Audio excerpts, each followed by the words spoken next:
either a person or a thing through which something, it may be communication, passes between two other people without that person, the one through whom the information or whatever else passes, being personally involved in what is happening between the two destinations. It just passes through. That person or thing are used merely for purposes of whatever it is that passes through, to pass through. So it's just for purposes of it passing through.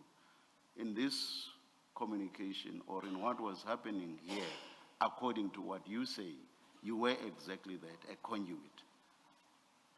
You were passing information to Sergeant Kosi from Nico, and you would also pass information from Sergeant Kosi to Nico. So according to you, you were actually a conduit. So I don't understand why you say no when Mr. Shaskalson is asking you why you were a conduit. So I don't understand your denial. With the explanation I've given, unless you say I'm wrong in my explanation.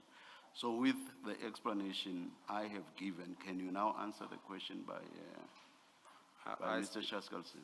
Why were you a conduit? Commissioner, when Nico could have communicated directly with Becky or with Sergeant Kosi for that matter, why were you a conduit?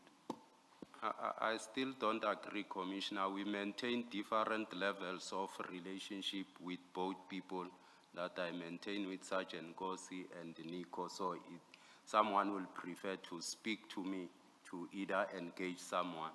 So that I don't think I'm a conduit, Commissioner. Were you playing any role other than just passing the information from this point to the other point and vice versa? Were you playing any active role?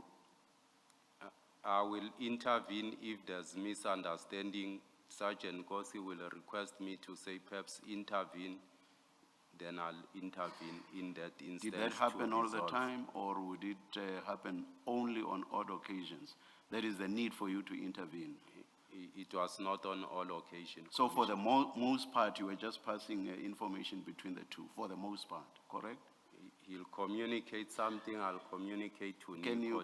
Can you please answer the question directly? So for the most part, you were merely passing information between the two, correct? I'm not sure about that, Commissioner. No. Why not? Why not? You have said it would only be on the odd occasion that you would have to personally intervene. So if that was the case, surely what you did for the most part would be merely to pass information between the two. Not so. If you say not, then explain what else or what more you did. Commissioner, I've explained that I hold different relationship with both No, I've parties. heard that. I have that. Yes. That has nothing to do with my question, Deputy Chief. That has nothing to do with my question. My question is it not so that for the most part, you pass information from the one to the other? That's correct, Commissioner. That's enough for my purposes. Now, so which means for the most part, you were a conduit. If all you did was to pass information from the one to the, except for those few occasions or the odd occasion when you had to intervene. So for the most part, you were a conduit. I don't agree, Commissioner, that I was a conduit. In my language, I would say, I walis cause. I will leave it at that. Thank you, Chair. But whether or not you accept that you were acting as a conduit, why were you playing any role in this? Why were you not telling Sergeant Nkosi and Becky on the one side and Nico on the other side to deal with each other directly and not to draw you into this process? In any life situation, SC, you'll sometimes become, a role model to other people. They'll put their trust in you. So you wouldn't dismiss, someone that, you feel, you can assist.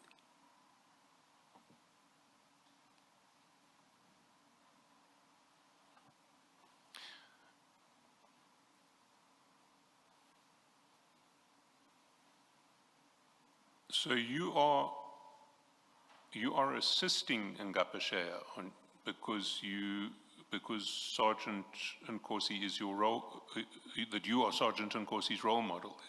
Is that your answer? You don't want to disappoint him because you're his role model. I'm not assisting Ngapashea. I've referred Sergeant Nkosi to Nico Matovela to assist him.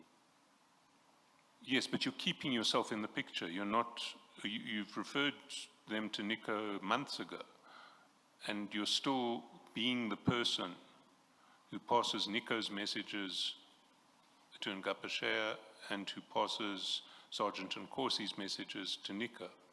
You're staying involved. Why are you staying involved?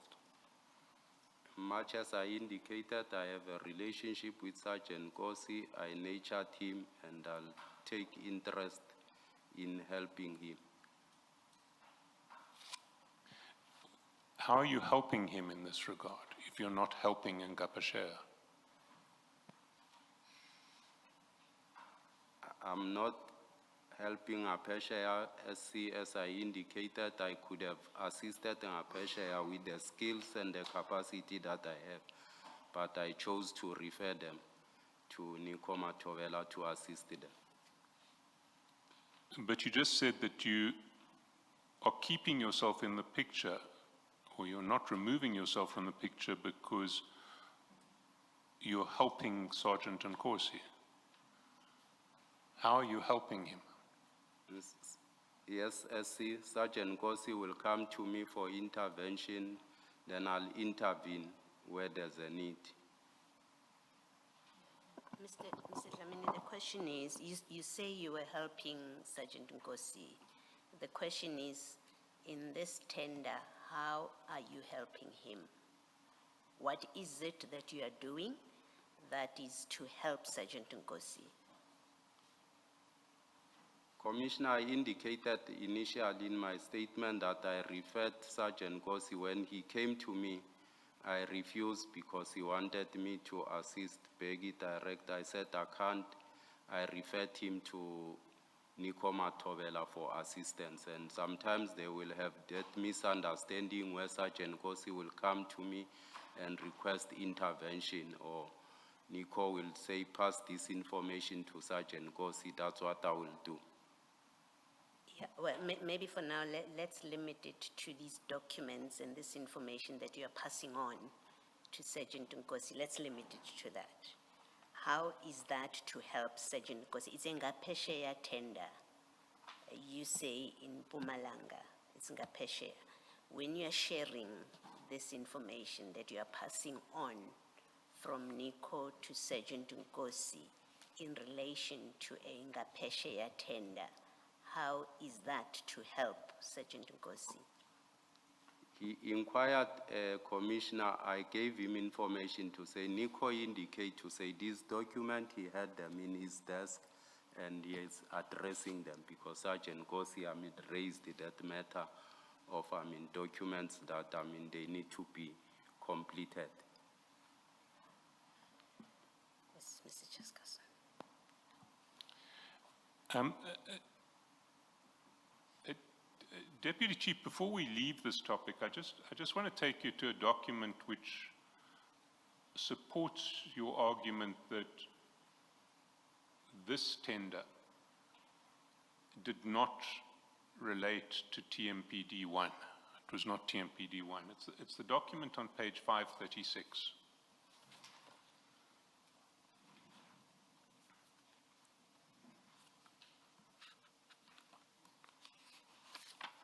And you see it's a letter of good standing issued by the Private Sector Industry Regulation Authority, PSIRA.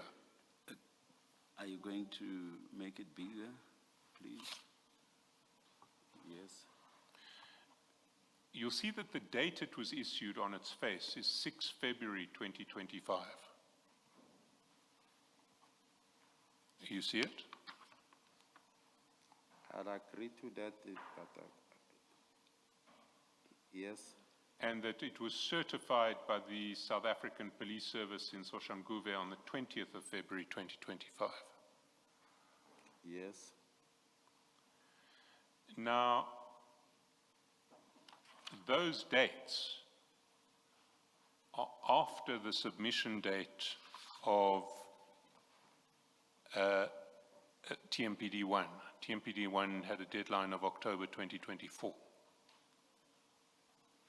That's correct. So on the face of this document could not be a document that was submitted as part of the bid for TMPD1, because it was only created on its face in February 2025.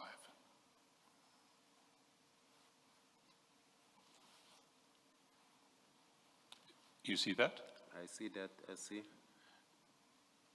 So, I'm putting that document to you because it does support your evidence that these documents that you were exchanging between, or that you're passing from Nico to Sergeant and Corsi did not relate to TMPD1.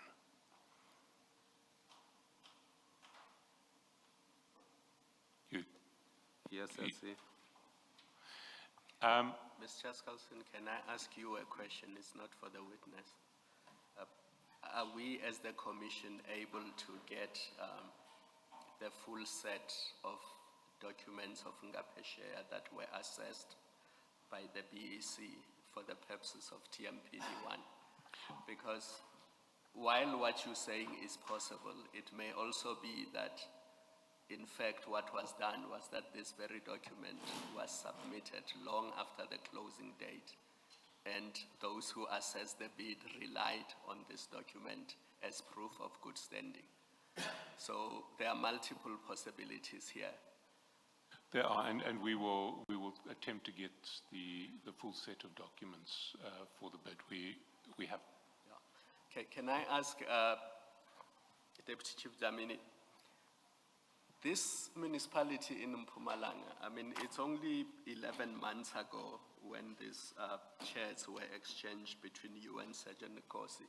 Surely it should not be difficult to establish which municipality Ngapeshare was dealing with for the purposes of what we are discussing now, and whether in fact that municipality ever had a tender out, and whether Ngapeshare ever responded to that invitation to bid. Yes, Commissioner, I think that perhaps the CFO will be able to assist on that because he was the one who was assisting them. No, unfortunately, the CFO was not able to assist, and the name that Sergeant Nkosi gave us, the Matthews Posa municipality, the Commission has established that such a municipality does not exist.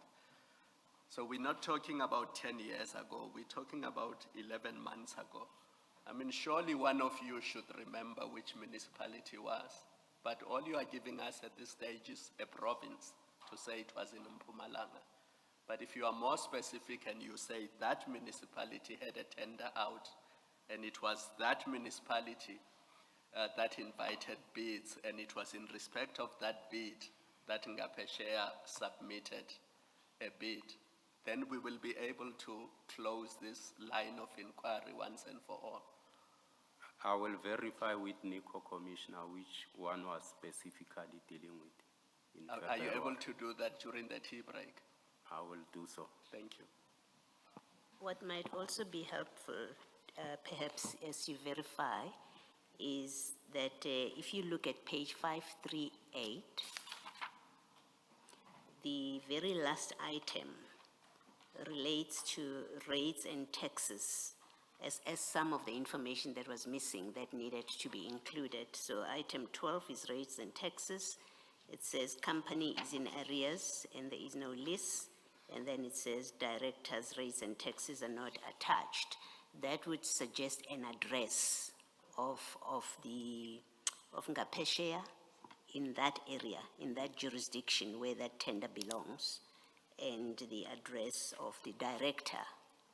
So if you have Ngapeshare's address in that municipality where that tender, in the jurisdiction of that municipality, where this tender you say was for, then it should help you with identifying the municipality. You understand what I'm saying? I understand you, Commissioner, Okay. but I think that might be difficult for me to do that. It will require either Peggy or someone. I'll ask Nico if he has that. Yeah, well, this is not just a question to Nico. I think Peggy can answer the question. He either has an address, and his company has an address in that municipality, in the jurisdiction of that municipality, or he doesn't have. I'm not sure, So Commissioner, it should about be, that. it should be So, easy to verify. much as I indicate, the person that I'll be able to talk to is Nico. I'll ask him about which tender was this one. Okay. Well, I'm suggesting to you that you should be able to speak to Peggy as well, because you're assisting him with this tender. I was not helping him, Commissioner, with his tender. All right. Hear what you come back with.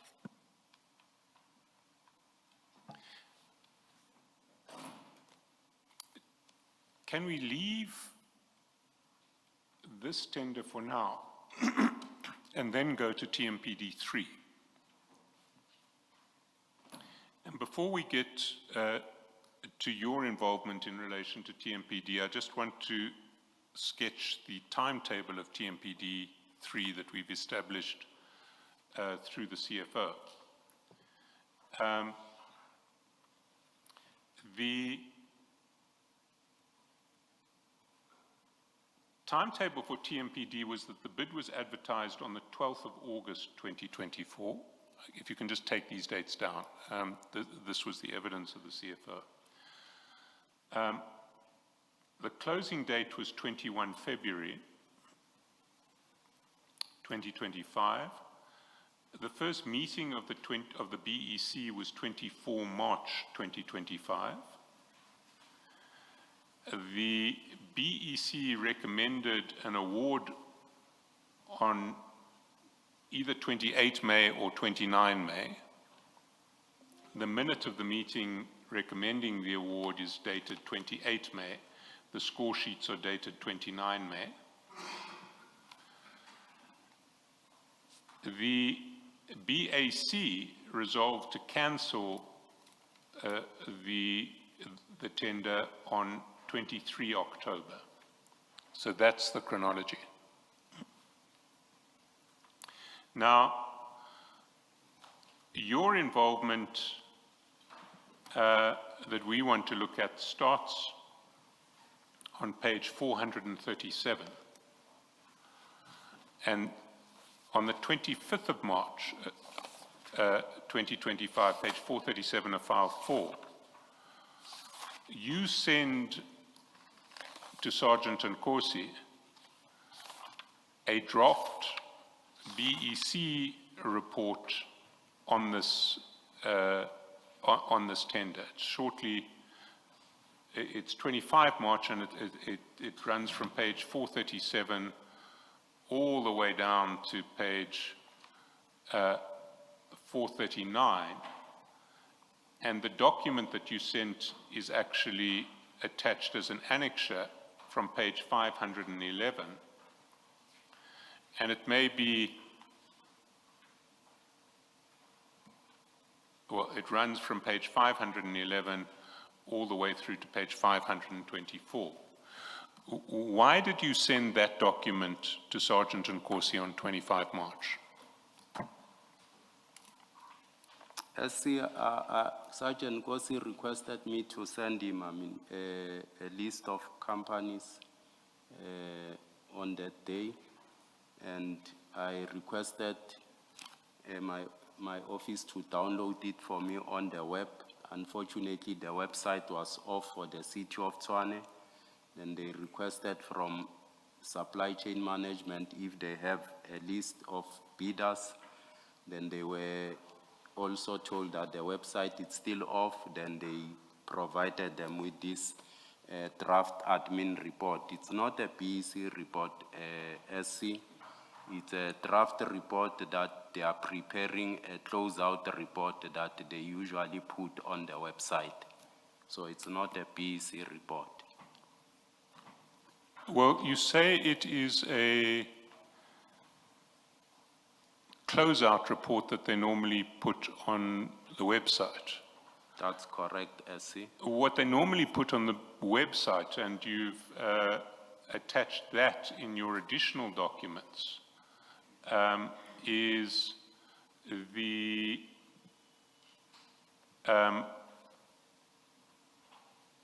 just the list of bidders. It's a separate document. So if you go to file 5, page 67,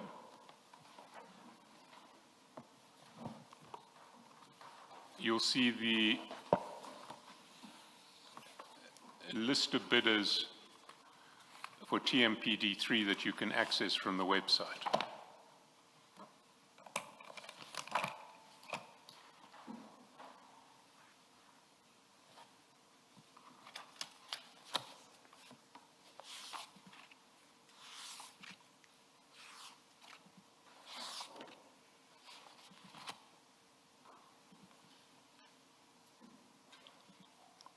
And your evidence on Friday was that is the document that you will get if you go onto the website and click the tab that says Tender Bid Register. And that screen you've attached as one of your additional documents on page 36 of file 5. That's correct, SC.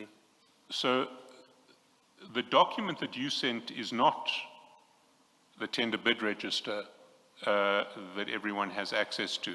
It's a draft administrative report that the public doesn't have access to. SC, when documents get received, what it's prepared by the admin, it's what you see on from page 67 that I've attached to show, to say it's up to page, the last page of this document, up to page 88. And this was already on the web. The website was off when they've already loaded this document on the web.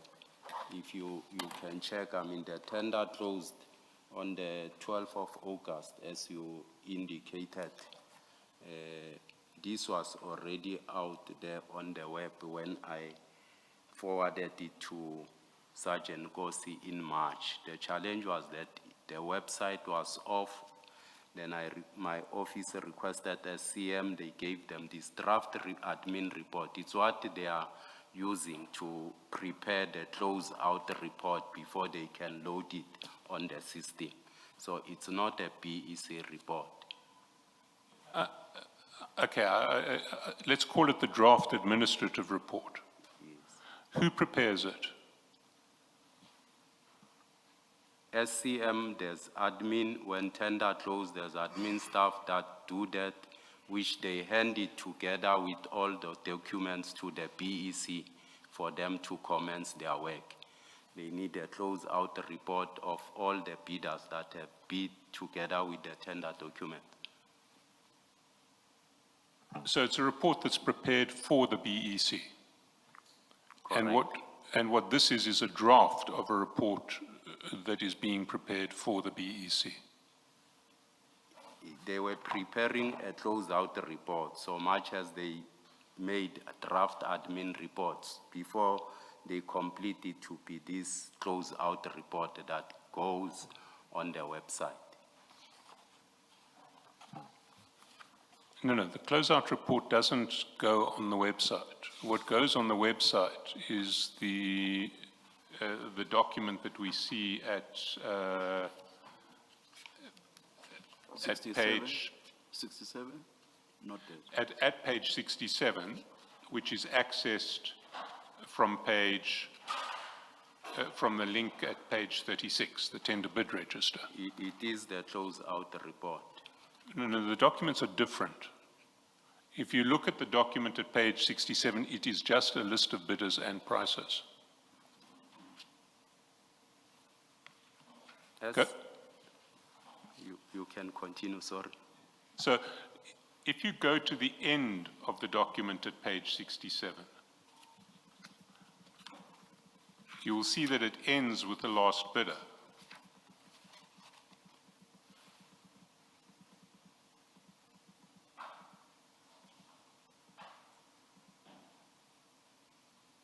see it says total number 435. There is a stamp at page 88, and that is the document that one can access from the website. Yes.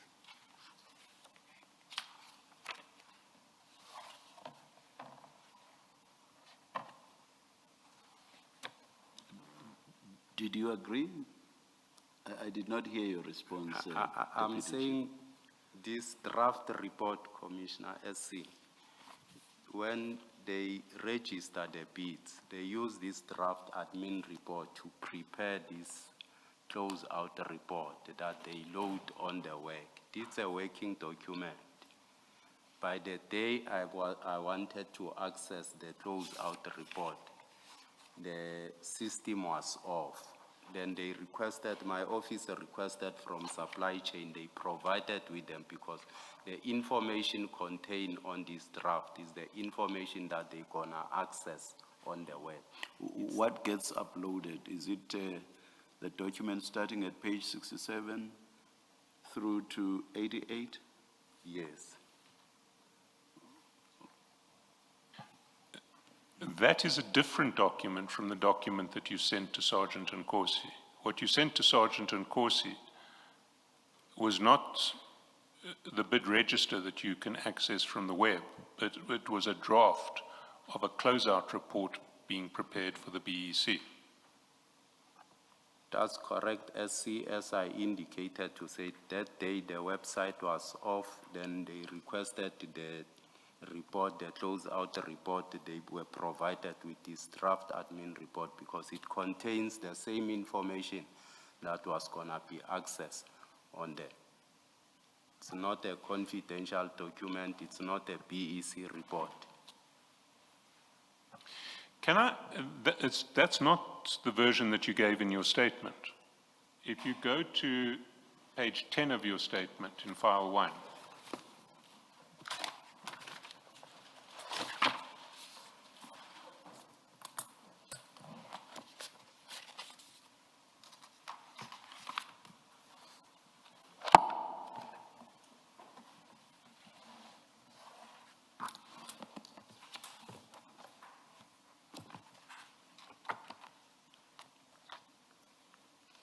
do you have it?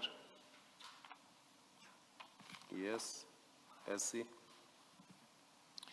There you'll see in paragraph 50, you say in response to a question, the reason or purpose of your discussions of procurement matters with Sergeant Nkosi, you say, Sergeant Nkosi requested assistance with lists of bidders. We did not have any discussions on procurement matters. I have shared the 2 documents with him, which are administrative records, brackets, closing reports relating to bids and their pricing, which are available public documents. So what you said in your answer was that the document that you sent to him was an available public document. But it's not an available public document. It's a document that you managed to source from procurement. Correct, SC, but the information that is contained in that document, it's available in the web. The challenge, we could not access the website on that day. So the same information that is in the draft admin report, it's what was in the website. And let's go again on page 11, paragraph 56. You repeat the earlier explanation. I haven't discussed matters relating to procurement of the city of Tshwane with Sergeant Nkosi. I merely provided him with administrative documents as he requested. See paragraph 50. The said materials are public documents. Now that's not true, is it? They're not public documents, what you gave to Sergeant Nkosi. They are SC. It's just the format of that one that was provided is that, I mean, it was, they knew that it's already in the system. We could not access the system on that particular day. So it doesn't change the content of that information. Deputy Chief, the document at 511, in so many words, says draft. You see that? I see that, 511 of file, oh, you do see it. Surely a draft is meant to be a final document at some stage, correct? Correct, Commissioner? And whilst it is a draft, surely it's a document that is still being worked on within the metro, correct? Correct, Commissioner? So if at any stage it is to be public, it will only be public once it's final, correct? It's correct, Commissioner? Thank you. Can I just Can, ask a can question? I Please this? explain and then I will Yes. ask my question. To say, I mean, on the 25th of March, Commissioner, I indicated to say, this document was already loaded on the system. It closed on the 12th of August, this tender. It was already available in the system. The issue was access to the system when they provided this document to say the information that it's contained when they prepared this, they have this draft, but the information contained will be there on the system, What do you mean by system? the website. So a draft was on the website? No, the final one was already loaded. No, on I've the website. been engaging you on the draft and not on a final document, from beginning to end. I was engaging you on the draft and whether a draft would be made public, and you said not. And you said what would be made final would be the final document if it were meant to go public at all. Deputy Chief, if Sergeant Nkosi had called the SCM office and asked for this draft report, would they have given it to him? I believe so, Commissioner. From the first day when the tender closed, if you request this information of bidders, if it's readily available, they'll provide it to you. No, I'm not asking about the list of bidders. I'm asking about the draft administration report. If Sergeant Nkosi had asked SCM for the draft administration report, would they have given it to him?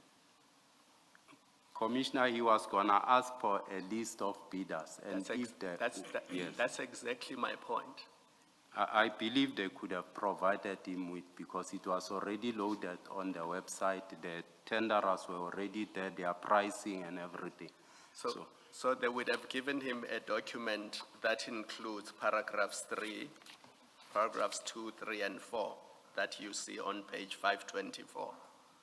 They would have given him that information. So ignore paragraph 1 because that's the list of bidders. And we know that it's 435 of them. If you go to page 524, are you on 524? Yes, Commissioner. SCM would have given that information to Sergeant Nkosi. Paragraph 2.1, paragraph 3, paragraph 4, paragraph 4.1. I believe so, Commissioner, because there's nothing confidential in this document. Okay. Remember, it was said I shared confidential document with Sergeant Nkosi, and I wanted to indicate that there was nothing confidential that I shared with Sergeant Nkosi. Thank you. Deputy Commissioner, perhaps forget for now the confidential part of this information. The question that is being put to you is whether this document that we see at page 511, not forget the information, this document, because you sent this document to Sergeant Nkosi. Was this document that starts at page 511 on the website and therefore accessible to the public as it is on the day that you sent it to Sergeant Nkosi? Was this publicly available document? Commissioner, the document that was already loaded on the website, it's as I attached on file 5, it's the same, the names of companies with their pricing and everything, it was already on the website, not the document as it is. So the document at 5, that starts at 511, was not available on the website, was not available to the public. It wasn't on the website, available to the public. The document that starts at 511. Correct, Commissioner. Thank you. So just one last one, I'm sorry, Mr. Shaskarsen. Something related to what Commissioner Kumalo asked you. You seem, on my understanding, you seem to equate this document starting at 511 with just a list of bidders. Do I understand you correctly? Correct, Commissioner. And to you, that's all it is and nothing more, just a list of bidders. Correct, Commissioner. Let me take you where Commissioner Kumalo took you, which is 524. And look at number 4 towards the foot of the page. And the heading there says disqualification due to non-registration on CSD. And it says joint venture CSD. I understand that to be dealing with what entity or entities were disqualified. Do you understand it the same way? No, Commissioner. It's a standard form that they use when they are capturing. So there's no company that it's listed here which was disqualified. It's just a standard form that they will follow. But that document is meant to deal with it, not so. Even if at this stage they may not have written in any entity, but that's what the document is meant to deal with. Yes, a standard form for inputting when they do the evaluation. And the entry just below that, the following 435 bidders were evaluated on pre-compliance. I guess on that as well, you'll say that's just standard form. Yes, Commissioner. But by the time this document is finalized, everything has been entered. There will be some information on there, correct? As soon as the BEC has completed its report or something, they will be able to evaluate. But this way, they have not done anything. All right, thank you. Yes, Mr. Shaskarsen. Now, you say that the document at file 5, page 67, was already on the website. That's correct, SC. So if you wanted to give that document to Sergeant Nkosi, you could have got that document from supply chain management, could you not? The website was off, SC. Yes, but the website uploads documents that somebody else has created from within supply chain management. They couldn't get it, SC. They couldn't get it off the website or from the person who had created it? Yes, SC. Which? From the website and from someone who was supposed to assist. Who were you asking for this, for these documents? I requested my office to request. I'm not sure who assisted them in this regard, SC. And what did you ask your office to request? To request for a bidders register. But why did you need to ask your office to request the bid register? Or did you know that the website was down when you asked them to request the bid register? Correct, SC. So you knew the website was down and you asked your office to find the bid register? Correct. Who in your office did you ask? I requested, I think it was, I'm not sure whether it was Itumeleng or it was Dorcas who helped in that regard. To find the bid register? Yes. And they reported to you that they couldn't find the bid register? Correct. But that somebody in supply chain management had given them a draft report? Correct. Did they say who had given them the draft report? I never asked that, SC. But you'd asked for a bid register and you got back a draft report? Correct, SC. And you didn't, you thought you would just give Sergeant Nkosi the draft report? Correct, SC. Why was it necessary to give Sergeant Nkosi the draft report? Why couldn't he, like everybody else, wait for the bid register to become available? I believe SC, he requested information on tender, on bidders and their code, and this was the information that was shared. So it's the same as to the information that he will receive as soon as, if the website was on. But why shouldn't he just wait like everybody else who has to wait until the website comes back up?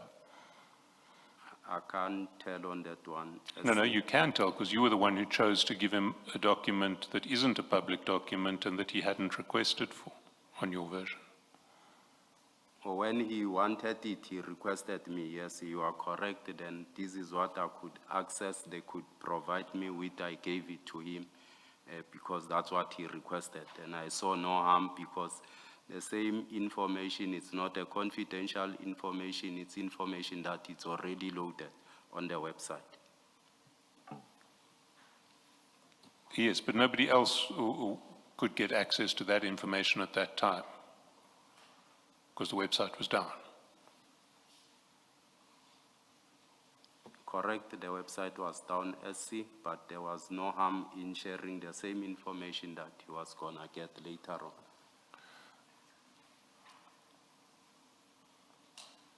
What role did you have to play in this procurement process? Why was it appropriate for Sergeant Nkosi to ask you for lists of bidders? I did not play any role, SC. So any other bidder would have to deal with the procurement office and someone who did play a role in the tender. Beg your pardon? Any other bidder, any one of the other 435, if they wanted this list, would have to ask someone in the procurement officer for the tender register, and they would be told, the website is down, we can't find it, you'll have to wait. I'm not sure about it, SC. But Sergeant Nkosi had lied to you, and you had lied to the tender, to the procurement department to get the draft report. Is that not how it happened?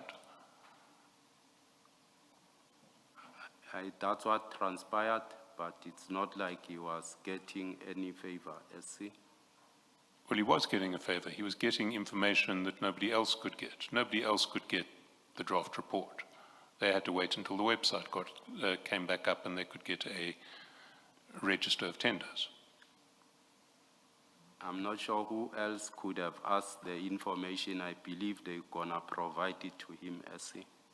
What did you tell the procurement office in relation to your request for this information? As I indicated, I requested my office to get it for me. To get what? The bid register. Yes, but that wasn't your version. Sorry. They asked for the bid register. Did they say why they needed the bid register? I'm not sure what did they tell them. Why did they want the bid register? But why would your office be looking for bid registers from procurement? What role does your office have to deal with bids and to be looking for bid registers? It's because I requested them to ask it, and it's a public document, SC. Deputy Commissioner, the tender, when it is advertised, it has a reference. It gives a name of a contact person. Now, you have told us that in respect of TMPD 1, you couldn't assist Sergeant Nkosi. You referred him to Nico. Why did you not refer him to the person at SCM, who is the contact person for this bid? Commissioner, he requested me to assist Peggy with compiling a tender document. I could not do that. Yes, now he's asking you to give him information about bidders. In fact, your evidence was that he wanted to know whether his brother had submitted a tender, that's what you said. And if he asked you that question and then you went and got the register or the document that we've discussed earlier, my question is why you are not involved in SCM, your office is not involved in SCM. Why do you not refer him to the contact person at SCM to give him this publicly, what you say is publicly available information in an ongoing bid process? Why do you insert yourself improperly in an ongoing bid process when there are processes? There is a protocol relating to this tender, and the protocol is that there is a contact person. Nobody else should be getting involved with information relating to this tender. Why did you not say to Sergeant Nkosi, here's the person, speak to them? Commissioner, I think he requested it from me as someone that he knows as a brother and so forth. I did not see any harm providing him with that information. You did not see any harm sharing information in an ongoing tender process which you are not part of. Your office is not part of it at all. You did not see any harm in getting involved that way. That's correct, Commissioner, because the information I shared was already a public information in the website. No, we have established from your answer that the information that you shared at page 511 was not publicly available. You've said that. You've accepted that that document, because that's a document you shared. You didn't just write down a list of the 435 bidders. That's not what you did. What you did is you went into the system and got a City of Tshwane document that you agree was not available to the public, the document at 511.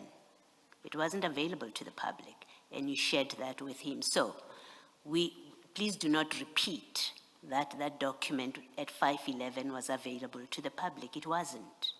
You've settled that in your earlier answer. You go into the system, you pull out an internal document that is at 511, which contains information in an ongoing tender process, which you personally and your office are not part of. When there is a person who's in charge of that information that you could have referred Sergeant Nkosi to get that information, and the question is, why did you not do that? I know he asked you, so the answer cannot be because he asked me to help him. We know that's what he did. I'm asking a different question to you. Why did you not direct him to the person designated for that purpose when he asked you to help him? Commissioner, I think we indicated to say Sergeant Nkosi is like a brother to me, and I took interest on him. Okay, I have to stop you. I have to stop you. You've said that repeatedly. It doesn't answer my question, so please don't repeat it, and I'll hand back to Mr. Chaskalson. Thank you.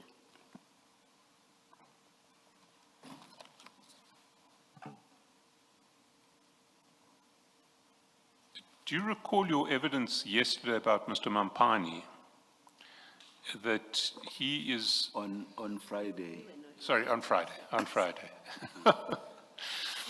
That Mr. Mampani is a taxi industry businessman, and that he is the son of a Mr. Mampani with whom your late brothers worked. Correct.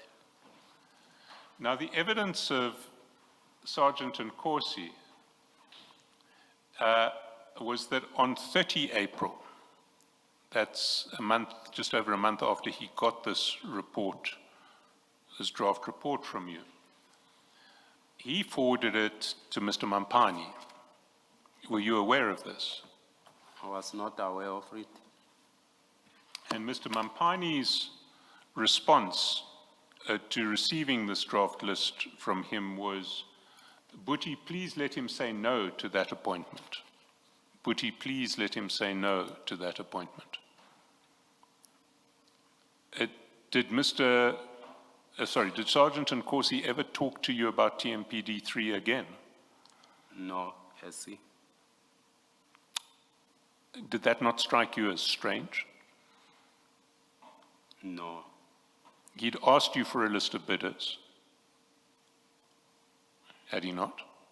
It was not strange, SC. Why was it not strange? He talked to you extensively in relation to TMPD1. He never spoke to me about it, and I don't see it as being strange. And as I indicated earlier on, even on TMPD1, I was just assisting him. He never spoke to me. No, you did speak to him in relation to TMPD1. You exchanged many texts and you had many voice calls to clarify those texts. And that's what he requested, SC, and I never made a follow-up with him as to what is happening, SC, with that. He requested. But your evidence is that despite the fact that you exchanged many texts in relation to TMPD1 and calls to clarify those texts, you didn't speak at all in relation to TMPD3? No. Do you know what happened to TMPD3?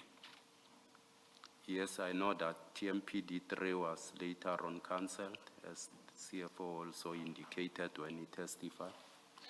And what is the situation now in relation to the services that ought to have been provided by under TMPD3? I think it was indicated, SC, that there is an extension that was granted for the current service providers. And those current service providers are the providers who are appointed to the tender, which I think is tender 1 of 2016-2017. Is that correct? Not sure if it's 2016 or what. It's certainly from the previous decade, is it not, the tender? It's from the 2010s, it's not from the 2020s. No, I think it's from the 2020s. No, it's definitely from the 2010s, the tender. Mr. Skalson, I think the confusion here is there was that 2021 court order. Yes. And those service providers were appointed On a court pursuant to that court order. And that's where I think the misalignment between you and the Deputy Chief is.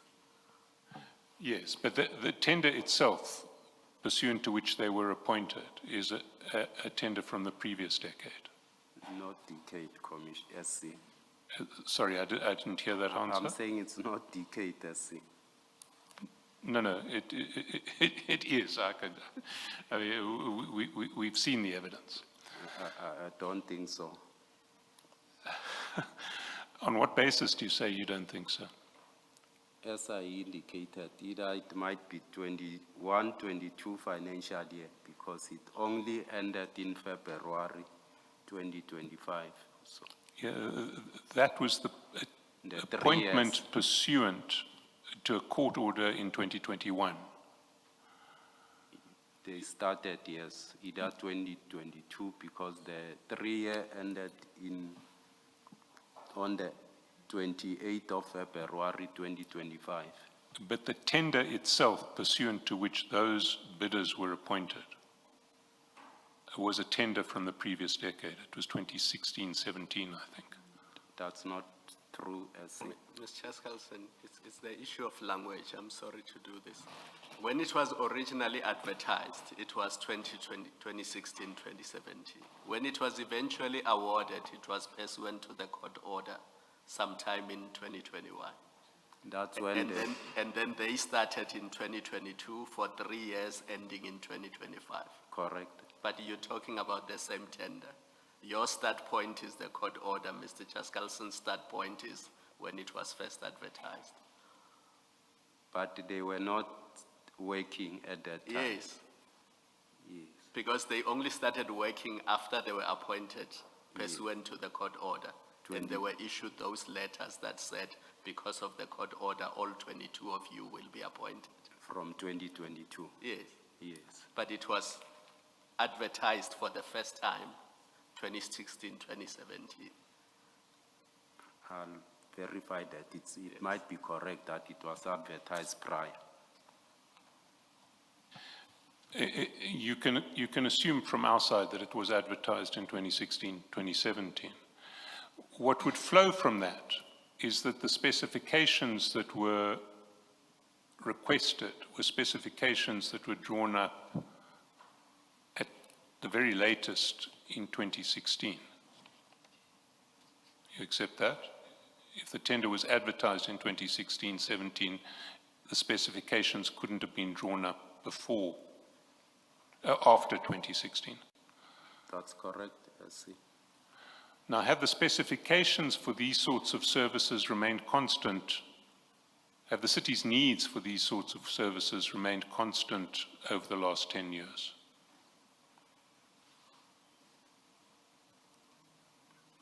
I'm not sure about that. Are the city's needs for ad hoc security services today identical to what they were 10 years ago? The city's needs change gradually, can change, within a month and so forth. They might build a clinic, so it will change gradually. And over 10 years, will there be some substantial change? Definitely. The assets of the city, increase. So will you accept that the result of the cancellation of this tender is that service providers who are providing the services are providing those services in terms of specifications which are now out of date because they are specifications that are 10 years old? I'm not sure about that, SC, because specifications that relates either to a tender for washman services. If they need an armed guard and so forth, they need the following things on their side. They will remain, I think, the same. So you're saying that the specifications will not have changed over 10 years? Yes, the portfolio of the assets might have changed, but the specifications might remain. You'll find the current tender that was advertised, when you look at it with the previous one, might find the specifications being the same. Have you yourself compared them? I haven't. So you're speculating at this point? Yes.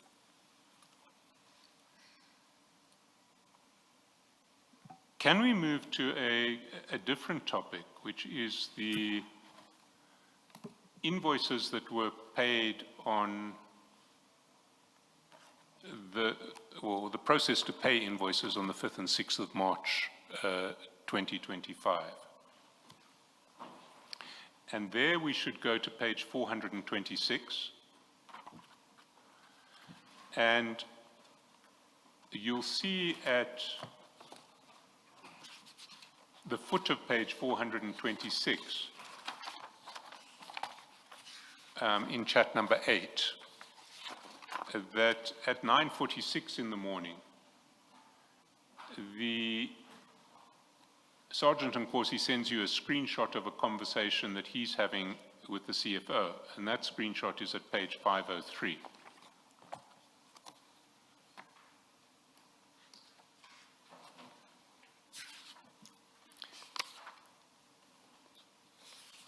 And if you go to the bottom of 503,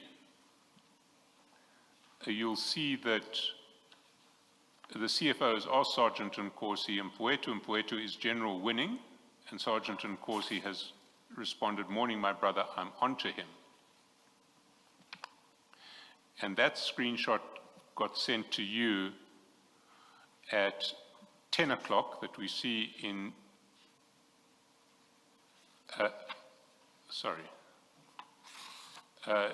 at 9:48 that we see at the foot of the page. And then at 10 o'clock on page 504, we see a second screenshot that Sergeant Nkosi sends you,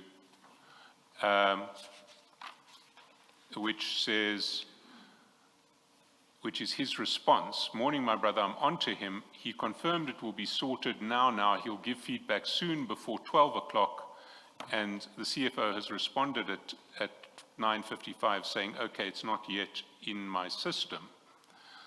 Your response to both of these screenshots is sharp, Captain. Can you just remind us again what is taking place here? What are these exchanges relating to? Why is Sergeant Nkosi forwarding you his chats with the CFO? As I indicated that on the 4th of March, I received a call from Sergeant Nkosi, who was with the CFO, and the CFO spoke to me about outstanding payments that was owed to 3 service providers for a period of, 6 months or so. He requested my intervention to go and investigate and assist in ensuring that we sort out the matter. And on the 5th of April, then I checked with my office. Indeed, there were outstanding payments for a period of 6 months that were not paid to the service provider, as the CFO indicated that they were threatening to go to court, and he requested my intervention in that regard.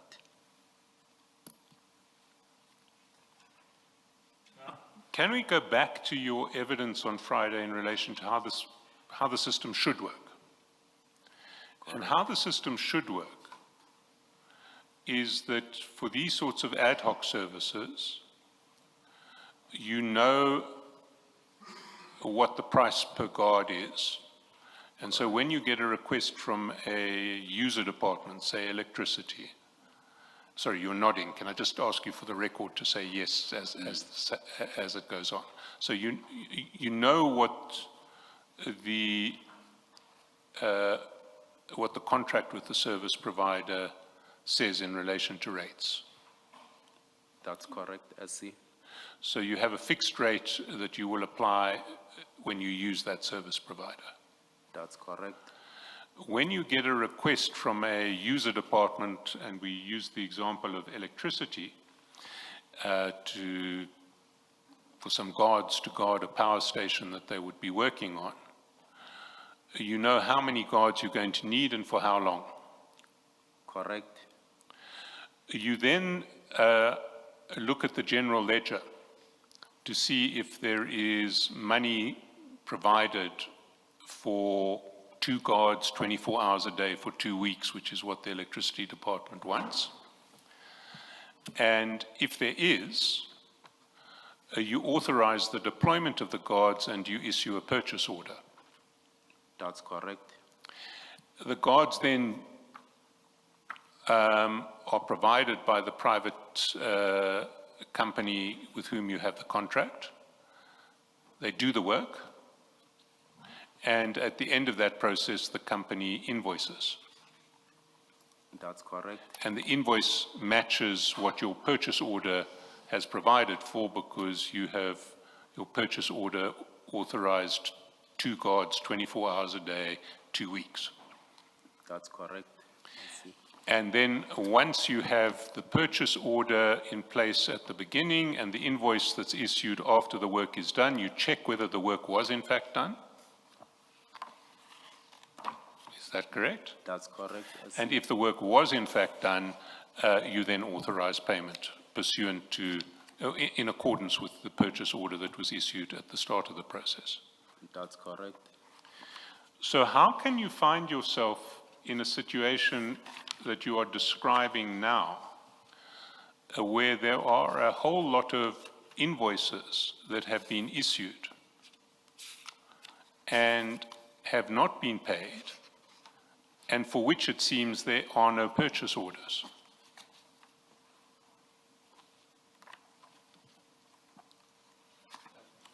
That's a question. How do you find yourself in that situation?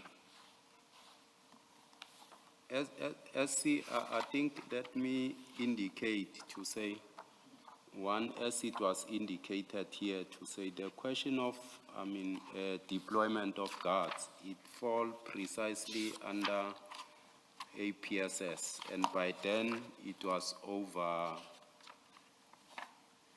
by DC Boles.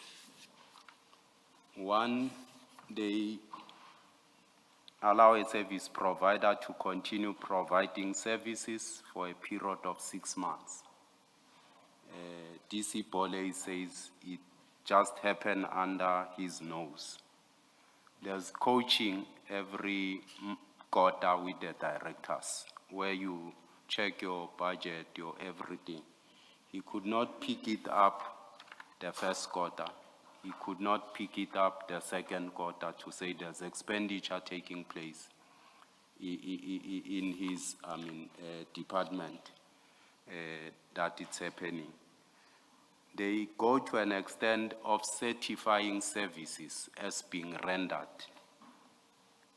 for those service providers. They sign off invoices, certify them that services have been rendered, they received an invoice. Bring the invoices to my office for processing for payment.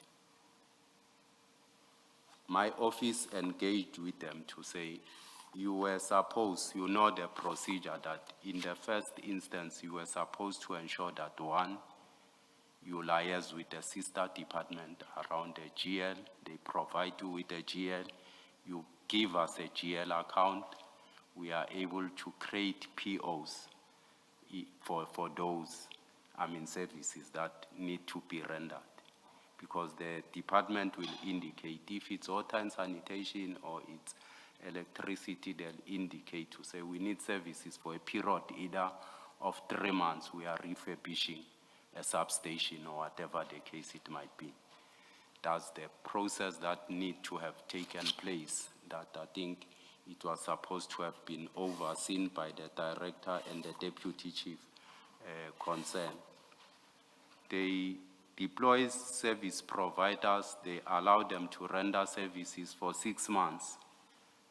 Then invoices are not paid. The services are still continuing. They have not terminated them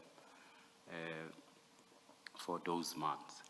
Then I had to intervene in this instance because, as the CFO indicating, that the service providers were contemplating to go to court, and in most instances they get granted and the city's account gets attached. It's not the same incident of such nature that transpire where the service providers will go to court to say due to non-payment they attach the city's account for non-payment.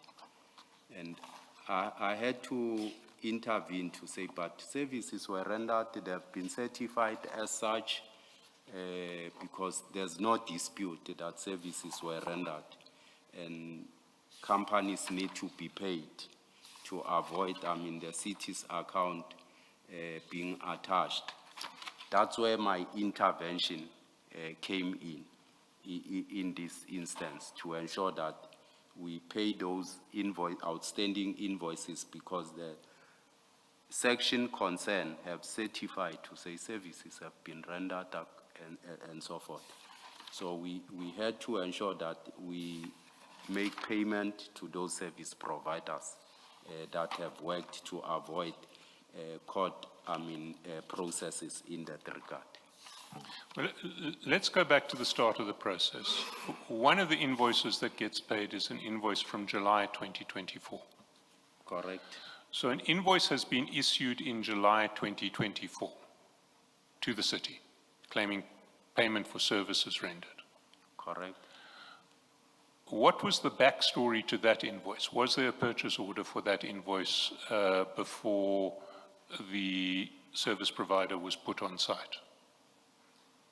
No POs were generated by then. So how was it possible for the service provider to be deployed to site without a peer? Who did that?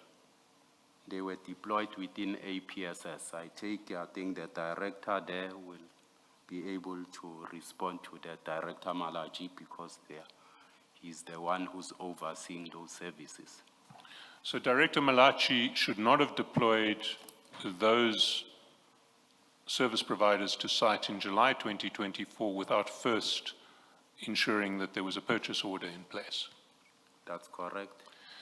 An invoice then comes in at the end of the month of July 2024.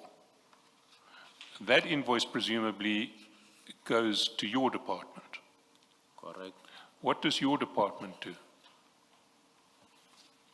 Accounts payable from my section, if services were certified as being done, they need to ensure that, they create the requisitions, request SCM to create POs to ensure that, those invoices get processed. Remember, there's a policy in the city that invoices need to be processed within 30 days. And in this instance, much as I was indicating to say, invoices sit for a period of longer than 6 months without not being attended to. But your department gets an invoice at the end of July 2024 for services which were ostensibly rendered, but in respect of which there is no purchase order. What does it do? Much as I indicated, my section continuously engaged with the section from Director Malachi from the onset when they brought in those invoices to say, please, we need the following. Well, there are two separate issues that I see. One is, were the services asked for and provided? If so, vis-a-vis an outsider, the city probably has to pay. The second issue is, why were city procedures not followed? Why wasn't a purchase order issued in advance of asking these people to provide the services? Let's take the first issue. It's July 2024. You get an invoice for services provided. There's no purchase order. What does your department do to establish whether or not it should pay this invoice? As I indicated, these invoices came to my attention, to the accounts payables attention in February or so, when they were brought to them. But in the ordinary course of events, if Gubis, as service provider to the city, issues an invoice in July 2024, what happens to that invoice? Why does, surely it must come to your department. It goes to APSS. Remember, they must certify that services have been rendered. They must ensure that it's signed off, because we are not monitoring those security services.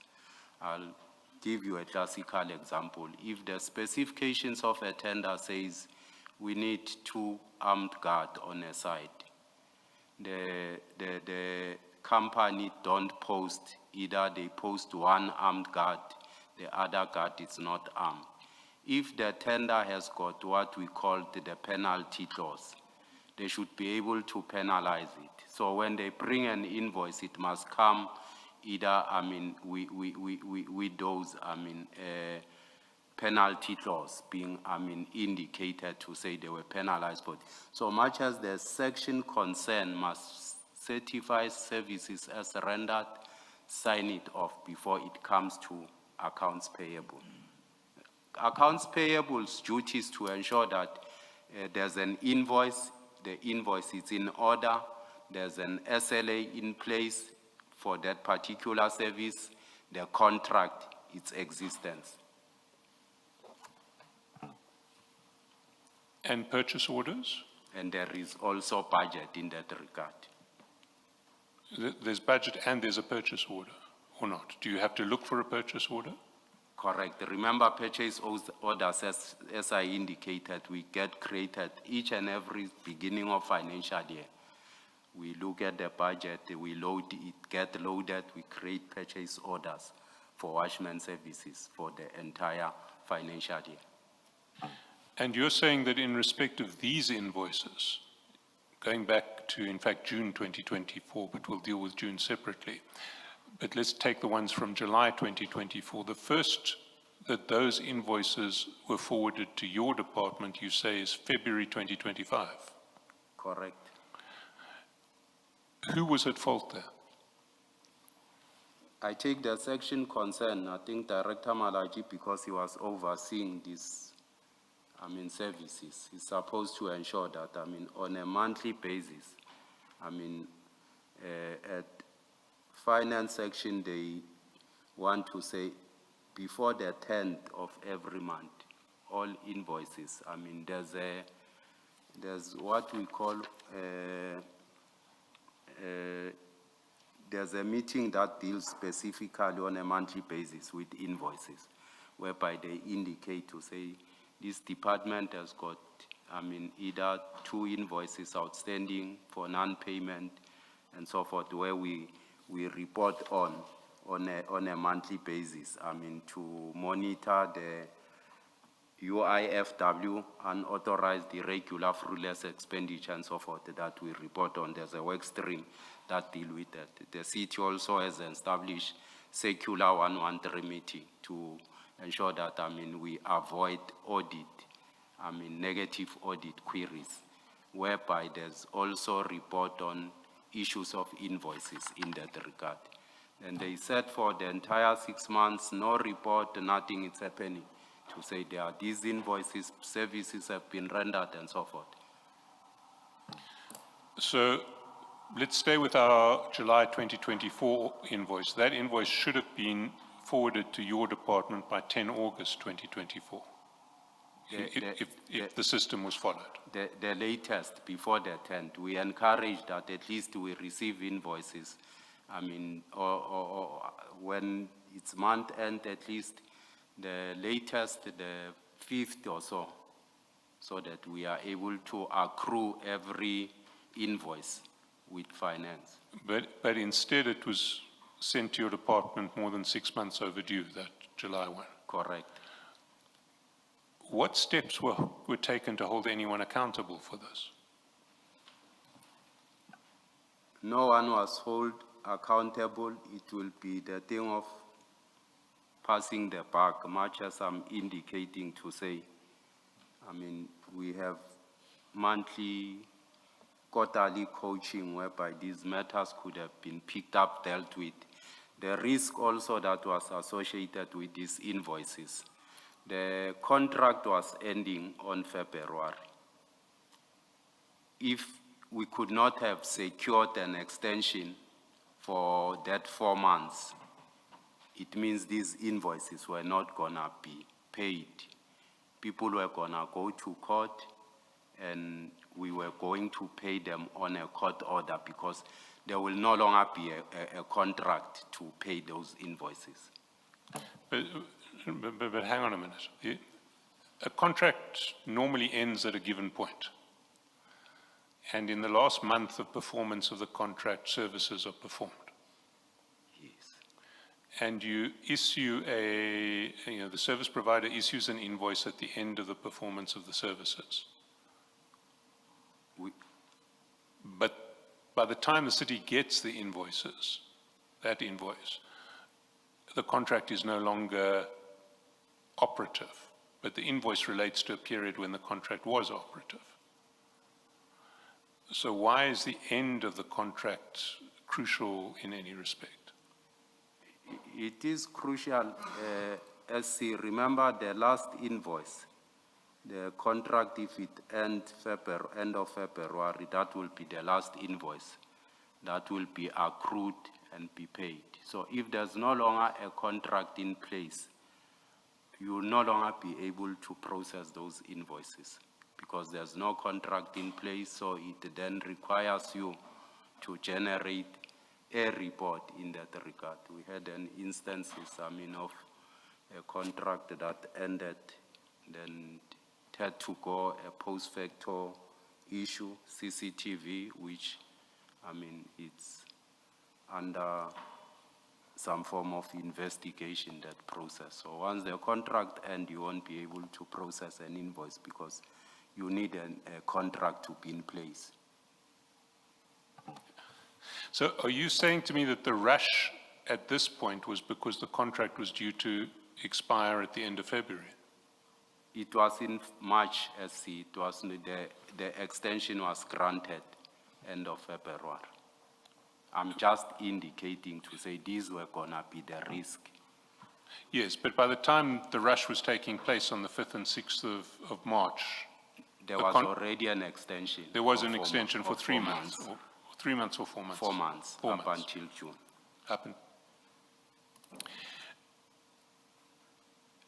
But my earlier question is, if someone is responsible for not following the city's systems and for not paying for not forwarding invoices to your department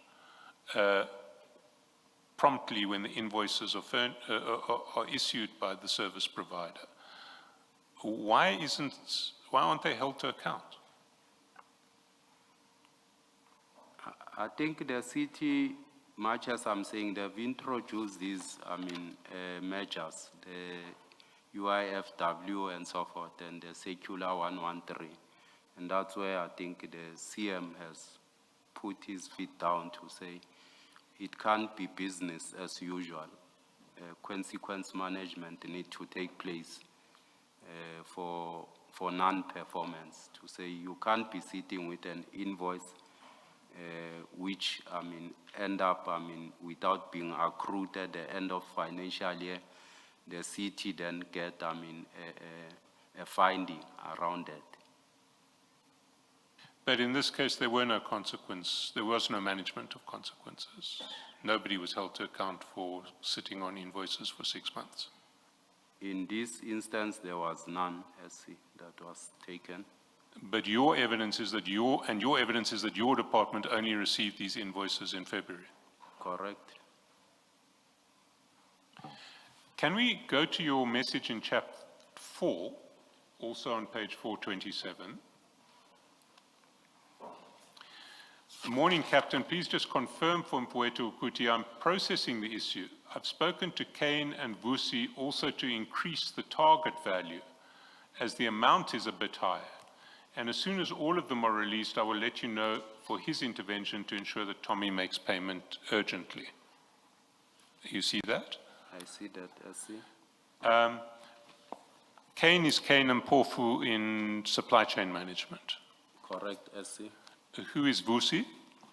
Vusi works within accounts payable, contract management within TMPD. And Vusi's surname is? Mabona. And Tommy? Tommy works at the budget office. And his surname? I'm not sure whose surname.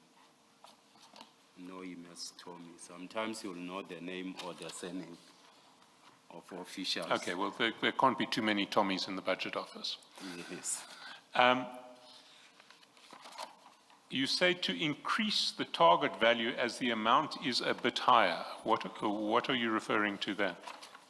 It's around increasing the contract value. Remember, as I said, we load, we do requisition, we do POs for the entire year. So it has got a value, the contract value for payment for that particular month. So you need to increase it to cover this shortfall. And was that because the amounts that had been charged were in excess of the aggregate amount for the 6 months, or was it because suddenly you had to deal with 6 months worth of invoice in 1 month? You have to deal with 6 months invoices for 1 month. So the amounts in the previous months were just not touched at all? No, you had to deal with 6 months invoices in a month, which now exceed the contract value for that particular month. And what happens to the unspent amounts in the previous 6 months? Do they not roll forward or not? No, you don't bring money forward. Remember that on a monthly basis, these were additional services that they've requested, the ad hoc. There's normal invoices for every month for watchman services. Yes. Yes. They were paid to. Sorry, the normal services were paid? Yes. Yes. But the ad hoc provision that you have in your general ledger for these services, do you not roll it forward if it's not used? No.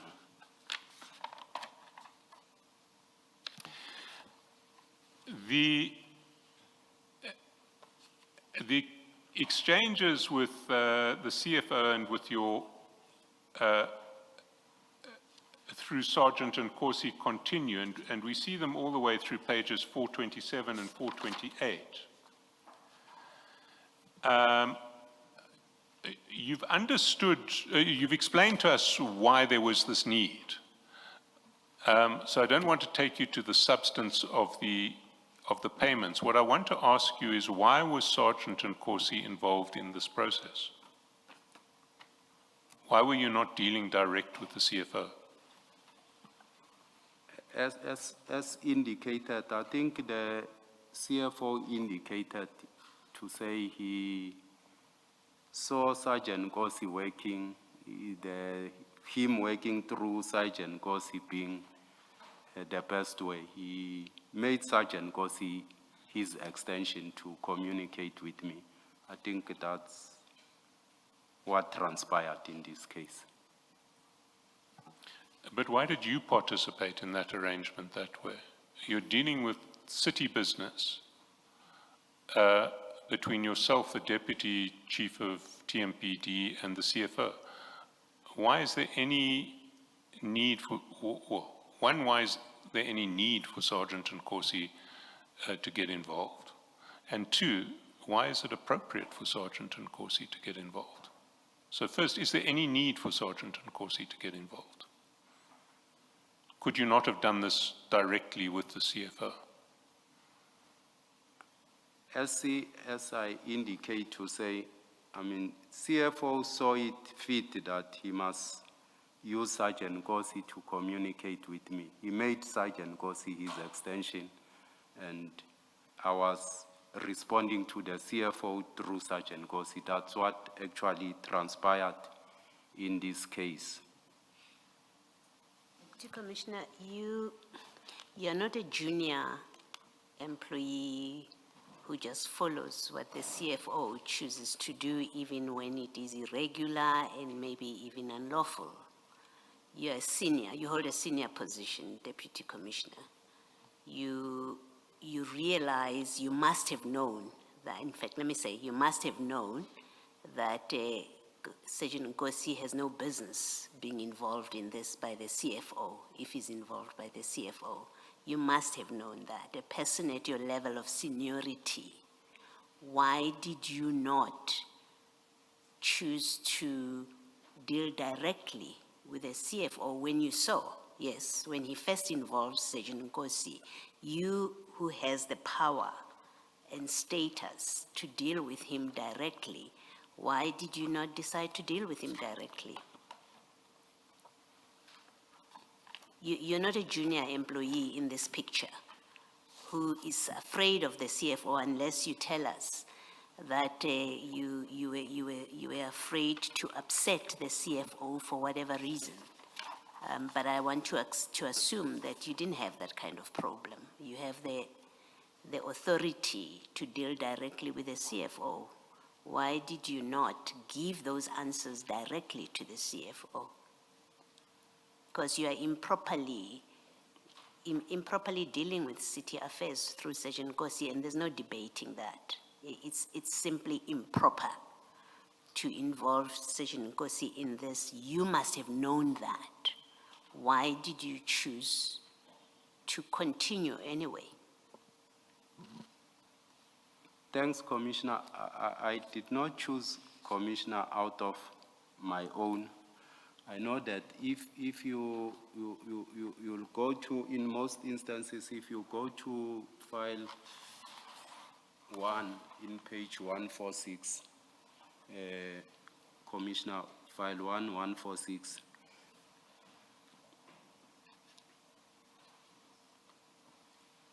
Yes. On the 6th of March, I was requested to provide, feedback by the Chief's office around this matter of payment of these service providers. In most instances, Commissioner, I'll request my office that we need to respect the higher offices so that I give feedback to my chief, and if the chief need to give feedback to the CM or the CFO or whatever, he'll do so that I can maintain that chain of command rather than I communicate direct with either send information to the CM or the CFO. And I've adopted this, and I agree with you to say in this instance also, I think I might have either decided to get either contact of the CFO, but he made Sergeant Gossi an extension that, I must respond to on his questions and so forth, which became, a very unfortunate situation that transpired. Do you accept that it was improper for you and the CFO to involve Sergeant Gossi in this discussion about resolving these invoices? Not me, Commissioner. He was involved by the CFO. Do you accept that it's improper for the CFO to have dealt with this issue involving Sergeant Gossi? He could have either, referred me to his PA or... No, Deputy Commissioner, I'm asking you a direct answer. It becomes easier when you answer directly. Do you accept that it was improper for the CFO to involve Sergeant Gossi in resolving the issue of the unpaid invoices with you? It should not have happened, Commissioner. You accept it's improper. Do you have a difficulty with conceding that it is improper? To say it should not have happened. Do you have a difficulty in accepting and conceding that it was improper? I don't want to bind him. No, I'm not asking you to bind him. I'm asking you to comment on the facts. Facts are the CFO and you were dealing with a city matter through Sergeant Gossi, involving Sergeant Gossi in it. That's a fact.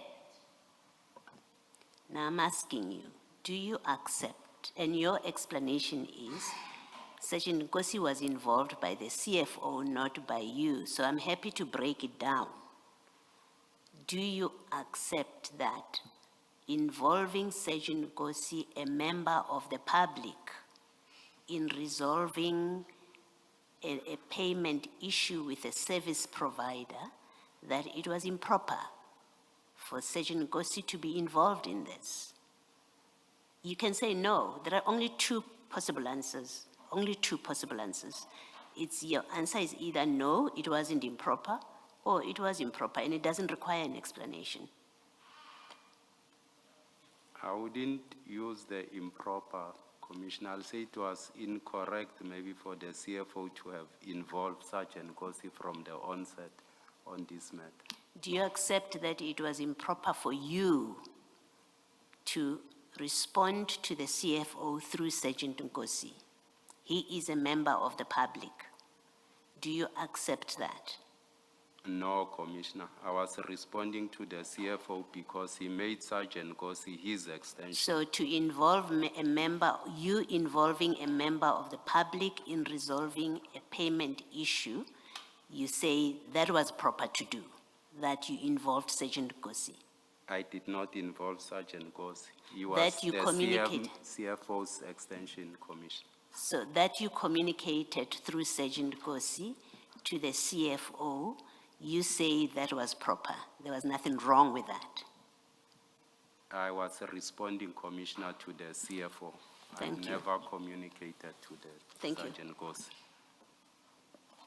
Let us adjourn and resume at 11:45.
something kumfuetu. Kane called me on Friday and asked if the Gubis want to meet up with me on Saturday. I then pushed the meeting to Monday with a view of getting direction from kumfuetu first today. Please check with him on this and his advice, if I should go or drop them. I don't want to make a mistake on such matters because I believe the center should be one. You see that message? Correct, SC. Can you explain what you were asking Sergeant Nkosi to do here and what the context for it was? Thanks, SC. I think I was asking here Sergeant Nkosi because I know the CFO, he has got a relationship with Sergeant Nkosi, and when he was requesting me on the 4th of March, he was with Sergeant Nkosi regarding the outstanding payment of Gubis. So I was surprised why should they want to have a meeting with me, because I know that they were liaising with the CFO in this matter. So you understood Kane's call with you to mean that Gubis want to speak to you about outstanding payments? Correct. And you wouldn't meet with Gubis because you wanted first to speak to the CFO to find out what his attitude was to a claim from Gubis for outstanding payments. Correct. To say they had a meeting with him, they raised this matter with him. I know that, Mr. Madlanga, called him as he indicated to me, so why wouldn't he call him again in this regard? Now, who is Mr. Madlanga? Is that Mr. Calvin Madlanga? Correct. He's a director of Gubis. Correct. And when did Mr. Madlanga indicate to you that he had called the CFO? I'm saying that's what the CFO indicated to me on the 4th of March when he was requesting my intervention. So before your intervention on the 4th and the 5th, on the 5th and the 6th, Yes. you knew that Calvin Madlanga had called the CFO on the 4th? That's what he said when he called me, CFO. Yes. Was it the CFO who called you or Sergeant Nkosi? Sergeant Nkosi was with the CFO when I spoke to the CFO. And that was pursuant to the call that Sergeant Nkosi made to you? Correct. Now, they told you Calvin Madlanga of Gubis is complaining about non-payment of invoices. That's correct. Now, by this stage, the invoices had all been paid except for the June 2024 invoice, which was from the previous financial year. Correct. And what did Kane and Mpofu tell you that Gubis wanted to talk to you about? It was in relation to that outstanding invoice. The June invoice. Correct. You again, or you this time, choose to involve Sergeant Nkosi yourself. You don't go direct to the CFO. You go to him through Sergeant Nkosi. That's correct, SC. Why? It's because I know he has a relationship with the CFO, and when he called me, he used Sergeant Nkosi, and he has been speaking to me, as you could have seen, with regard to the feedback of payment through Sergeant Nkosi. So, although it's now 2 weeks later, you still think that it's appropriate to use Sergeant Nkosi to communicate with the CFO rather than speaking to the CFO directly?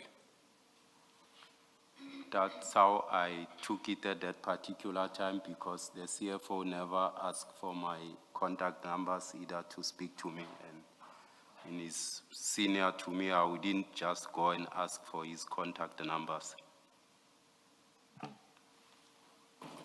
You wouldn't ask for the contact numbers of the CFO. You're the in Tswane.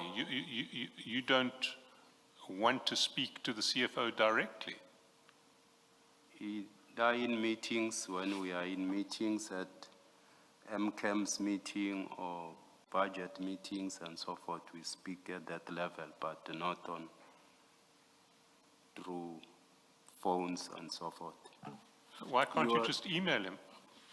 You are contradicting what you said last week. I'm very sorry, Mr. Chaskasin. You are contradicting what you said last week.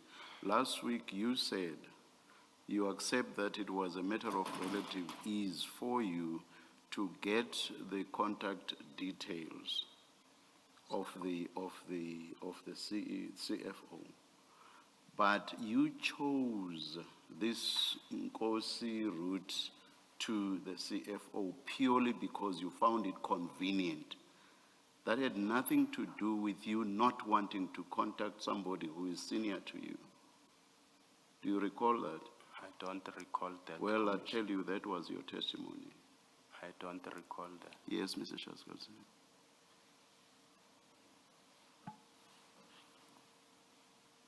Was it not relatively easy for you to contact the CFO directly?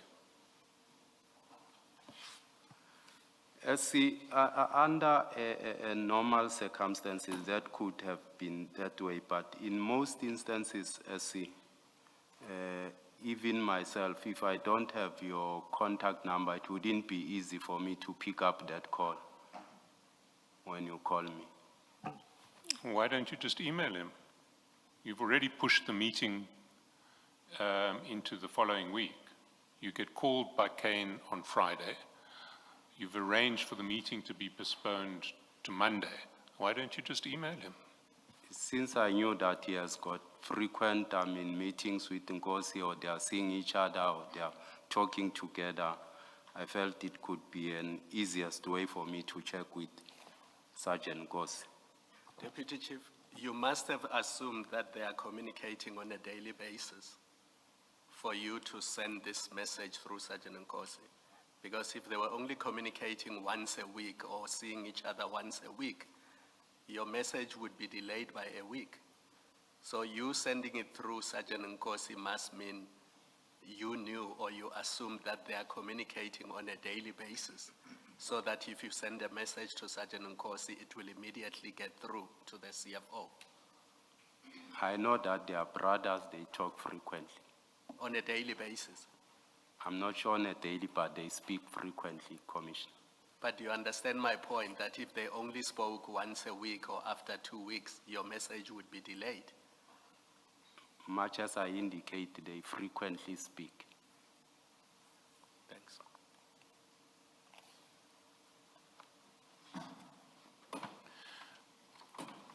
Now, you say, I don't want to make a mistake on such matters because I believe the center should be one. What did you mean there? I mean, the initial approach of Mr. Madlanga was to speak to the CFO, so I find it amazing that why would he drop the ball to the lower level now, want to engage with me on such matters. What do you mean the center should be one? When I said the center should be one, it means communication lines. They should maintain the same communication lines that, they have started. What is the appropriate communication line in relation to an unpaid invoice? Is one supposed to go straight to the CFO? No, that's not what it's supposed to happen. What is supposed to happen?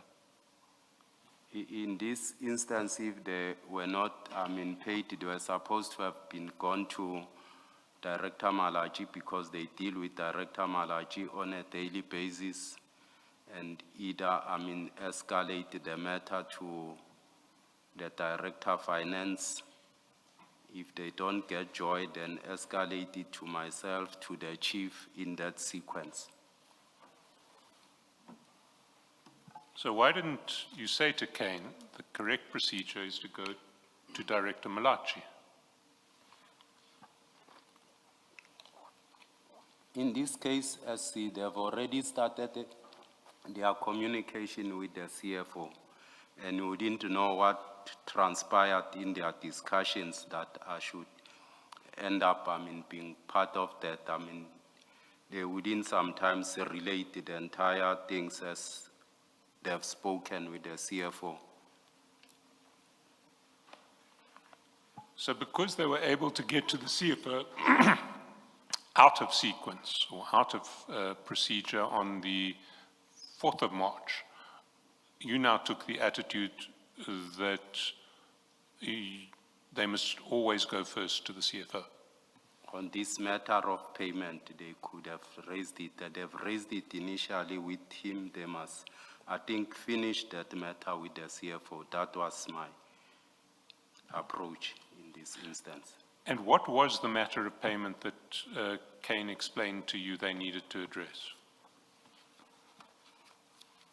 One was the issue of the outstanding invoice, as I indicated that invoice need a report, a post-facto report that must go through to legal, for comments, to finance, and so forth, with, the mitigation that indicate consequence management, who should be dealt with, who has caused, that post-facto report. It should take that route. So why did that require the CFO's involvement? If you say the process about that invoice is that clear, it must still go internally, including to legal, why is that not the answer you would give to Gubis? Why do you need to redirect them to the CFO? I gave them, Commissioner, that answer in our meeting to say the people who should start the process to generate a report, they must go and see Director Malaji and so forth. Yes. To deal with this matter. And furthermore, because they felt it should be dealt otherwise, then I said, let them then go and see the CFO as they have started. If people got higher authorities, they'll feel it can be done. So you thought the CFO might decide it can be done differently? Is that why That's you were what there they then? believed. No, I'm asking what you thought. Remember, No. you are the one. They ask for a meeting according to you, and you say it has to do with that old invoice. You are the one that says, let them go to the CFO. There must be a reason you send them to the CFO. And now in your explanation, you say you had already told them about the internal processes and the reports that must be issued. You had already explained that, but you still sent them to the CFO. And I'm asking, do you send them to the CFO because you thought the CFO may have a different way, a different solution for them?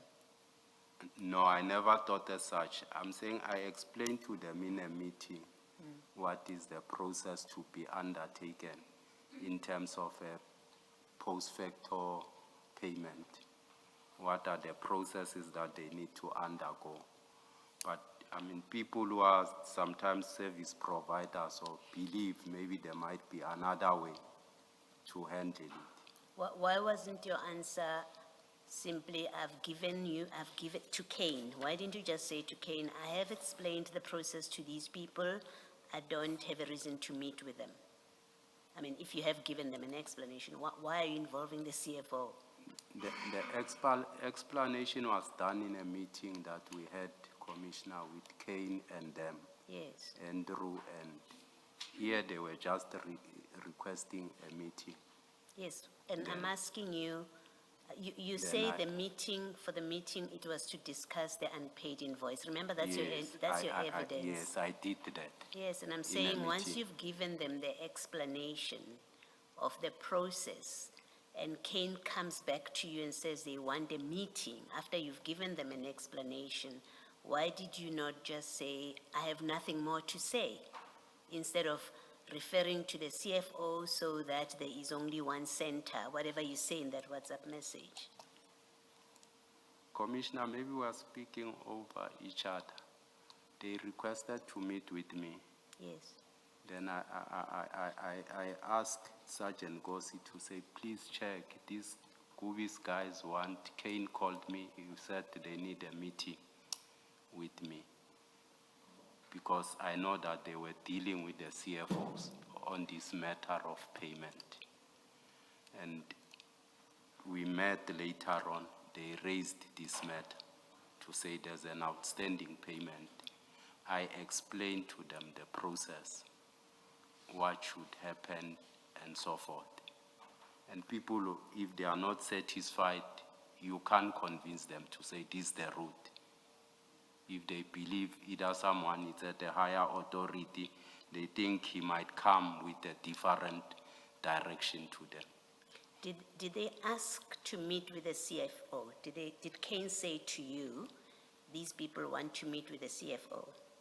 He said they want to meet with me. So why do you refer them to why do you involve the CFO? Because on your account, you have explained to them, and I understand you completely, so you're not speaking over me in any way, and I'm not speaking over you, whatever you mean by that. I've understood you properly. You say you have explained to them in a meeting with Kane and somebody else, you've explained to them the process that will have to be followed in respect of this old invoice. You say that. Then yes. Kane says to you, they want to meet with you again. It's not for the second time, Commissioner. We only met once. Kane told you that Gubis wants to meet with you. Yes. At that time, had you explained to Gubis what the problem is, what the process is? You hadn't? I hadn't. Okay. Why don't you meet with them to explain the process? Why do you involve the CFO? Because you've just said to Mr. Chaskalson, these things don't go directly to the CFO. There's a process, an internal process. Why do you not say to Kane, all right, I'll meet with them to explain the process? Why do you say I need permission from the CFO whether to meet with them is really the question. Commissioner Kane never explained in detail. I only got to understand when we were in a meeting what is their request. If Kane did not give you the detail, why do you involve the CFO?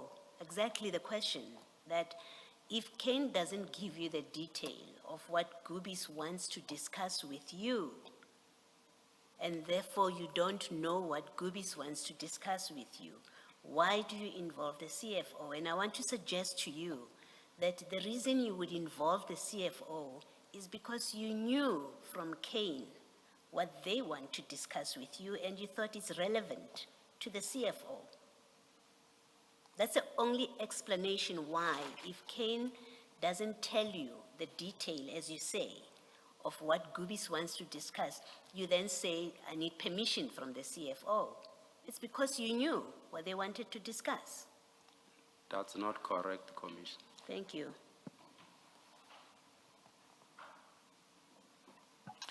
Well, look what you say to Sergeant Nkosi. I pushed the meeting to Monday with a view of getting direction from Kumpuetu first today. Please check with him on this and his advice, if I should go or drop them. How would he be able to advise you if neither you nor he knew what they wanted to talk about? He met with them, he spoke to Calvin. He was the entry point to speak to Calvin on this matter of outstanding payments and so forth. So I felt it would be proper for them to exhaust everything with the CFO. But if it relates to outstanding payments, as I understand it, everything's been paid other than June 2024. Yes. And in relation to June 2024, if you go back to 428, you had said on the 5th of March, when you forwarded that invoice in chat number 4, This one is for the previous financial year. We will engage later Nomfowethu on how to address it in order to avoid post facto. Correct. So you had said to Sergeant Nkosi, we'll engage to work out how to address it so that we don't hit a post facto problem of paying an invoice from the previous financial year. Had you not engaged with the CFO? No, at that time. You hadn't? You have been, I have. So you let that one slide for 2 weeks? Yes. Mr. Skelson, before you leave this point, I think it's only fair to you, Deputy Chief. When I asked the CFO about this invoice and why it was shared with Sergeant Nkosi, he said he did not breach confidentiality because he did not share it with Sergeant Nkosi. We must ask you, because it was you who shared this invoice with Sergeant Nkosi. So can you just tell us why you considered it appropriate to share Gubis' invoice with Sergeant Nkosi? Commissioner, I did not consider it appropriate, as I indicated that CFO made Sergeant Nkosi his extension. He was communicating with me through Sergeant Nkosi, and I was providing feedback to the CFO through Sergeant Nkosi. So why did you have to share the invoice? You could have just provided the feedback without sharing the invoice. I did not share it with Sergeant Nkosi, I was sharing it with the CFO. But you did send it to Sergeant Nkosi as per chat 4. Correct, Commissioner. And I believe if there's a buyer and a seller, I'm selling a car, I contract someone to negotiate for me the price with the buyer. I've contracted the services of that person, and that's exactly what transpired in this. And you say that person is Sergeant Nkosi? He made Sergeant Nkosi his extension. But why did you not say no? Why did you not say invoice matters are matters between the City of Tshwane and service providers? So I will not go through Sergeant Nkosi because I consider it inappropriate. The CFO came here, Commissioner, and said for him it was convenient, it worked for him. I understand that for him. I'm talking about you. Why did you not say, I'm not doing business that way because these are City of Tshwane matters? I cannot share with an outsider City of Tshwane issues. As I'm saying, Commissioner, I still stand by saying I was sharing it with the CFO, and he contracted Sergeant Nkosi on this matter. Okay, I will leave it there. Thank you.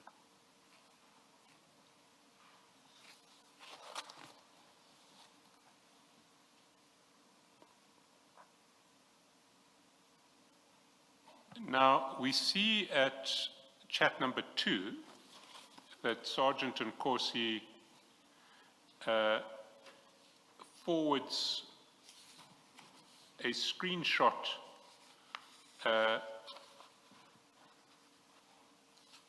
back from the,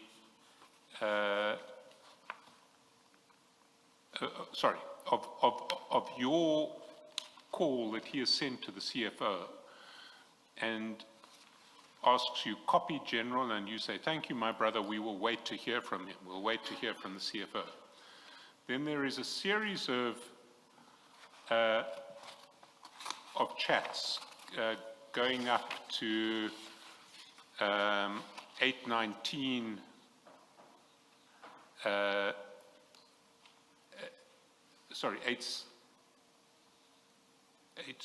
chat 4 is at 819.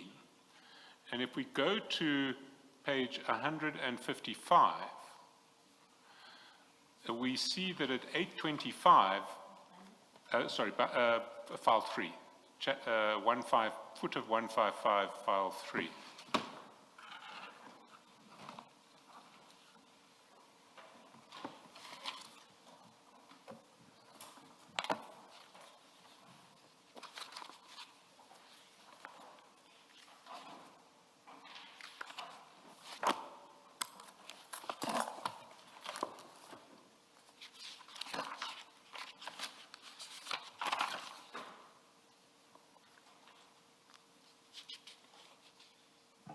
Do you have it?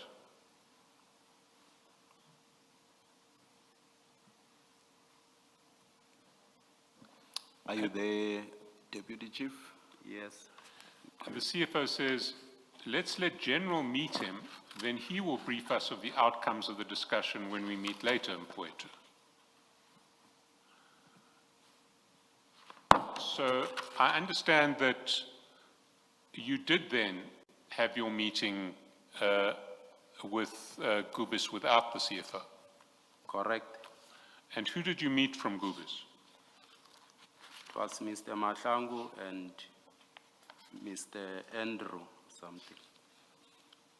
Do you know what Mr. Andrew's surname is? Let me check. I think it's in the email. See, I'm not sure what is his surname.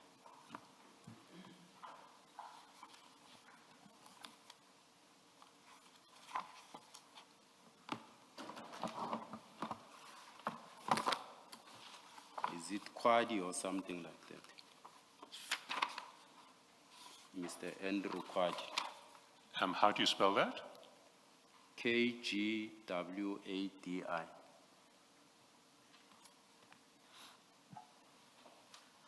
And what was discussed at that meeting?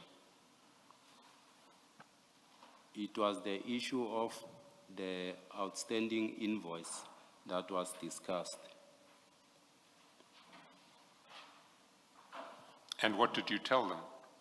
I explained to them, since this invoice relates to the 23-24 financial year, it was never accrued accordingly at the end of financial year.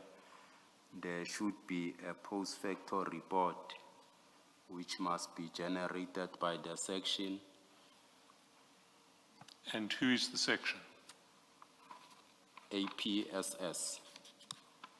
That's Director Malachi's section. Correct. So did you tell them to go to Director Malachi to get a report generated? I also did so with them.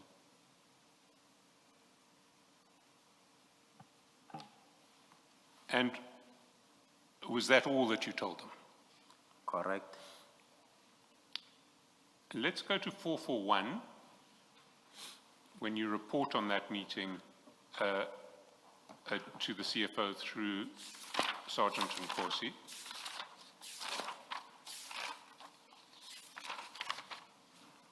And you say, afternoon, Captain, it's chat number 7.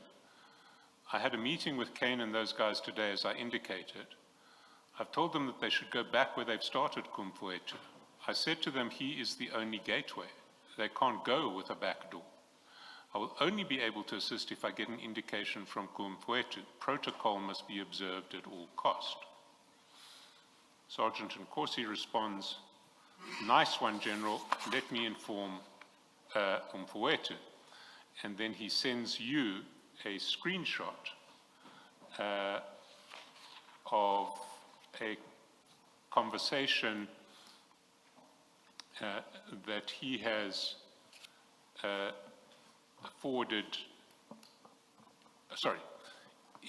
if you go to page 178, you see that he forwards his screenshot of his conversation with you to the CFO.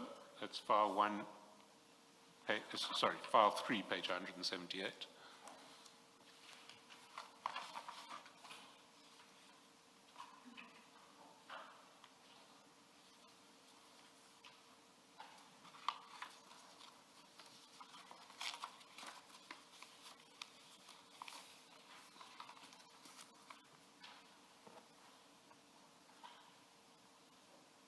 You see it? Yes. And the CFO's response is, thanks, my bra. This is the way, much appreciated. Now, you've just told us that what you told Gubis was that to get payment to the previous year's invoice, they need to get a report issued by the department, and that the person to speak to in that regard was Director Malachi. Yes. Do you stand by that? I did so, and they also indicated, can they come to me on future payments? That's when I said no, they must via through. The same way they've done, they can't cut bridges, now come to me direct. Sorry, can they come to you in respect of future payments? That's what they said. These are payments in the 25-26 financial year. Yes. They wanted to come to you for future payments, and you said, no, you must go to the CFO. Where they've started. But why would it be appropriate for them to go to the CFO? I told them the process that they should work through the APSS, Director Malaji, he'll take them through to finance for processing and payment, but they prefer to say I should be on board, to work with them, and I refused. But why would the issue, or why would this even be an issue in relation to future payments? Future payments for 25-26. By this stage, there will be purchase orders. So invoices will come to your department and with purchase orders, and your department will authorize payment. Why would there be any need to go to the CFO for future payments? I explained to them what is the process and so forth, and what was my intervention all about, and it ended there. The process I've outlined to them to say we have a process that should be followed accordingly, and I can't be able to they communicate with me either direct on these processes of payments and so forth. Yes, but you've told them to communicate directly with the CFO. I said if they have challenges, they can go back to the CFO. But why would that be appropriate? The chain is your invoice is issued against a purchase order. After the work is done, and you have invoiced, Director Malachi's department confirms that the work is done and sends it to your department for payment. Yes. That's the process. It should end there, should it not? Correct. So if your department hasn't authorized payment, one of two things has happened. Either Director Malachi hasn't sent you an invoice. Correct. Or Director Malachi has said to you this work wasn't done. Correct. Why would it be appropriate to speak to the CFO in either of those cases? They wanted to draw me on board in terms of communicating with them on future payments and so forth, and of which I said I can't be part. There's a process that I've outlined, like the question of the post facto payment report. There's a process outlined, and they should follow it. I'll be able to get indication from the Director of Finance if there are outstanding payments and invoices, and if processes have been fully complied with, definitely in that instance I'll be able to intervene, as I usually intervene in various cases. I did not want to deal with them as an entity apart from the entire service providers. But why are you telling them in the case of payments going forward they must speak to the CFO? And why is the CFO thanking you for telling them to go to him for payments in the future? Much as I indicated, that's where they've started in this process of this payment. And I helped because I intervened as the CFO requested, and also there were email coming from the Department of Outstanding Payment from the Chief's office and so forth. And I believed I've done my part. I don't have any arrangement now to either meet with service providers or discuss with them outside these normal processes.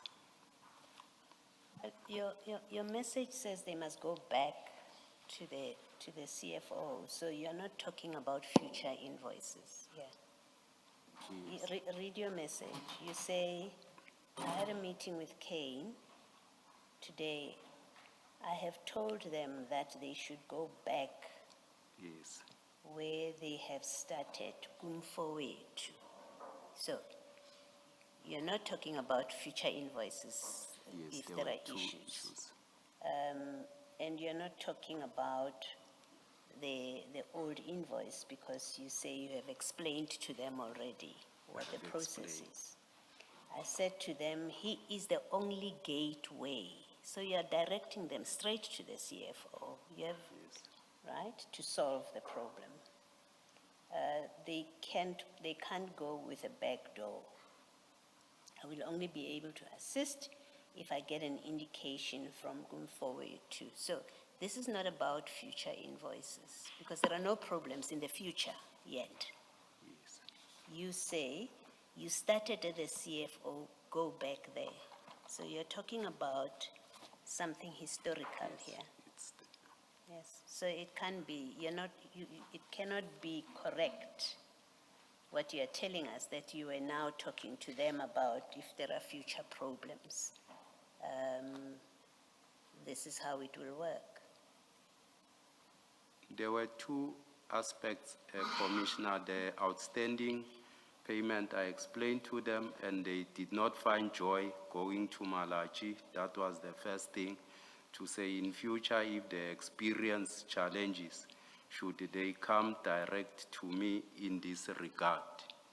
So it was one, a post-factor report that they said they won't get joy from Malachi, then they want to address it with me. I said, I can't. They'll address it with Malachi, or if they feel the CFO will deal with that, they'll have to go back to him.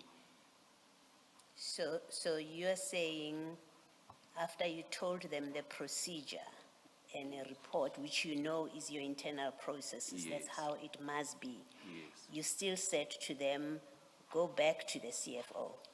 They insist maybe there should be a way to resolve it. No, you told them, I'm asking you, please try to answer my question. You explained to them how the process works according to you. Yes. And you know that's how it works, there's no shortcut to it.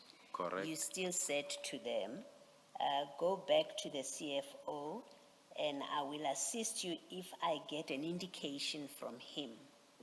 That's what Are I you did. saying that's what you were directing? So it's no longer about future invoices. I think you need to just reflect a bit on what your evidence is, in fact. Yes. Because when you spoke to Mr. Chaskasan earlier, he said it's about future invoices. Now we are back at the old invoice. Yes, Commissioner, I was clarifying the old invoice also and future working arrangement that they wanted to establish. With future working arrangements, you were saying to them, you must go to the CFO. Because Future- he's the gateway. Remember, he's the gateway. You've used those words. You've said in your message, he's the only gateway. So you are saying in future, when you have problems, go to the CFO. No.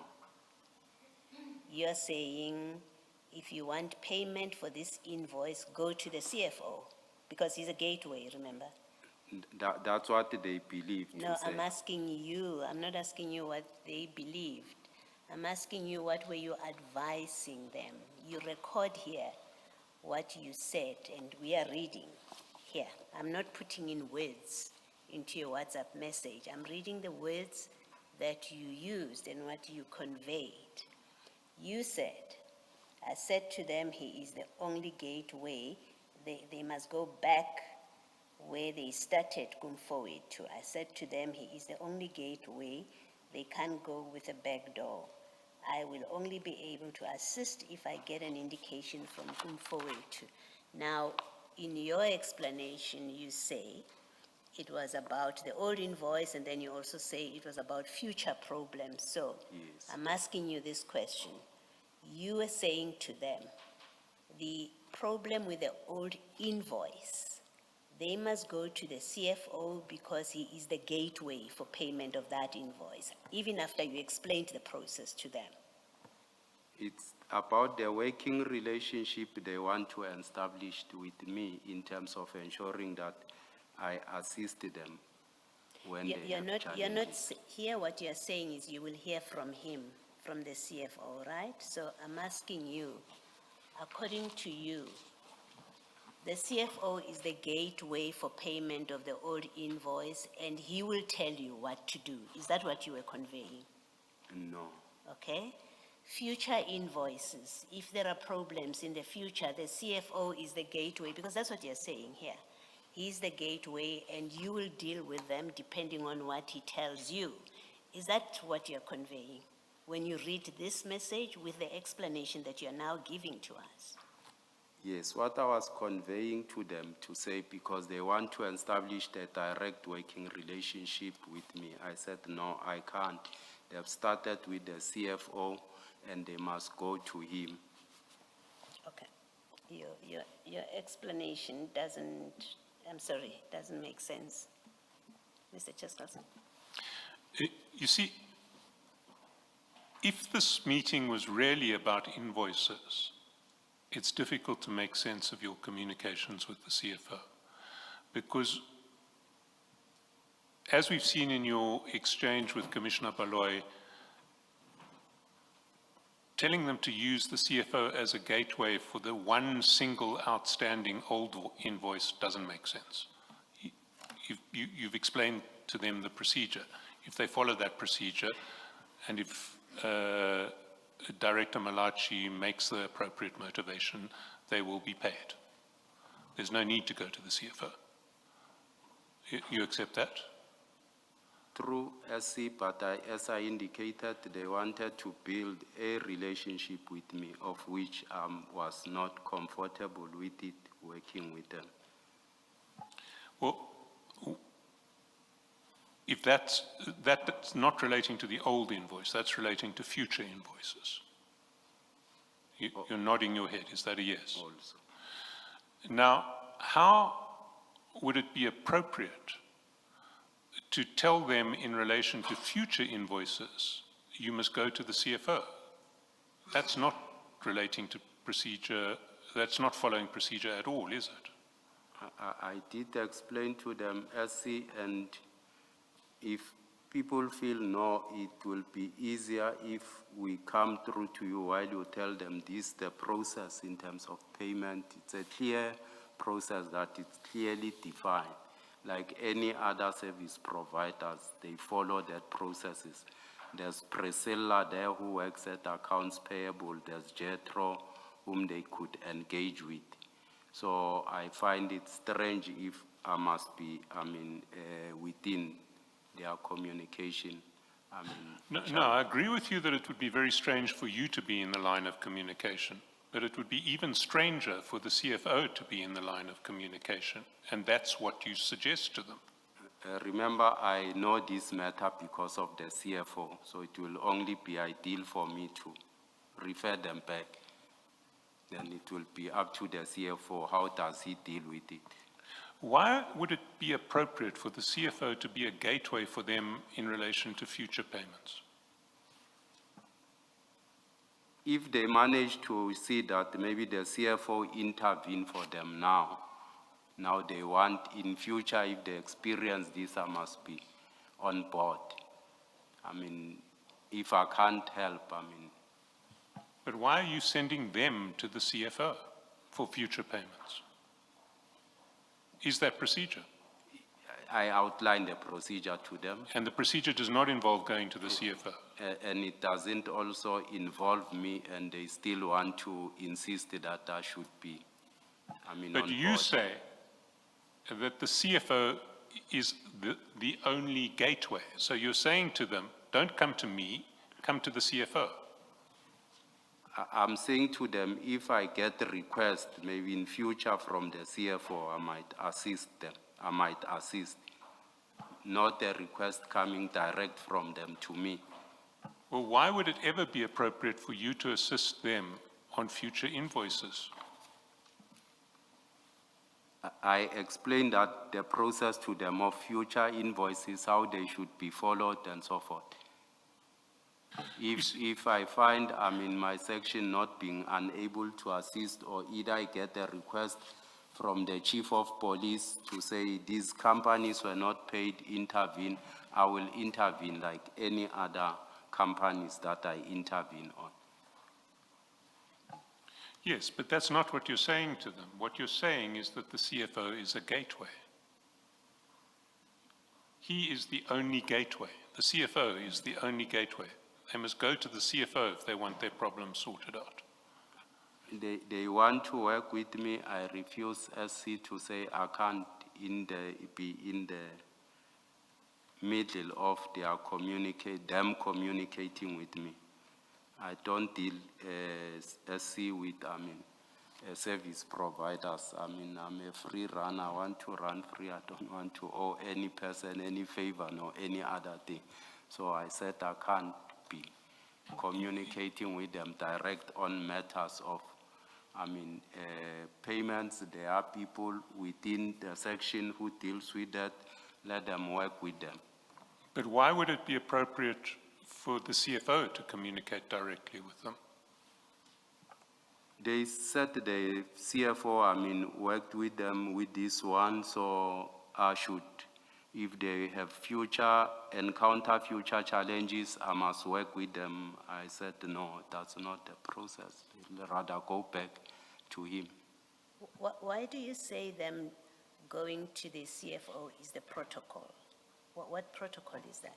Because your message says they must go to the CFO, and because he is the only gateway, and you will get an indication from him, and then you say that's the protocol. What protocol is that? They felt so, Commissioner, because they want No, me I'm not asking you what they felt. I'm asking you what you are communicating. Forget what they felt and said to you. You are communicating something to them, and we are reading it together. Yes. Let's not play confused. We are reading it together. You convey in so many words. You say, go back to the CFO where you started. That's what you say. Yes. And then you say, because there is no back door, he is the only gateway, the CFO, and I will only be able to assist if I get an indication from Gumfowetu. And then you conclude protocol must be observed. And indeed, in his communication with Nkosi, with Sergeant Nkosi, the CFO says that is the protocol. So I would like you to explain to us, what is that protocol you are referring to? And where in the city of Tshwane do we find that protocol that you are describing in your WhatsApp message? What document should we ask for that sets out this protocol between you and the CFO? And they want me to come on board and deal with their matter as an individual, as Deputy Chief Dlamini, to work with me directly on these matters, and I'm saying I can't. Maybe let me ask you differently for the last time. They want you to assist them. You say, no, it doesn't work that way. Yes. Okay. You then say to them, you go to the CFO. That's what you tell them. They must go to the CFO where they started. That's your message. Because he is the gateway. And you will only assist if you get an indication from the CFO. And then you say that is the protocol. All of that is your words, is what you have told them. Yes. So, and you know the Tshwane workings better than I could ever know them. So I'm asking you the simple question. You are describing what you say is a protocol. And I'm asking you, what protocol is this? Where in Tshwane do we find it? Who should the commission speak to in Tshwane to get a document that sets out this protocol that you have set out in your WhatsApp message? Either you made it up, there is no such protocol, or indeed this is the protocol. And I would like to know, where do we get this from? Commissioner, the CFO is the financial officer. If they experience difficulties from the department of non-payment or whatsoever, I'm also part of the department. And if they can't win within the department, they must go to the CFO. Because if I did not resolve their problem within the department, they must go to the CFO and deal the matter with him. They can't just come to me and want to work with me directly on matters of their payments. Thank you.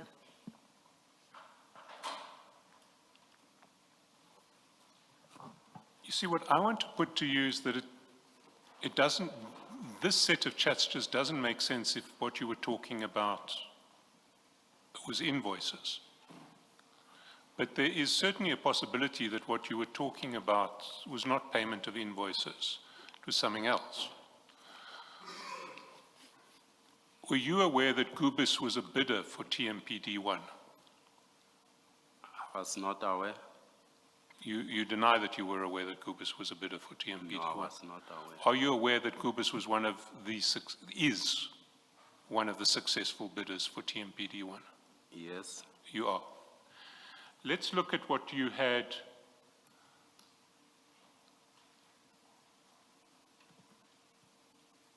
You, Sergeant Nkosi, and the CFO had been discussing 2 days previously. If we go to page, the screenshot from the CFO's chat that's sent back to you, 526,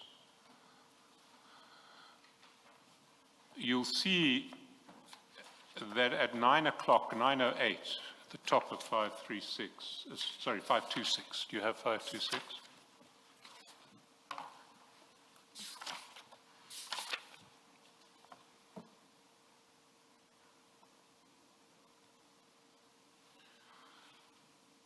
On the 25th at 9:08, Sergeant Nkosi had forwarded to the CFO your messages saying, these are the vehicles for land to be given Kuumfuetu in order of priority, and you'd listed 7 names. We discussed that on Friday. And at the bottom of the screenshot, the CFO had responded to that specific message about the 7 companies in order of priority, saying, this is ours, Mfuetu, this is the final list, right?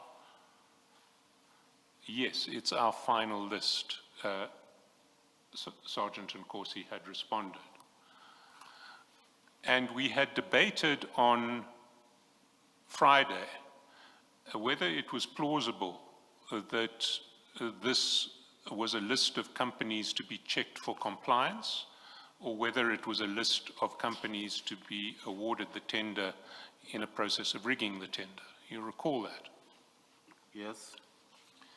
And I had put to you on Friday that it wasn't plausible that this was a list of companies that had been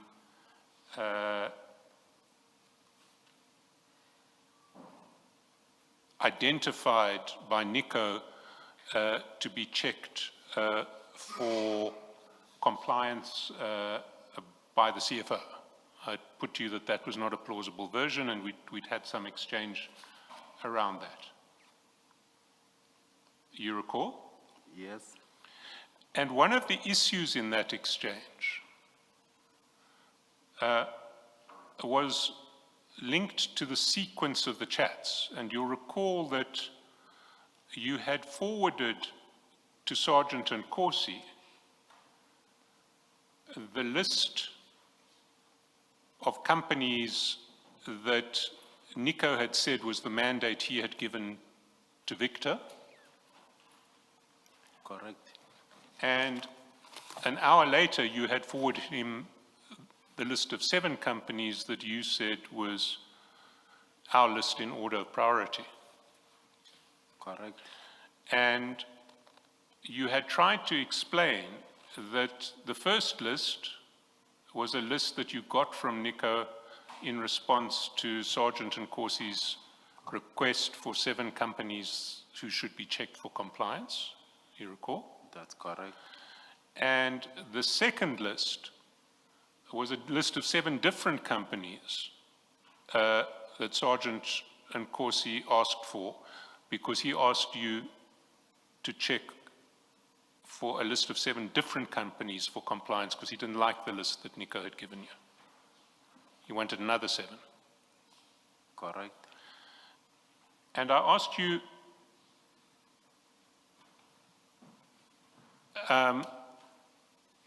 how would this have taken place? because why would Sergeant Nkosi think that Nico was open to giving you another list of 7 after the 7 that he had first given? And you said, well, no, Sergeant Nkosi and I spoke between the 2 lists, and I said to him, and he explained to me that he wanted another 7 from Nico. That's correct.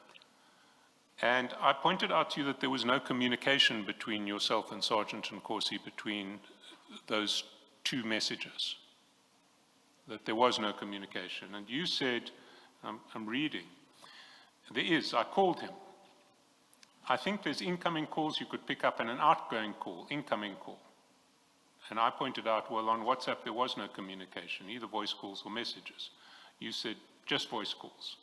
I said, well, there's no WhatsApp voice call between 8:02 when you send Nico's mandate and 9:03 when you send our vehicles for land. You said there is one, but you then agreed that there wasn't one. You then said, we spoke, SC. It might have been in a straight call, but we spoke. So I said, so are you saying it would have been on a cell phone call that was not a WhatsApp call? You said, yes, we spoke on a cell phone call. I said, so if we requisition your cell phone records, we will find a call between you and Sergeant Nkosi between 8:02 p.m. and 9:30 p.m. on 25 March. You said, that's correct. And I said, and will you accept that if we do that and find no call, then this version is false? And you said, yes, I will accept. Well, we did requisition the cell phone records, and we've given them to you. And I can state that there is no call between you and Sergeant Nkosi between 8:02 p.m. and 9:30 p.m. on 25 March. Doesn't exist. We'll check those, SC. Sorry, you will check? I will go through those. Well, you've had them since this morning, and we deliberately delayed until now so that you could look at them at tea time. Do you want me to call them up so we can check them together? I haven't done so. I'll have to check them. I'm not sure which numbers of Nkosi did you call, you take care of, whether it's one number, because he used to call with 2 numbers and so forth. You should have been given lists for both numbers, the Telkom number and the Vodacom number. Did you only get... For Sergeant Nkosi? No, for you. He also used 2 numbers. He also used 2 numbers. Yes. So which number should we be checking Sergeant Nkosi for that we haven't checked?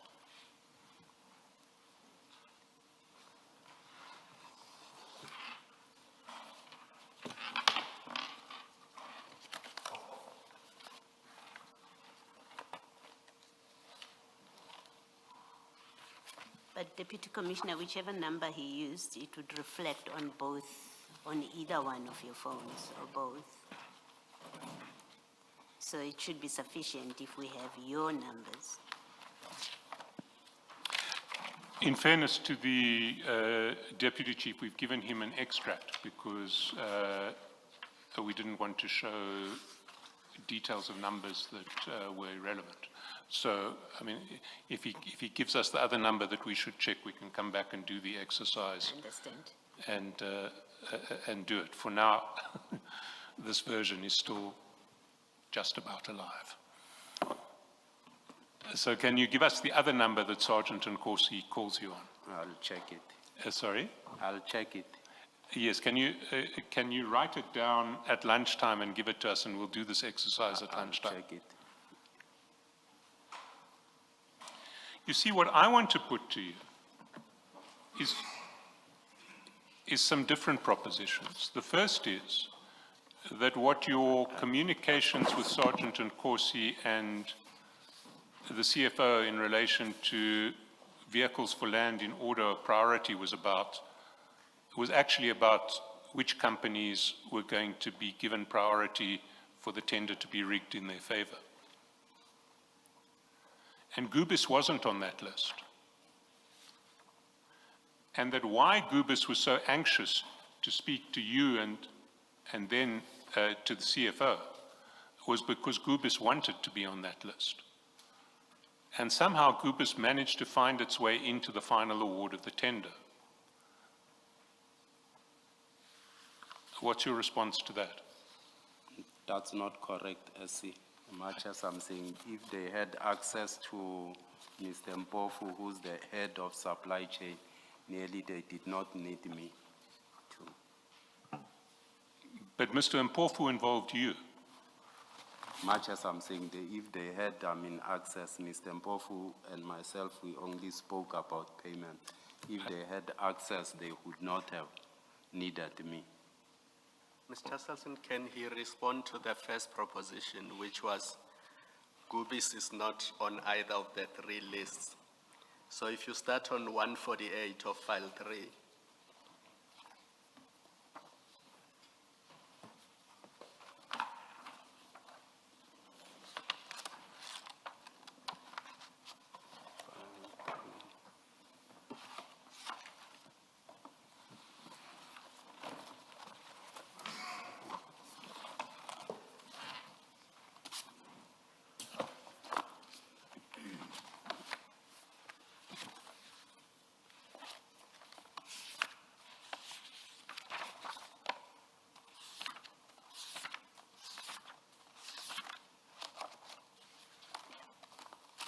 I have it. are you on 148? Yes, Commissioner.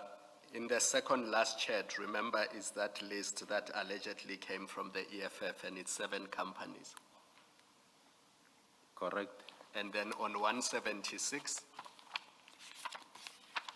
it is the one that you said was from Nico to Victor.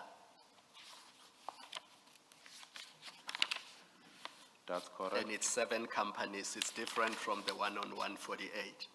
That's correct. And then the one that you said, our vehicles for land to be given to Gumfowethu in order of priority, that's on 177, the second last chat. Correct. And it's 7 different companies, so in total 21. And Gubis is not in any of those lists, correct? Correct. Yes, thank you, Mr. Skalson.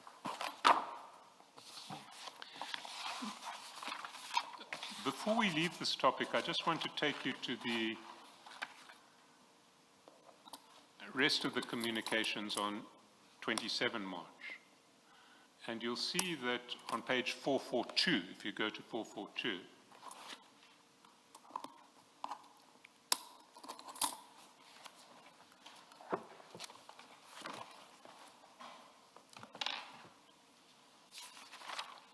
chat number 2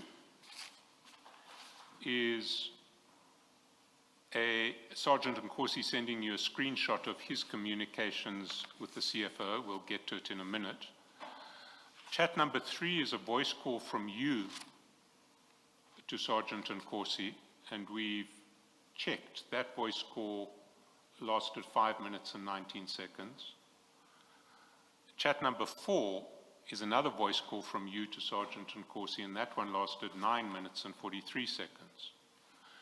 So if we look at the screenshot, that's at page 527. You said 442? 442 is where we see it in the chats at 7:55 p.m.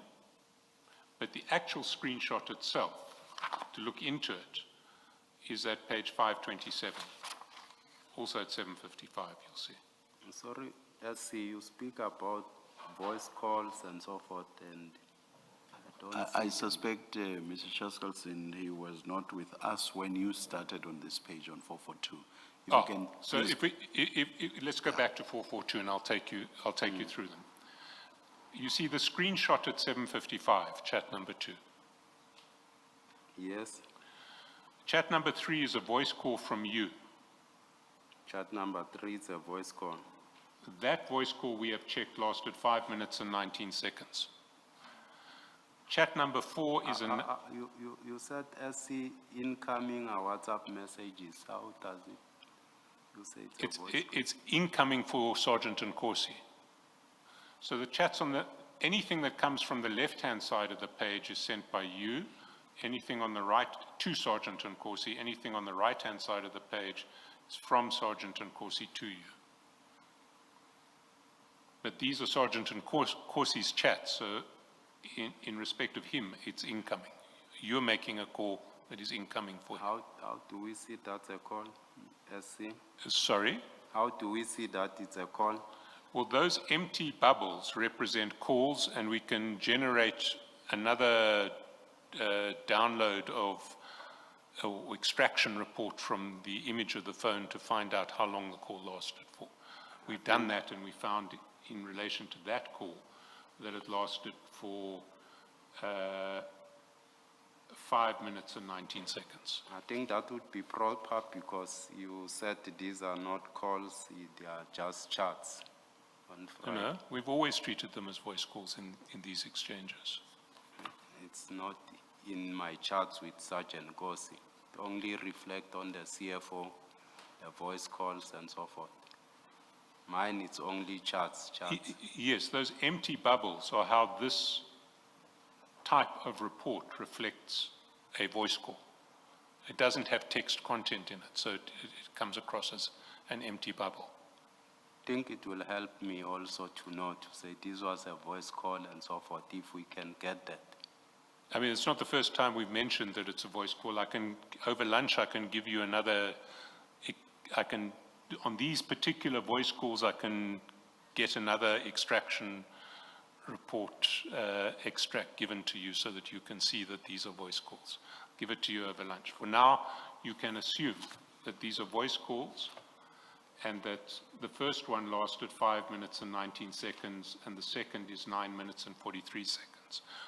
If you want to come back to them after lunch, after you've seen the extraction report that I'll get you at lunch, feel free. But for now, assume that. If we go to the screenshot,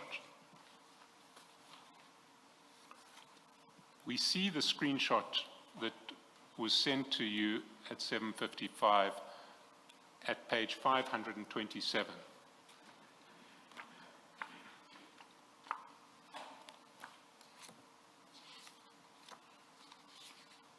And it's a screenshot of Sergeant Nkosi's communications with the CFO.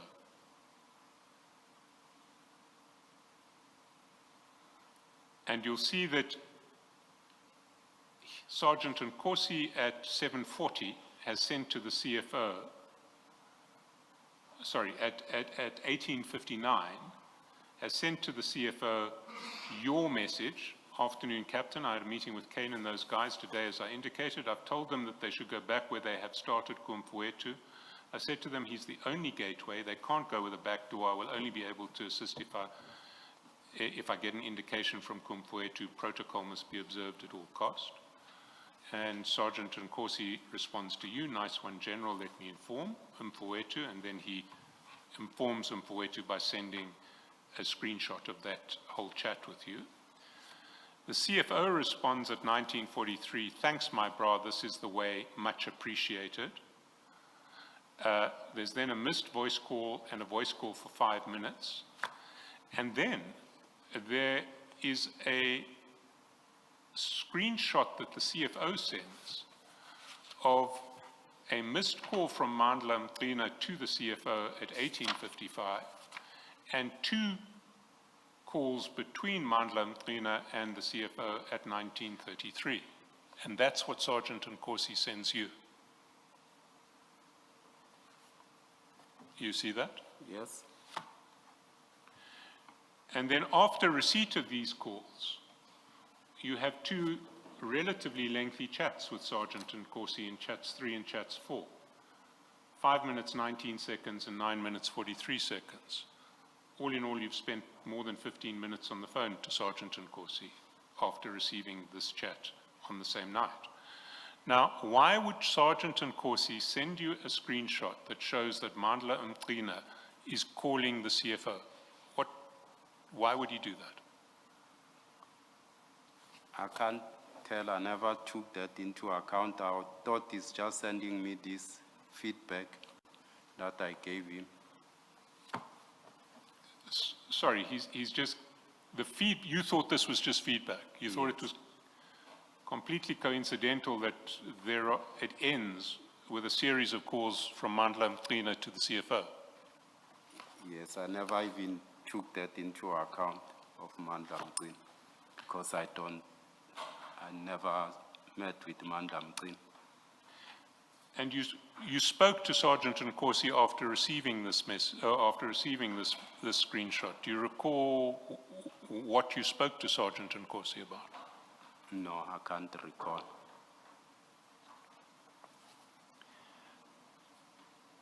You see, I want to put to you that Mandla Mqina, the evidence will show, is the one who is receiving a large part of the proceeds of Gubis's contracts with the city of Tshwane.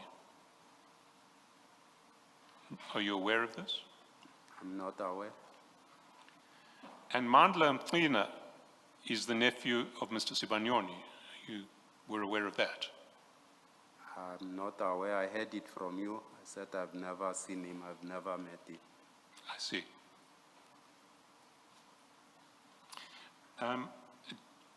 Chair, I'm about to move on to a different topic,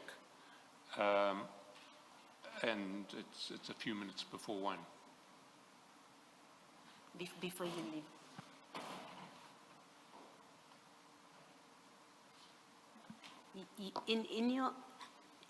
Deputy Commissioner, in your earlier discussion with Mr. Chaskalson about the purpose of your meetings with Gubis, being that Gubis was initially not on the list of companies to be awarded or recommended for appointment, and later on they end up on the list, and that's what the real purpose of those meetings and engagement was.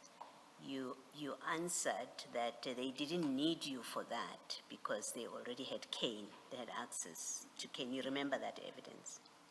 Yes, I said, Commissioner, if really it was about them getting appointment, Kane is the head of supply chain, they have direct contact with the CFO, why would they need me to assist them? Can I suggest that they knew of your contact with the CFO and Sergeant Nkosi? They knew that triangle, that you have access to the CFO and you have a way of resolving things and agreeing things with the CFO, and that's why they would have. I want to suggest that as a possible explanation, that it's because they knew of your proximity through Sergeant Nkosi and your dealings through Sergeant Nkosi with the CFO, and they would have wanted to, and they would have had those engagements with you about being awarded the tender on that basis. That's not correct. That's not correct. Okay. It's my suggestion to you that in fact that's probably what was happening. That's not correct. That's not true. Thank you. Can I just ask a follow-up question? You said in response to Commissioner Baloy that they have direct contact with the CFO. I got their complaint of payment from the CFO. So he indicated also here that Mr. Madlanga called him.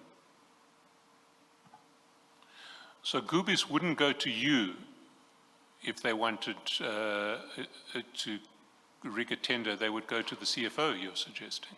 I'm not suggesting that they wanted to rig a tender, they'll go to the CFO. I'm saying they had contact of the CFO to speak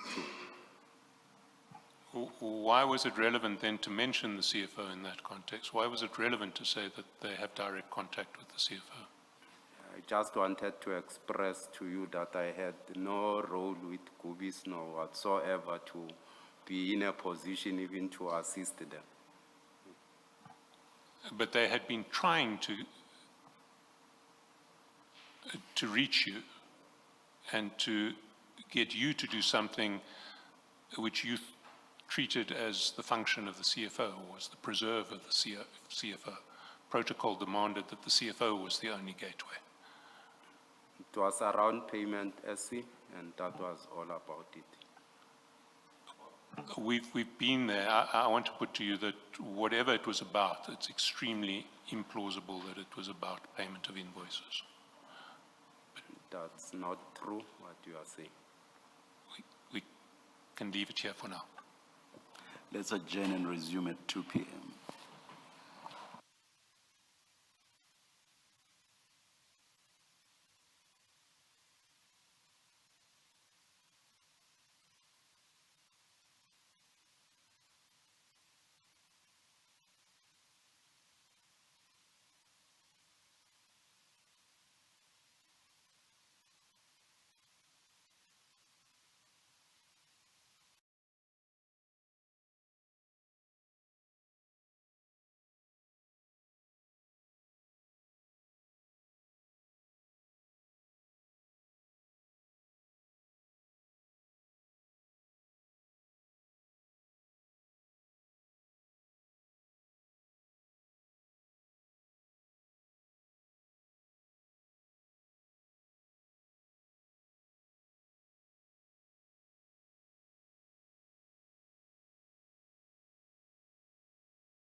the spreadsheet is not here yet. When it arrives, I will ask maybe for a short adjournment to consider it, have it printed out, and then to go back to that issue. We had been dealing with the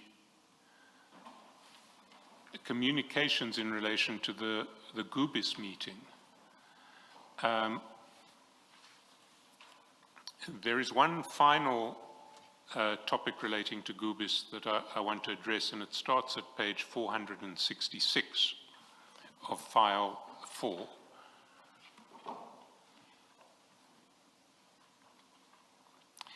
And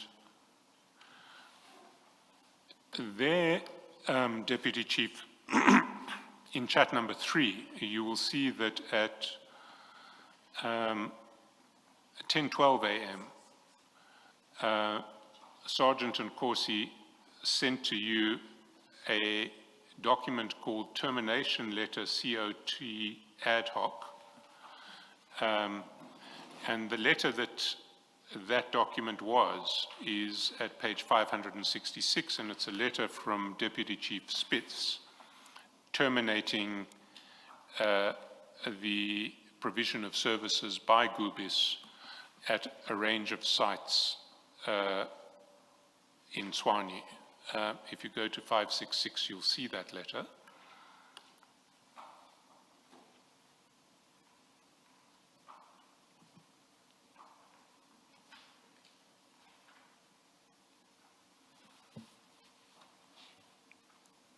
Do you have it? Yes, I do. I see. Why did Sergeant Nkosi send you this letter? Sergeant Nkosi forwarded this letter to me to say the CFO said I should take note of this termination. He will discuss it with me. To take note of the termination and to discuss it with him? Correct. And did you then have a discussion with the CFO? Later on, yes, we did discuss. And did you meet in person, or did you have a call? I think I'm not sure if he called me, because I think he requested the numbers from Sergeant Nkosi and called me around this. And what was the discussion that he wanted to have in that regard? It was around year-end financial year, regarding to ensure that we accrue accordingly the invoices of the previous financial year, so that we don't sit with outstanding invoices which were not accrued accordingly in the financial statements of the city. But why was the termination letter relevant to that? To take note, to say the services have been terminated, we need to ensure that there's a mop-up plan in terms of ensuring that there are no outstanding invoices.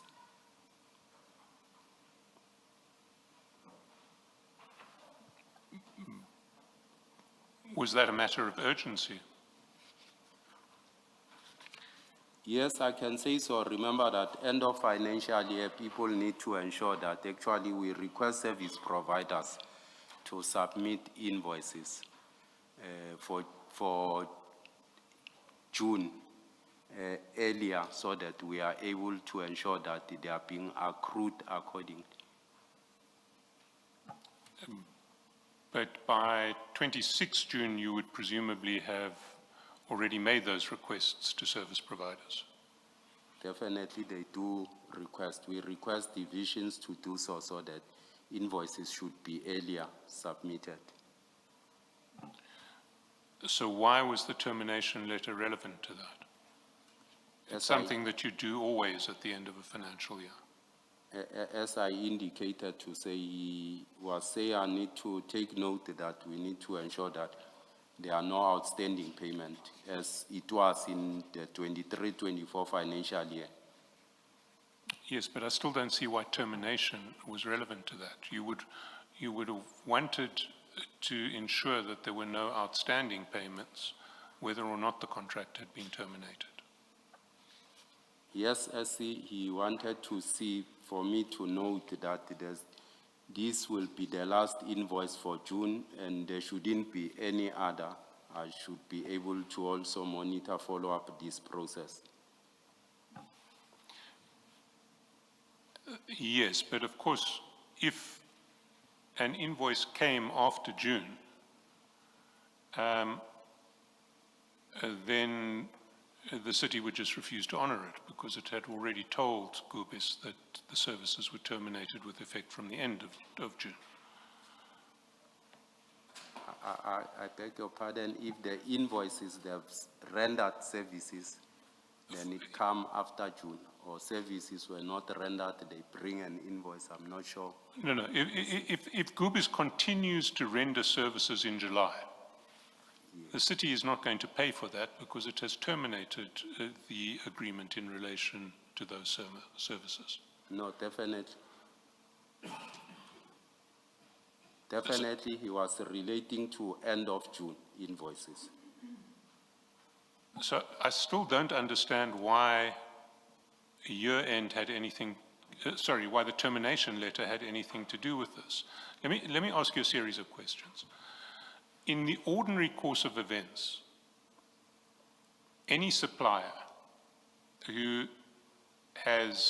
is supplying the city in terms of a contract that will continue to run into the new financial year should submit their June invoices in time to be captured for year-end. Correct. So in the ordinary course of events, Gubis should have submitted its invoices to be captured for year-end by 30 June 2025. That's correct. The termination of their services didn't change anything in that regard. I think he was emphasizing this. I indicated earlier on with the contract that was ending in February, to say in most instances you need to have a mop-up plan if a contract comes to an end, because once it ends, invoices are not in and so forth. You might not be in a position to process those invoices. So maybe it was his emphasis to say we need to ensure that all the invoices for the 25-26 financial year end of June get accrued accordingly to avoid misstatement in the financials of the city.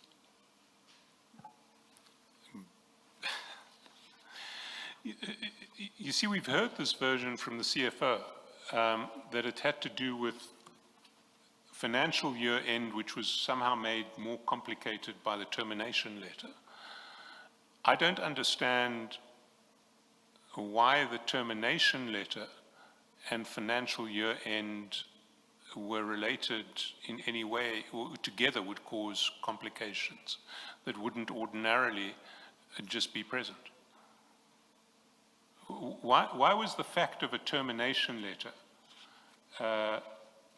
going to cause any complications for the city? Not the termination letter. The issue is around accrual of invoices.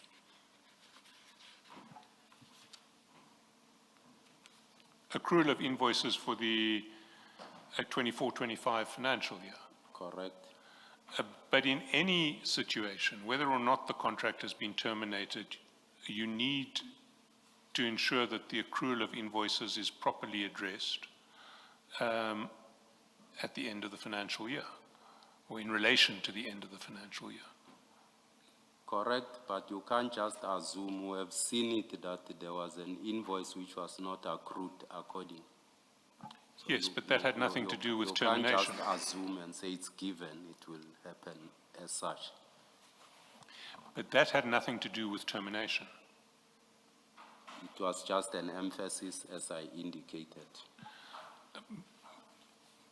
But why then was it necessary to get Sergeant and Corsi to forward you a termination letter and to have a meeting that the CFO described as being very urgent in relation to termination.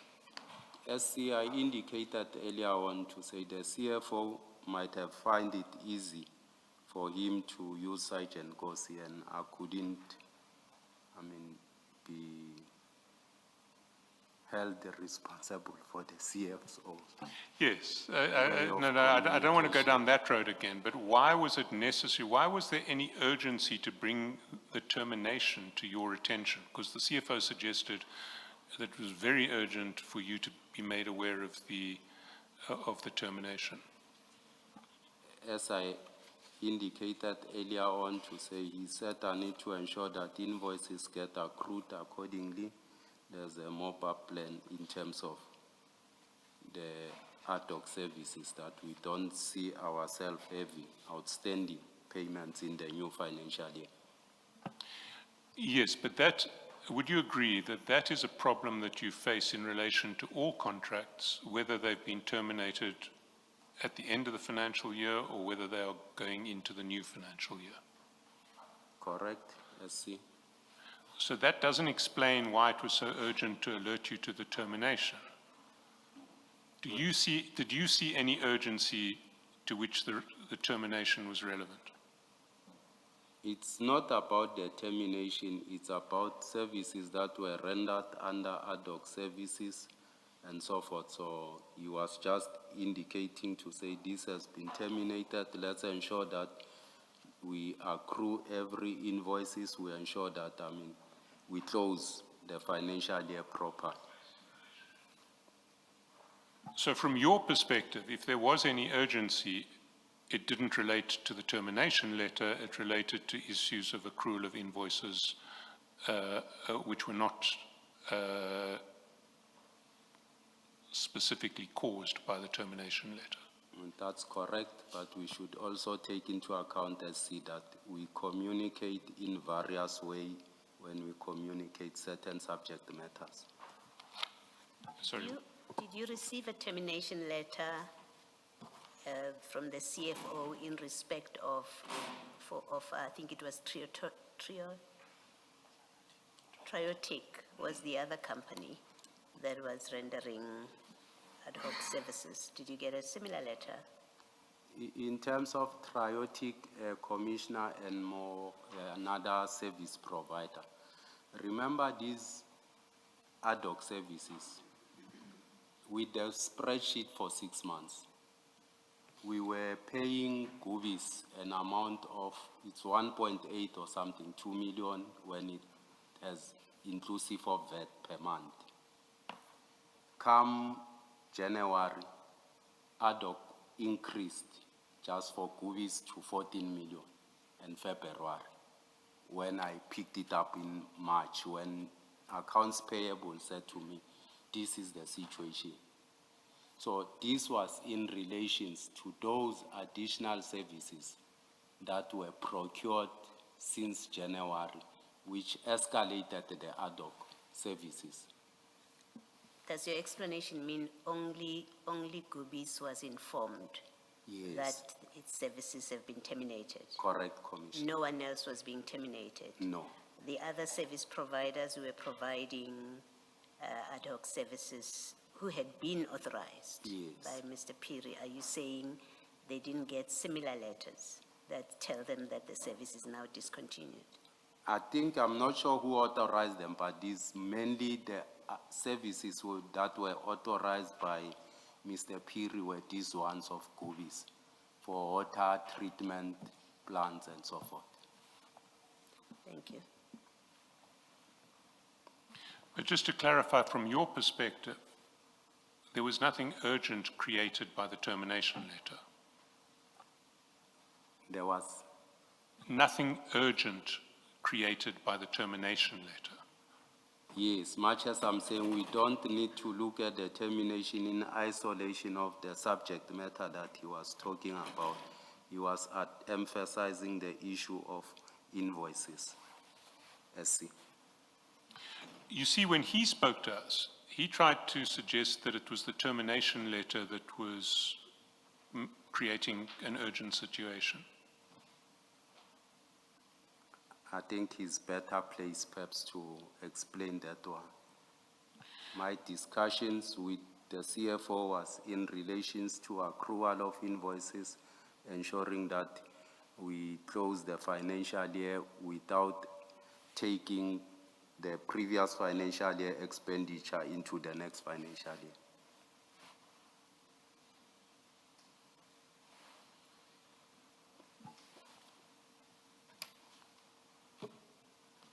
Can I then take you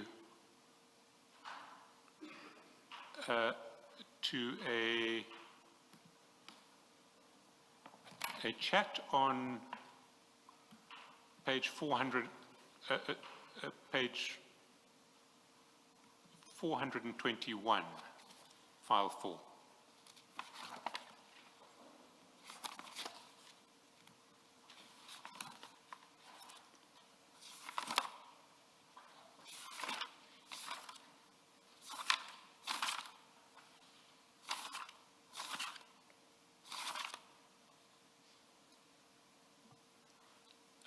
And there you'll see that at the top of 421, on the 6th of December 2024, Sergeant Nkosi sent you a screenshot.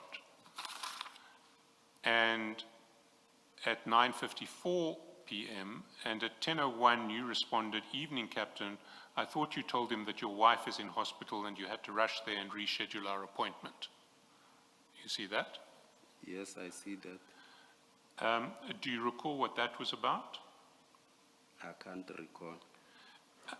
Maybe if you go to page 498, sorry, before we go to 498, there does need to be some sort of trigger warning, because there are some fairly gruesome pictures that are sent in this message.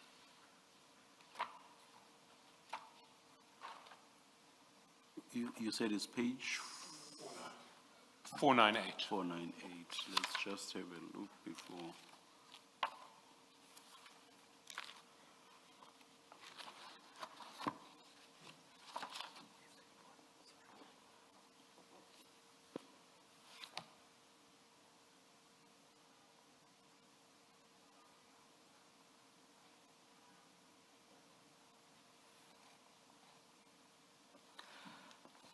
Perhaps we should not display it.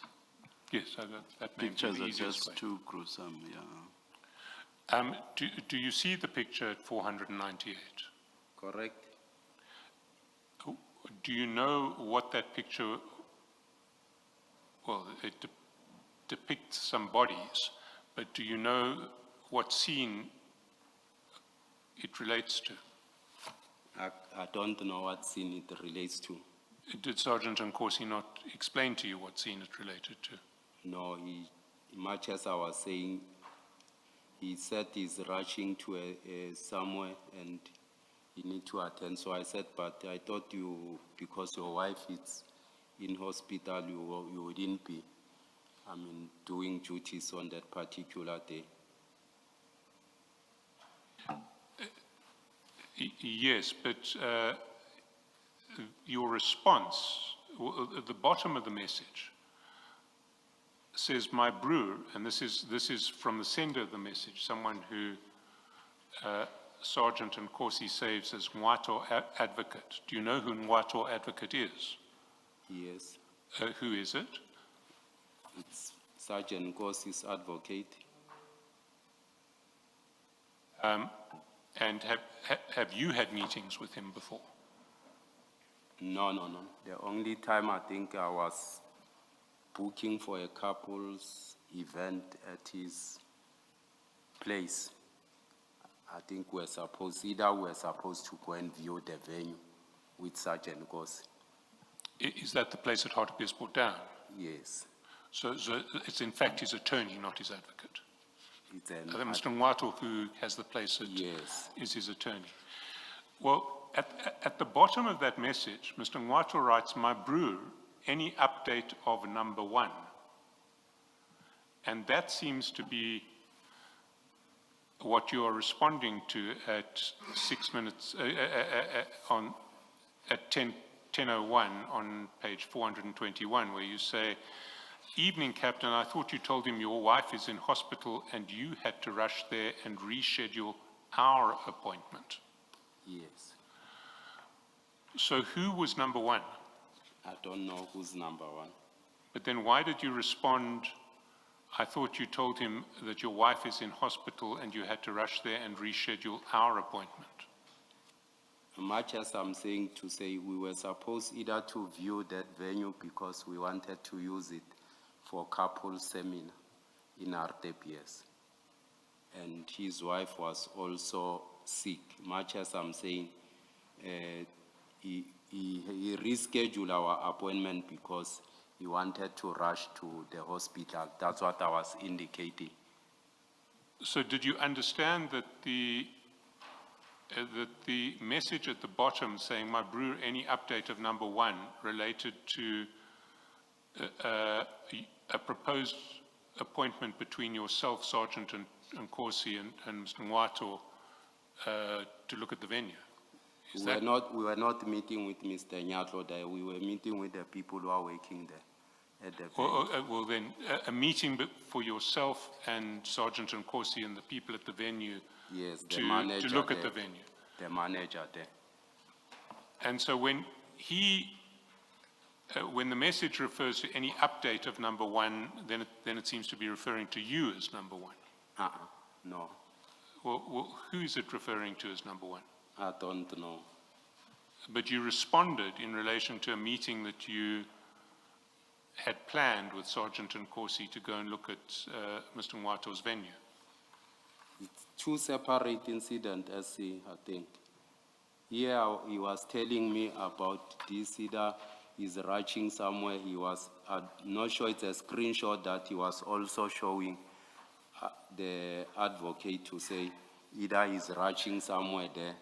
And while he had initially an arrangement with me to take me to view that venue there, but he also had his wife in hospital. So, and he rescheduled our appointment because, as I'm indicating to say, because his wife was admitted and so forth, so we won't be able to go and view the venue. But how did you know, in response to this message, which says, any update of number one,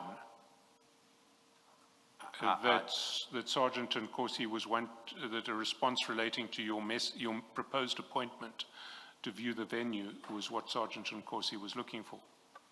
I have nothing on this message, CS. I think it's a communication of Sergeant Nkosi and Advocate Ngwato. I don't know what they were talking about. Sorry, Deputy Chief, but that answer doesn't make sense. You get a screenshot at 9:54 from Sergeant Nkosi of his conversations with Mr. Ngwato. You respond within 7 minutes saying, evening, Captain, and the last message on that screenshot says, my brewer, any update of number one? And you respond, I thought you told him that your wife is in hospital and you had to rush there and reschedule our appointment. SC, Sergeant Nkosi sent me this screenshot. Then I write to him to say, I thought you told him that your wife is in hospital and you had to rush there and reschedule our appointment. That's what he told me to say. He's rescheduling our appointment because he's rushing to hospital. So I become surprised if he's attending again to another incident. Deputy Chief, who's the him you are referring to in that chat? I thought you told him. Who is that him? Advocate Ngwato, because that's the screenshot I think he sent me. But why would he tell Advocate Ngwato? Because he doesn't work for Advocate Ngwato. If he doesn't need to be at work because he's attending to that crime scene, why does he have to tell Ngwato that? Commissioner, this screenshot he shoots to me because we had an appointment to go and view the venue. So I'm surprised to say, but you rescheduled our appointment to go and shoot the venue. So, and you said your wife is in hospital, it's admitted in hospital, which for me it's a valid reason So for him to reschedule our appointment. Now he's attending to something. I'm saying why you did not tell Advocate Ngwato to say your wife is in hospital. So the him in your chat does not refer to the number 1 in the screenshot? I don't know who's number 1. Thanks. Looking at the timestamps here, your answer doesn't quite explain. This is at night, the screenshot exchanges that you're referring to. At 4:98, that exchange happens at night, and then your message is also at night, where you say, I thought you told him. So if your issue is that he had said to you that he will tell him that he's attending, that if your account is that Sergeant Nkosi told you that he will tell Mr. Ngwatu, or he told Mr. Ngwatu that his wife is in hospital, and that is your issue now that you see these pictures here, because now it has cancelled your viewing as a result of him telling Ngwatu that his wife is in hospital. It doesn't quite make sense unless you are going to be viewing the venue at night. He's not Mr. Ngwato's wife. Sergeant Nkosi's wife was in hospital. Yes, I understand. So we're supposed to go there and make arrangements for a couple's seminar. He postponed me and said, we can't go there because my wife is in hospital. I must go and visit him. So I'm surprised to say, but you are taking other commitments. Okay, but this screen page that Sergeant Nkosi sends to you, it doesn't say he is at another job. There's no accompanying message that tells you that Sergeant Nkosi is in fact at another scene. Where do you draw that from, that he has gone somewhere else instead of going with you to go and watch and see the venue? Much as I'm saying, this chart he was showing me to say he postponed me earlier on, but he's now showing me to say he's attending to something else. Why do you say this says he is attending to somewhere else? Why do you say from this that Nkosi isn't attending at this scene?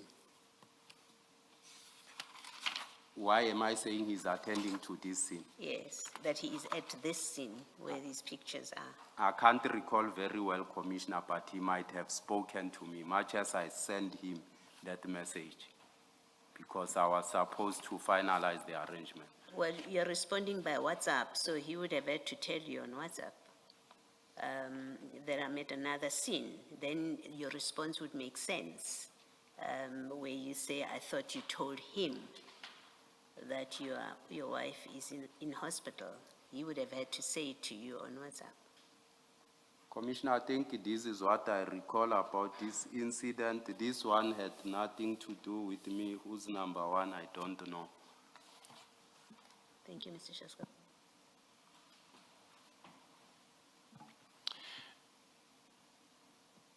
Can I take you to a different issue? It is file 4, page 479.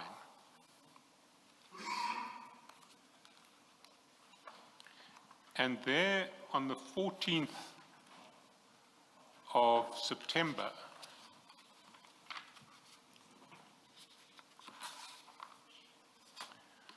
Sergeant Nkosi sends you a series of receipts from applicants to be trainees in the TMPD. starting from chat number 7, and you'll see those receipts in the annexes from page 571.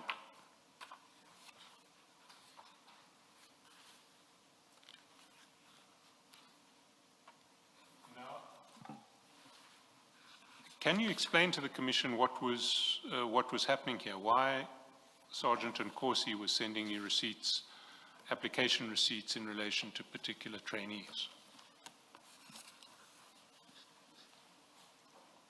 As I indicated previously to say, the application receipts that Sergeant Nkosi have sent me, I received quite a lot of them from various people, family, colleagues, friends, and so forth. To say, perhaps, can you assist with this, with the hope of securing employment in the city? So I received quite a lot of them.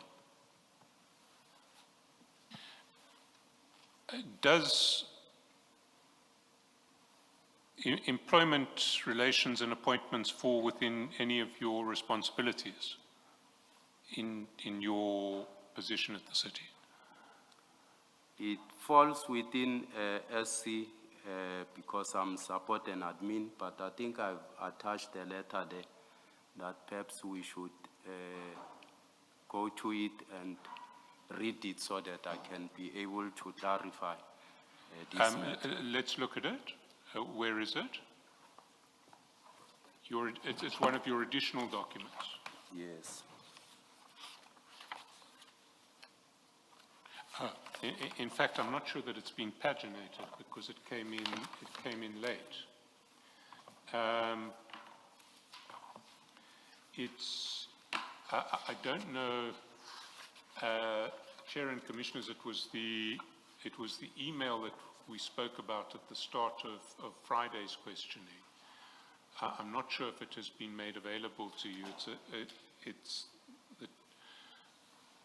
The covering email is from Deputy Chief Dlamini and is dated 20 April 2026. The email itself is from Velin Nwandule Inswani to Deputy Chief Dlamini on 8 May 2025. Do you have it?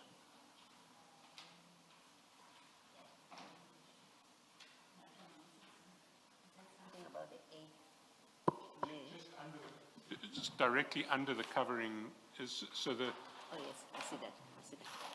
It is the right one. Can I suggest that we number it in the additional documents bundle, which currently ends at file 5, page 88. It can start at page 89 of file 5. Isn't there one to spare? I can share with Commissioner Baloyi. One to spare for Commissioner Kumalo, please.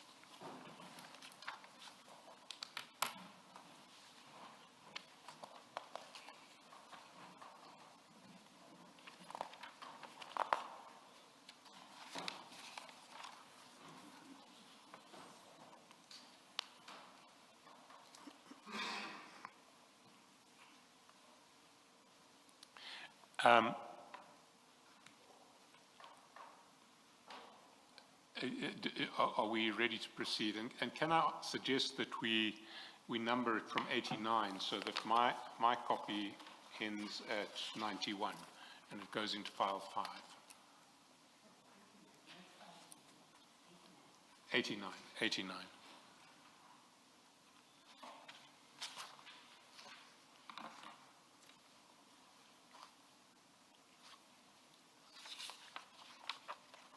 And may the attorneys please make sure that our files are what they should be at the end of the day. Thank you. Deputy Chief, if you can number yours accordingly, and then let's discuss the document, what you want to tell us about the document.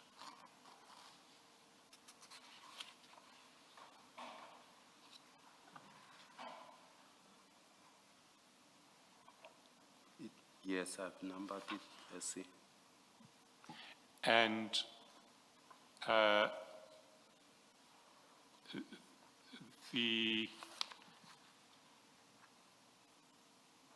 can you tell us what you want us to take note of in the document? SC, I want you to take note of, to say the structure might be speaking something else, but in essence, practicality, it's not what is happening at the workplace. So this is a typical example. It's not only relating to HR matters, but it also relates to many aspects within my division. It will be internal affairs and so forth, but I'll take you through just to understand so that you can have, a background around these matters of my involvement and so forth on HR-related matters. Please do. It's just that I'm not sure what you want to emphasize here. So the floor is yours. If we go to page 90, you'll realize that I'm making request here from my office to the director who wrote this email to say, as discussed during your telephonic conversation. So you're at the foot of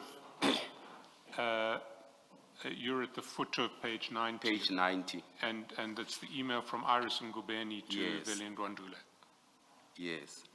To say, as discussed during our telephonic conversation with DC last Wednesday, 30 April 2025, please submit a plan and timeline for the filling of the advertisement of the recently closed vacancies. Furthermore, you and Ms. Celias are required to attend the Monday's meeting at 7:30 for weekly progress. Lastly, please update on the job forum of 2,000 trainee. The advertisement is planned for the first week of July 2025. This was my email to Director Nwandule to get a plan, a sense of what is happening. And he responds to me on the 8th of May. He says, good morning, Deputy Chief. Please note that first and foremost, all recruitment applications are received by Group Human Capital Management Recruitment Section. The process is fully controlled by Group Human Capital Management. Upon receipt of the online application, the information is organized for the department in terms of various positions advertised.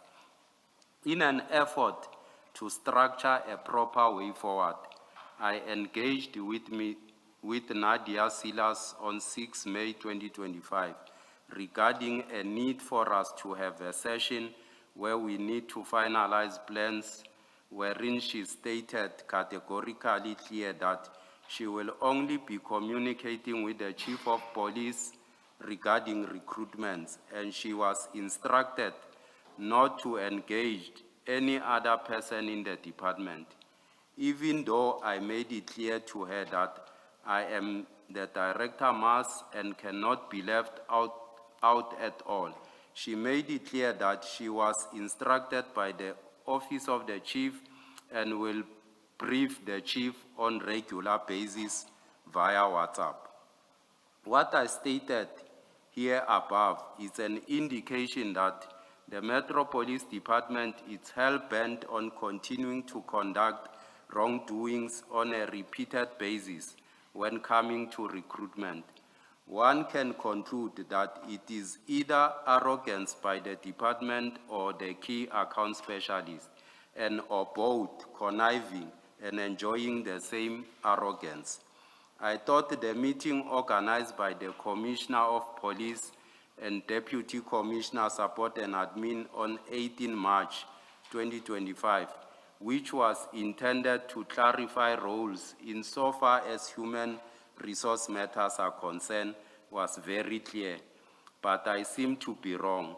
The same meeting was clear that the Director Mass, TMPD, and Key Account Specialist, Group Human Capital Management ought to work together on all human resource matters.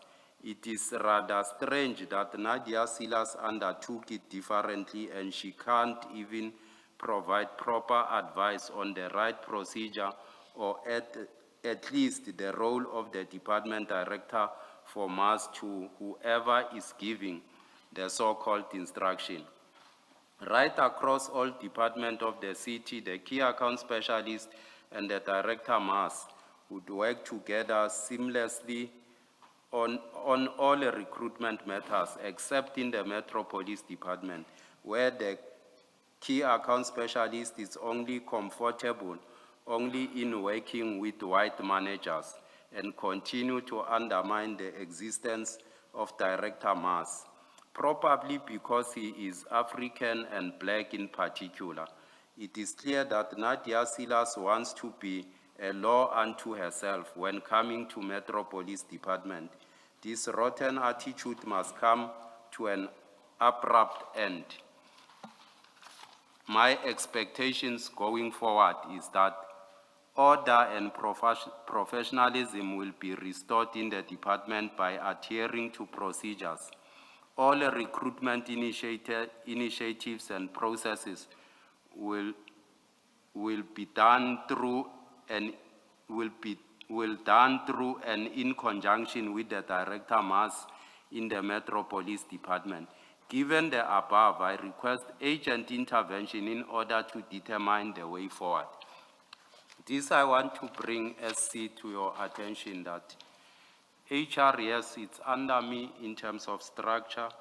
As you could see that I continuously make attempt to ensure that, we work seamlessly in this arrangement. On the 18th of March, I arranged a meeting together with the Chief of Police, both the director and the key account specialist, trying to resolve, their working relationship. In that meeting, it was resolved that the key account specialist must liaise with the director mass in whatever HR-related matters within the department. But you can take from the email that came back on the 8th of May that there was no any effort of the two trying to work together. And these are work politics I indicated previously to say we sometimes get accused of raising race cards while it's not the case. There's a clique that works within the department of people preferring Dlamini is black, we can't include him on these matters that relate either to HR or whatever the case it might be.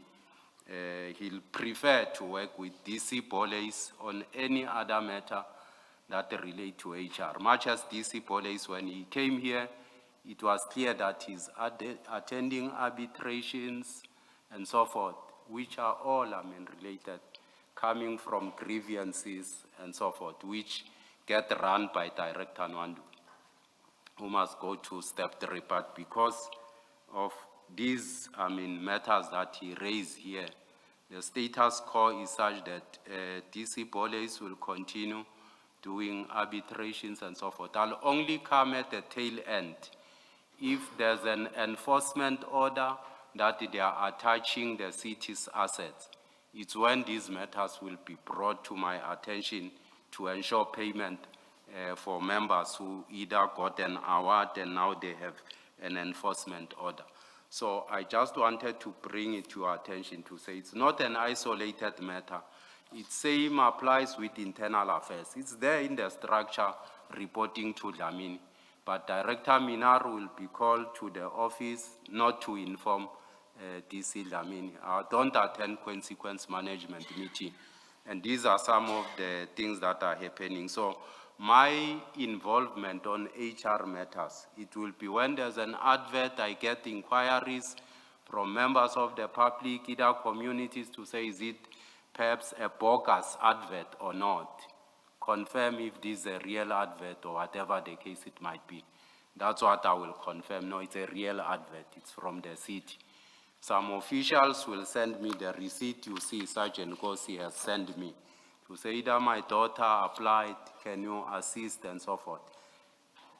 I give them information. Most instances, it will be when the recruitment process is on course, either some receive, SMSs to come and do physical exercise. You'll get a lot of inquiries and calls to say, my child was not called and so forth. Will they be afforded an opportunity? I'll just inquire from HR, they'll inform me to say they are calling them on batches and so forth. For instance, typical example, with the 200 trainee, I'll appoint people to say, Nadia, you liaise with this superintendent and this one. They will change them and put, white people to say, Nadia, you select white people, you'll work with these people only on this matter and ensure that, it doesn't get information in this regard. So it's a cabal that it's run in the department. And on HR matters, truly speaking, SC, that's basically my involvement. I receive these things of inquiries within people, various people. I assist them with information and so forth.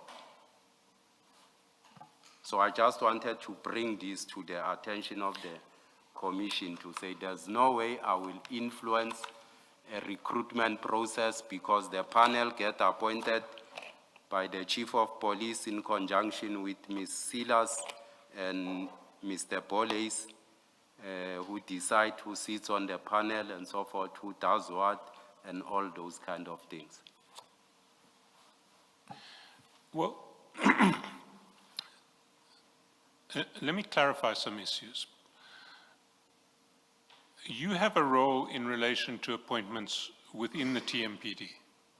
That's correct. Do you have a role in relation to appointments outside the TMPD? No. Now, if we go, for instance, to page 451, we see a series of these receipts at 451. And they, the actual documents are at page 540. So if we go to 540, we see the receipts. The first receipt at 540 is for a position of cashier. Is that a position within the TMPD? The position was within the TMPD. I see. And the second application at 542, administrative officer, is that also a TMPD? The position was within the TMPD. Right. The page 554, there is a letter addressed to an applicant saying, thank you for registering on the City of Tshwane recruitment page. Please update your profile, then apply for job opportunities. That looks like a general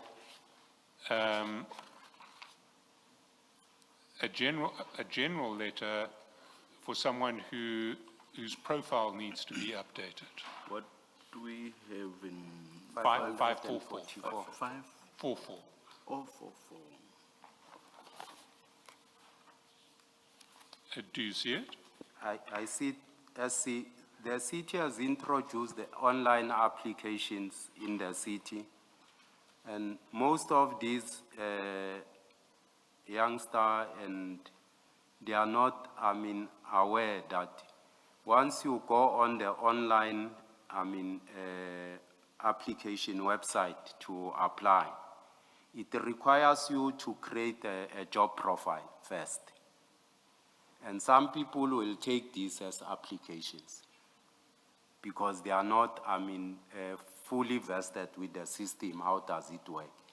You need to first create a profile, then go and select where they are posted. You apply specifically, then it will give you a confirmation receipt that you have applied. So most of the applicants end with creating profile and think they have applied for a position in the city because they are not well conversant with the system. So this is one of the confirmation that you have a profile now. If you want to apply, you can apply for any position within the city. Why would it be appropriate to send that letter to you? What role do you have in relation to sort of general registration on the Tswane recruitment page? SC, you will realize that he sent this and say he has applied. I said, I advise, it's not an application. He only created a profile. He must go back to the system and apply. And take, for example, 540, the cashier who you say was applying for a post in TMPD. What did you do with this application? Or this receipt of application? Much as I indicated to say, I receive a lot from various people with the hope that they will either get assistance to secure employment or whatever the case it might be. I mean, taking into account, the rate of unemployment, people are disparate, they go all out. Even if it's not positions in the department, for the mere fact that you work in the city, people think you might have a way and so forth. They'll send you this, confirmation to say, my daughter or my son has applied. Is there a way to assist? You'll receive quite a number of them. You see, you received this from Sergeant Nkosi, these letters. In the light of your explanation, does it mean you understood it as him hoping that you would be able to assist these people, hoping and maybe even expecting that you would be able to help these people obtain employment? Correct, Commissioner. Thank you. Did you explain to him that you couldn't do that? I do explain SC to a lot of them, even to him, to say if they want to be Metro Police officers, they need to be able to be fit, be in a position to run 2.5, do obstacle crossing and so forth, and pass all the steps. No, I understand that, but did you explain to him that you can't ease the way for certain applications? You can't help someone get appointed? I did, and much as you will realize that not even a single candidate on all these applications was successful. Some of them could not do at the physical evaluations and so forth. You see, what seems odd is that if you did explain to Sergeant Nkosi that you couldn't assist, why did he keep on sending these to you? Because he sends them to you over a fairly lengthy period. We see the first batch are on page 451. And that is the 6th of May.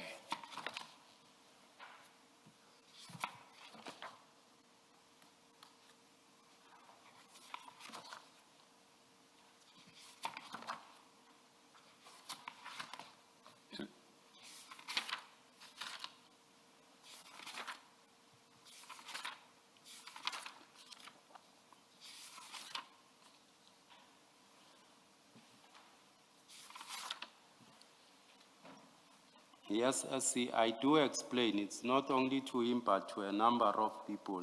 And they will continue persuading with a view that perhaps one might help. Well, let's look at the next one, which is at the top of page 461. It's a month later in June.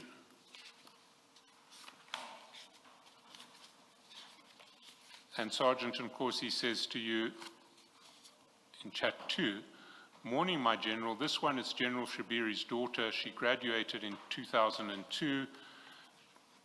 Since then, no employment, and he says, please, let's make a plan.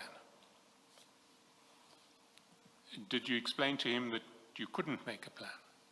I did, to say you need to ensure that he's able to go through the entire processes, the evaluations. If he's successful, then they'll be able to call her for interviews. But you explained to him that you don't play any controlling role in that process, that they have to go through the correct process. I do, SC. Then, a few months later, in 479, page 479 in September, there's another series of these applications that he sends you, these receipts. So he seems not to accept your answer that you can't ease the way for particular applicants. It's a lot of them, SC, that you'll explain to them. They'll continue persuading to say, perhaps there might be a way. Please check for me if you have someone who might be able to assist. So these are indebted with inquiries, SC, with you. But how do you respond to those inquiries? Do you leave people with the impression that you might be able to find a way? I don't create any impression, SC, even from my close friends or close family members. I tell them to say, if you want an opportunity, you need to follow the due processes. Let your child, my sister, be able to run, follow the due processes. And yet Sergeant Nkosi keeps on coming back to you with lists of applicants. What is he asking from you?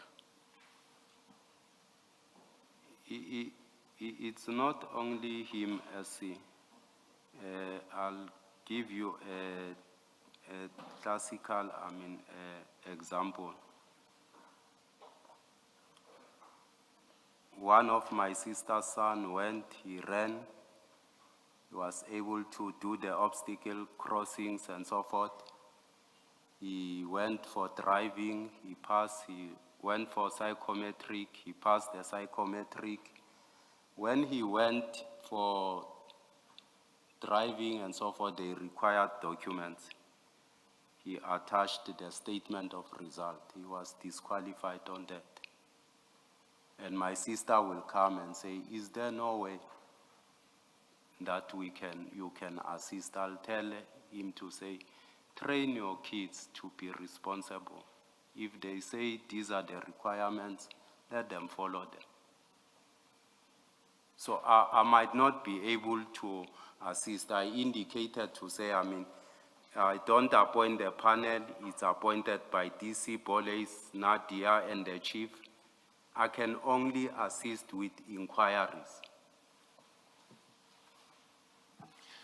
Mr. Commissioner, he says to you in that message, this is General Shibiri's, suggesting you know General Shibiri. I don't know him. I've never seen him. It was for the first, he suggested it's General Shiburi, and I don't know who's General Shiburi. I only saw him. Shibiri. Yes, I only saw him for the first time when he came to the commission. You didn't ask him who is that? I felt it's not necessary, Commissioner, for me to ask him. Do you know why he would assume you know who General Shibiri is? It's quite important that he mentions. He mentioned the general. The name of the parent. Do you know why he would assume that you would know who it is and why it would matter to you? I think he assumed I know General Shibiri, and for the mere fact to say he says it's general, maybe there might be something that I might do. Thank you.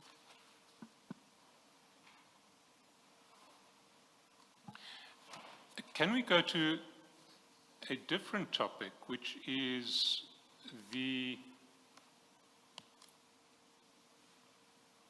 chats on, I've just lost my reference, bear with me for a minute, the chats on page 467.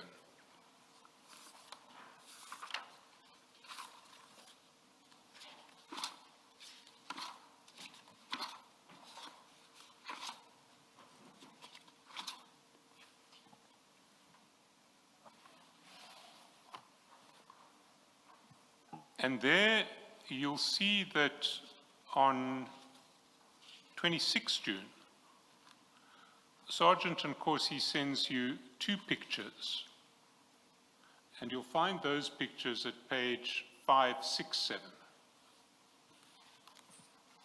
all in file 4.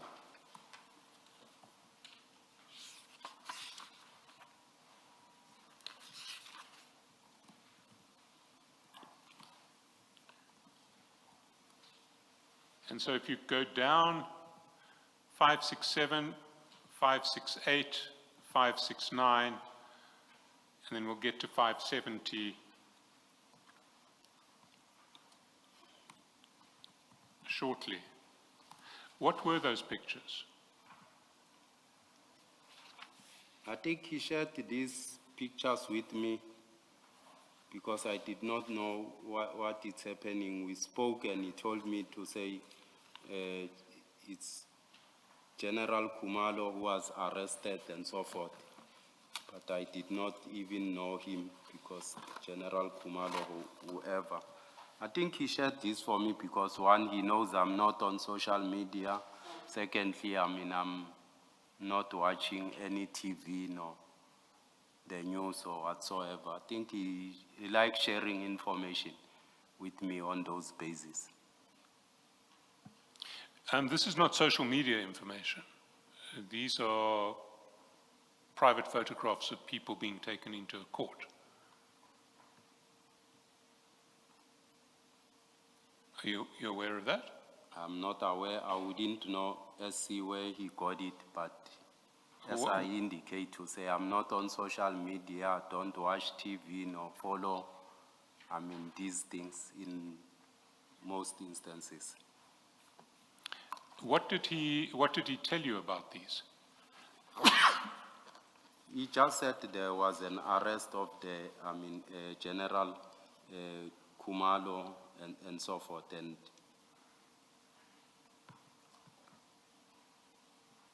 And did he explain why he thought you might be interested in these? He never explained it to me because I never asked him further because I never took interest on it.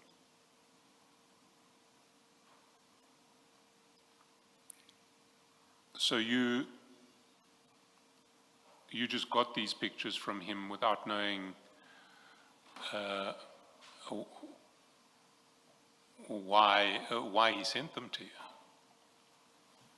Much as I'm saying, he was just sharing with me to say there was this arrest and so forth, that people were arrested at OR Tambo and so forth, General Kumalo and so forth. So I said, what's happening now? Why are they arrested?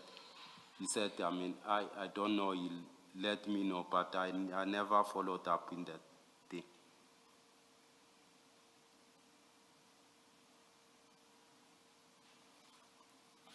And on the, if one goes to page 570,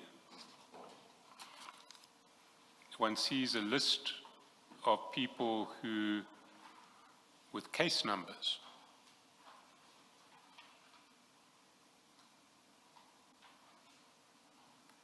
And SAP 14 numbers, occurrence book numbers. You see that? I see it. What was this? At that time, I never even went through it. Much as I'm saying, I was not interested because he sent these things together with all this. I never went through it. All right. I think, Deputy Chief, I think what is curious and does require an explanation from somebody is the very specific information that Sergeant Nkosi is sharing with you.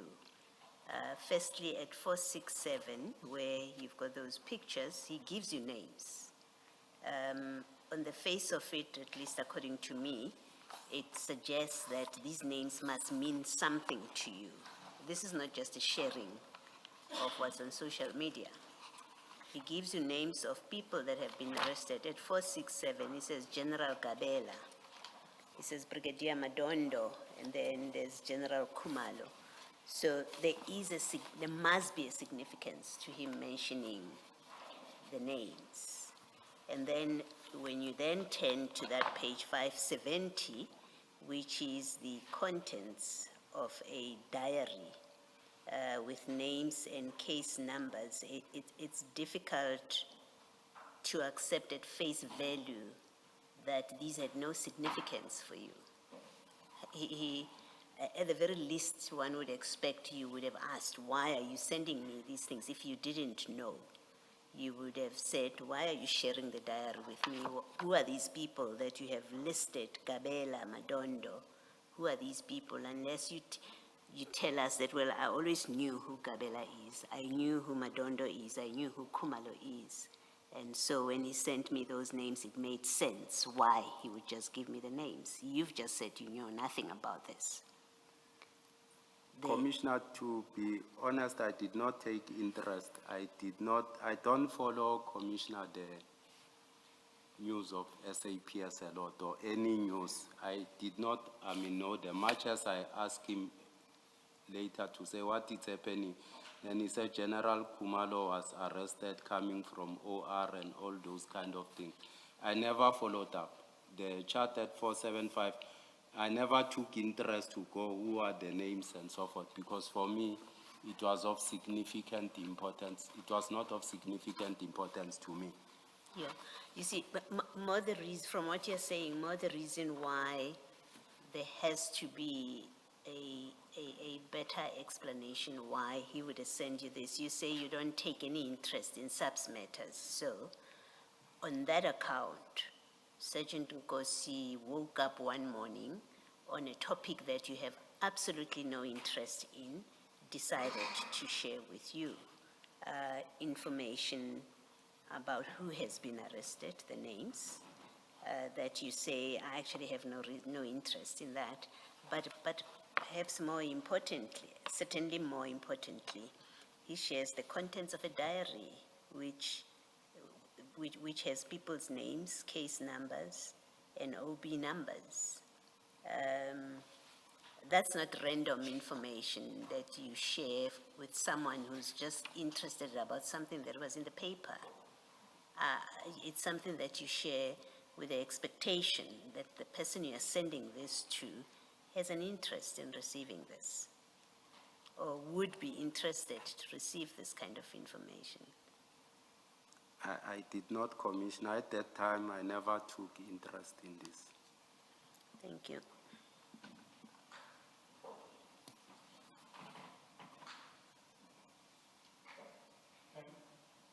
Can we then go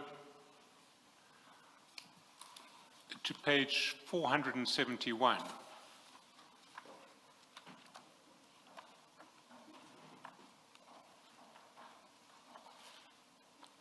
File 4.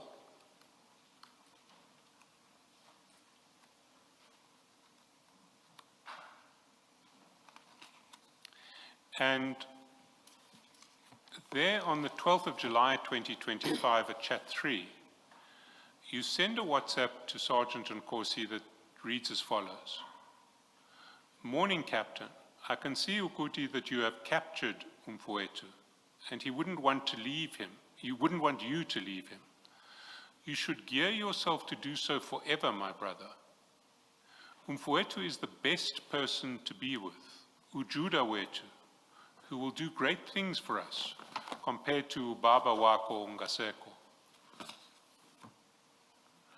Now, what were you saying to Sergeant Nkosi when you said that he had captured Mr. Mnisi, the CFO. I think we are reading this message, not taking into consideration that I tapped on a picture there, SC.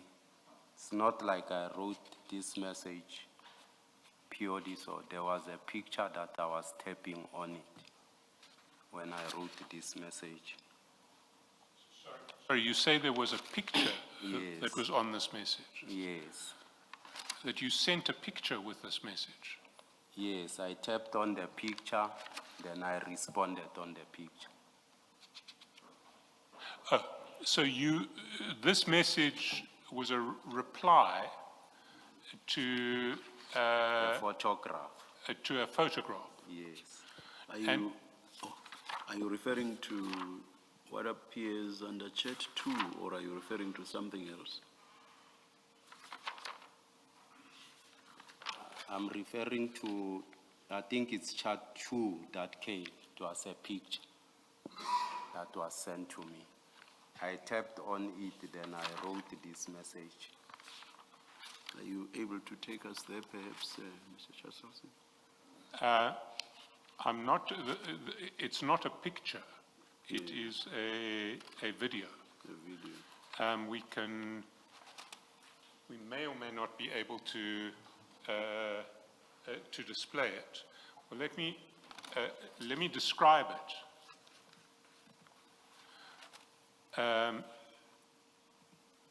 Well, do you recall what it was that you were responding to? Yes, here, as I indicated to say, it was me responding to that picture that I was responding to. I want it here. I think I responded to it here. Do you remember what it was, Deputy Chief?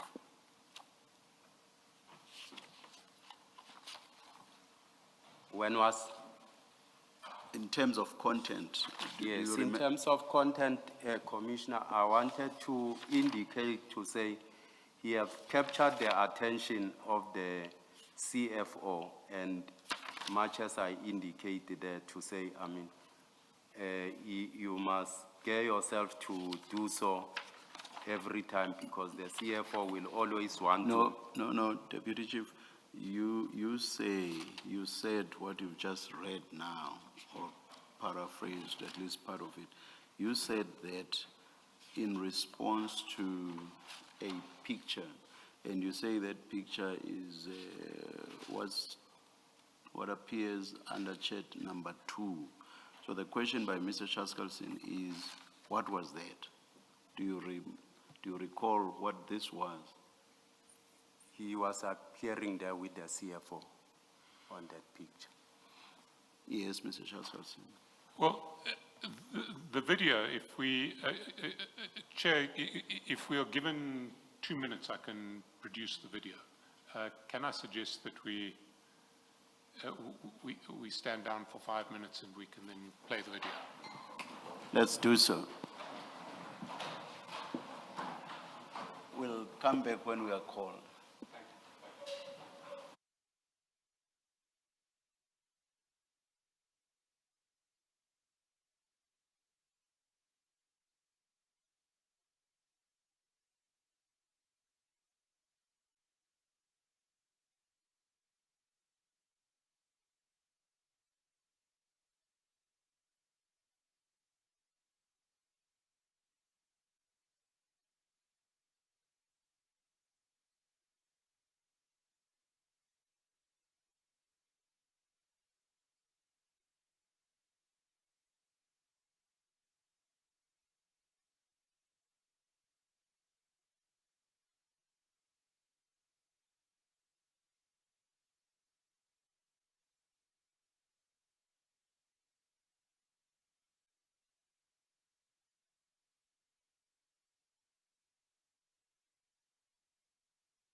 return of Mr. Mokgotsi unnecessarily.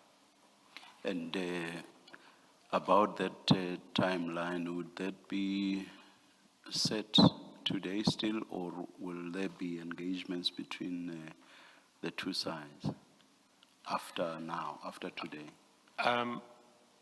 I would like it to be set today if it is possible, because I don't want, I want Mr. Mokgotsi to leave today knowing when he has to come back. All right, thank you, thank you. Good afternoon. Good afternoon, Commissioner. Can you please place yourselves on record? Thank you, Commissioner. Commissioner, before you and your co-chairs, it's Mr. Makau William Sekhacha. Makau William Sekhacha. Sekhacha. Sekhacha, that's correct, Sekhacha. Commissioner. How do you write Sekhacha? S-E-K-G-A. K-G-A. T-J-A. T-J-A. Okay. Thank you, Chair. Thank you, Mrs. Sekhacha. Afternoon, Chair and co-commissioners. Before you is Advocate Mohomani. Surname is M-O-H-O-M-A-N-E. Thank you, Chair. And, thank you very much. And who's lead? My apologies, Chair. Who is lead counsel? Your worship, lead counsel will be my attorney for the simple reason that my health has taken a bit of a turn. I'm on medication, so it's safer for him to proceed, but we are on the same instruction. Oh, all right. Thank you very much. Good afternoon, Mr. Mokgotsi. Good afternoon, Commissioners. Thank you very much. Thank you, Chair. And good afternoon to both of you too. I don't remember greeting you. Thank you. Yes, Mrs. Khaja. Thank you, Chair. You've heard Mr. Shaskalson. Yes. Chair, we do confirm that there is an intended application Yes. for the recusal of Mr. Charles Kassan as lead evidence, as evidence leader in relation to the evidence of Mr. Mokgotsi. I'm not sure if the Commission has already received the supplementary affidavit wherein. Yes, we've received the affidavit, but I don't think we want to go into the content or the detail. Perhaps subject to what you say, the best course to take is for Mr. Mokgotsi through you to bring a substantive application for the recusal that has been mentioned by Mr. Shaskalson. Yes, I do agree, and I've already noted through the terms of reference that the substantive application will need to be brought by our client in relation to this. Yes. We are happy, Chair, to adhere to whatever terms which are agreed between the parties in relation to this particular application. But with regard to the application, I direct that be filed not later than midday tomorrow. The rest about timelines that are to be agreed relates to when next Mr. Mokgotsi should appear to testify. Chair, we are happy to file it by midday tomorrow. Yes. Perhaps we can be given a direction as to when will they be expected to respond, and us to also further reply to that particular response. Yes. Mr. Shaskalson? I heard you say you would have to seek permission. As someone who was a practitioner, I'm referring to me. I assume that the permission you are referring to is seeking permission from the Bar Council as counsel to depose to an affidavit, and you'll correct me if I'm wrong. Well, it's not only the Bar Council, it's also Pabasa, and I need to look and see if I need permission from the Legal Practice Council as well. I genuinely don't know at this stage. Yeah. But timelines, as Mr. Sekhacha says? If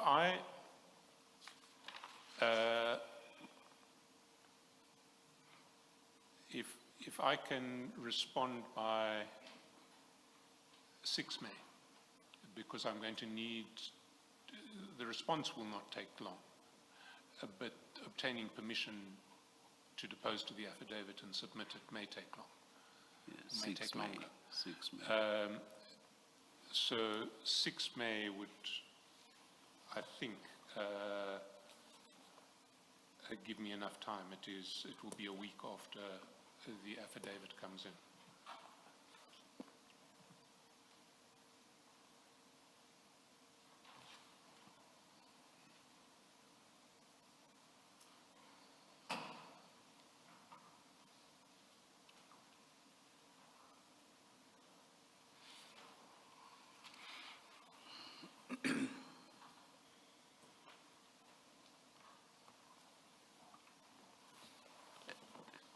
And Mr. Sekhaja, by when do you suggest to reply?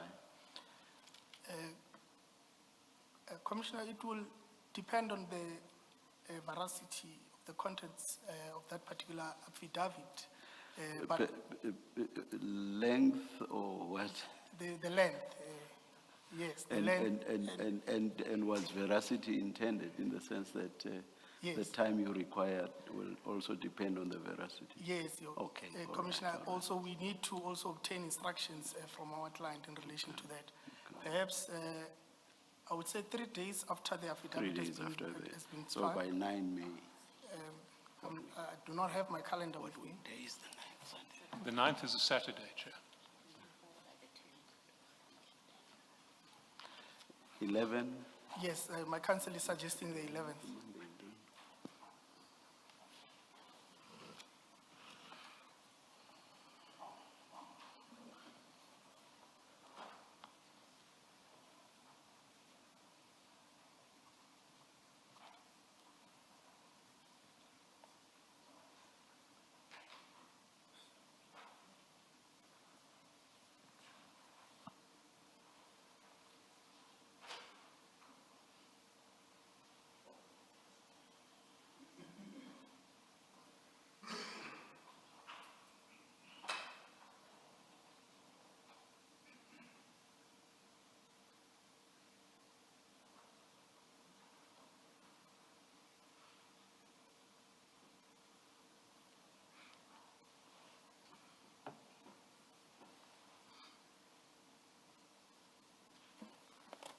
Then, so as to have full timelines, because now we are left with a date for Mr. Mokhotsi coming back, and that's what you've agreed to engage on.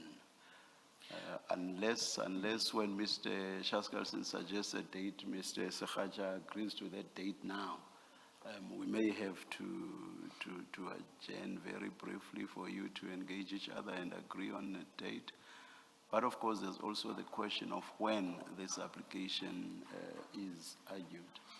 I don't know whether it would be on the morning of the day when Mr. Mokhotsi come back, or whether it would have to be a separate day. Chair, I don't think that it would be necessary to set aside 2 different days. Yes, Our program is tight. We're already losing time because of this. So can I suggest that the hearing of the application and of Mr. Mokhotsi's evidence, whether it's led by me or another evidence leader, takes place on one of the 13th, 14th, or 15th of May? The 13th, 14th, 15th of May. On any one of those? On any one of those days that Mr. Mokhotsi's legal team wants to choose.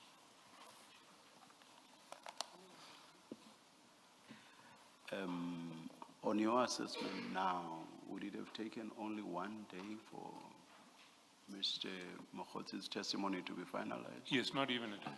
I mean, Not even. there are limited topics that we were going to traverse with him. Also, So it's possible to determine the application and to still hear the testimony. deal with the remainder of the evidence. All right. Which one of those days do you pick, Mr. Sekhaja?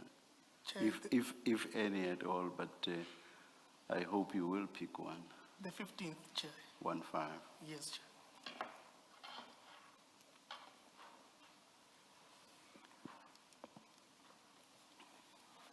Thank you very much to both sides. the substantive application must be filed by close of business tomorrow, 29 April 2026. I have specifically decided to say close of business, no longer midday, because it doesn't serve much purpose to press for midday if the answer is going to be on the 6th of May anyway. So let me start from the top, as artists say. The substantive application must be filed by close of business tomorrow, 29 April 2026. The answering affidavit must be filed by 6 May 2026. The replying affidavit must be filed by 9 May 2026. And, oh, I'm so sorry. 11 May 2026. And the hearing of Mr. Mokhotzi's testimony will resume on 15 May 2026. And the application for recusal will be heard on the morning of that day. Mr. Mokhotzi, you are directed to be here on that day. That is 15 May 2025. 26. One last day, I'll come next day. 2026. You should not have corrected me, Mr. Mokhotzi. Because then you would simply not have had to come here. It was on the media that I'm not around, so I must quickly say Thank you. Thank you very much to everybody. Thank you, Chair, and the co-chairs. You are excused. Thank you. Thank you. Thank you, Chair. Mr. Mokhotzi, you too, you are excused. Thank you.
We are ready when you are, Mr. Chazelson.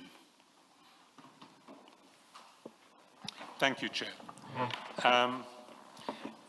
It's probably best to, at this point, to play the video to which the Deputy Chief says that his message responded.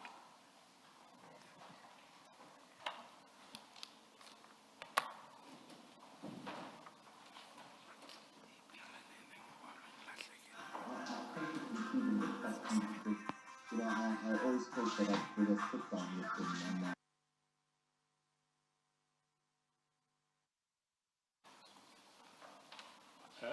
Deputy Chief, did you see that video? What was it, what was the scene that was being described, that was being shown in the video? Correct, as it was Sergeant Nkosi. It's not only a video, as there was two, he sent a picture and a video. I'm not sure if it appears there in the chart, because it was not only that video alone.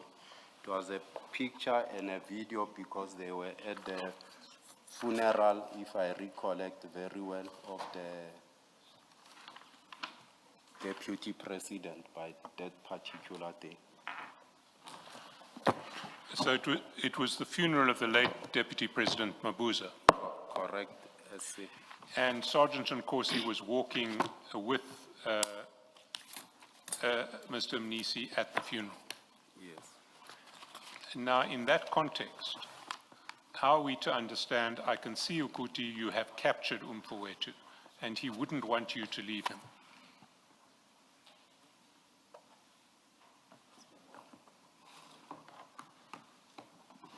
I was referring, as I indicated, to the attention with regard to which I think he has taken the attention of the CFO, and he wouldn't want to, to be far from him. So the CFO wants to be with Sergeant Nkosi, is what you are saying? That's correct. And why the verb capture? Capture signifies here, let's see the attention here. Well, in context, that isn't what it means. Look at what you say at the end of the message. Umfowethu is the best person to be with. Ujuda wetu, who will do great things for us, compared to Baba Waka Ungaseko. So, what I want to put to you is that the capture of the CFO was a process that was designed to put the CFO in a position to do great things for you. That's not true, CS, because I don't think you should isolate Ujuda wetu to the entire statement. Maybe explain Ujuda wetu, because you say it has significance. Much as I said, Ujuda wetu becomes the context where I'm speaking about this thing, with relate to, the gratitude, that I see. It signifies, gratitude, and it's a praise, it's in Dumiso.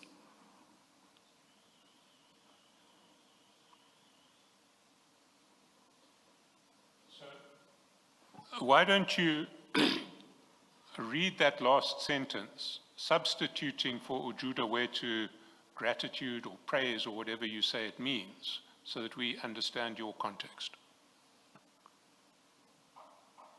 See, when we write these things, it's not like you are writing a formal or thesis or whatever that need, we are communicating on WhatsApp groups and so forth. It's not a formal way of communications. We have our own way of how we communicate and so forth. So much as I'm saying, if you will read the entire statement bit by bit and say, Ubaba Konga Seko capture Ujuda wetu, sometimes we might not be able to bring this into context. Otherwise, you'll understand it the way you want it to look like. But surely, as you write, you want it to mean something. Much as I'm explaining, Commissioner, to say here it represents the attention, because I tapped on those videos and pictures, the attention that he has drawn from the CFO. Can I say, to me, that clip depicts people at a funeral. You say it's a funeral, so I see two people walking together at a funeral. That's what looking at that clip says. Your message says more than just looking at people. You're not commenting about people who are at a funeral together. You say you have captured Umfowethu. So you have to explain that when I look there and see two people at a funeral who may have arrived together, I don't know whether you know that they went there together, that's why you say you've captured him. Maybe they came separately, they happened to arrive together. So the captured means nothing when I look at the video and you've said you've captured Umfowethu. So you have to explain that you get sent a clip and then it causes you to say you have captured Umfowethu. What are you talking about? You're obviously not talking about just two people just because they are at a funeral together. So do explain. You get a clip that shows you these two people who are at a funeral together. Why do you say that depicts Sergeant Nkosi having captured the CFO? He has captured the attention of the CFO commissioner, and that's what it precisely means. What do you mean he's captured his attention? They're at a funeral. We see a clip that just shows them walking together. What is it about that image or that visual that explains he has captured him? To say the CFO wants to be next to Sergeant Nkosi, that's capturing the attention of someone. Do you happen to know how it is they are walking next to each other? You have to know. For you to say, I see you have captured him, it means you know something about how they are ending up together there. And that is the part you have to explain. What do you know about how they end up together, walking together there, for you to say you have caught his attention? You don't say to Nkosi, I see the CFO has captured you. You're not saying that. You're not saying, I see that you have become interested in the CFO. You don't say that. You say the CFO has become interested in you and he wouldn't want you to leave him. So you know that it's the CFO, in fact, who is interested in Nkosi and wants Nkosi to, will want Nkosi to be there forever, never to leave him. You know that. And what you're being asked, or what I'm asking you is, well, what are the background facts that make you make that statement? The background fact is that he seems very happy next to Sergeant Nkosi. And this is what I've explained, Commissioner. Okay. And then explain why you say you should gear yourself to do so forever, my brother. Has the CFO told you that he wants Sergeant Nkosi to be there forever? No, Commissioner. Where do you get this statement that gear yourself to do so forever, my brother? From two people who are walking next to each other looking happy. Why do you say he will want you to do this forever? Commissioner, I have my own way of, the tools of analysis, and I wouldn't think like any other person. Yes. So I'll be able to reduce what I see the way I see it. Yes.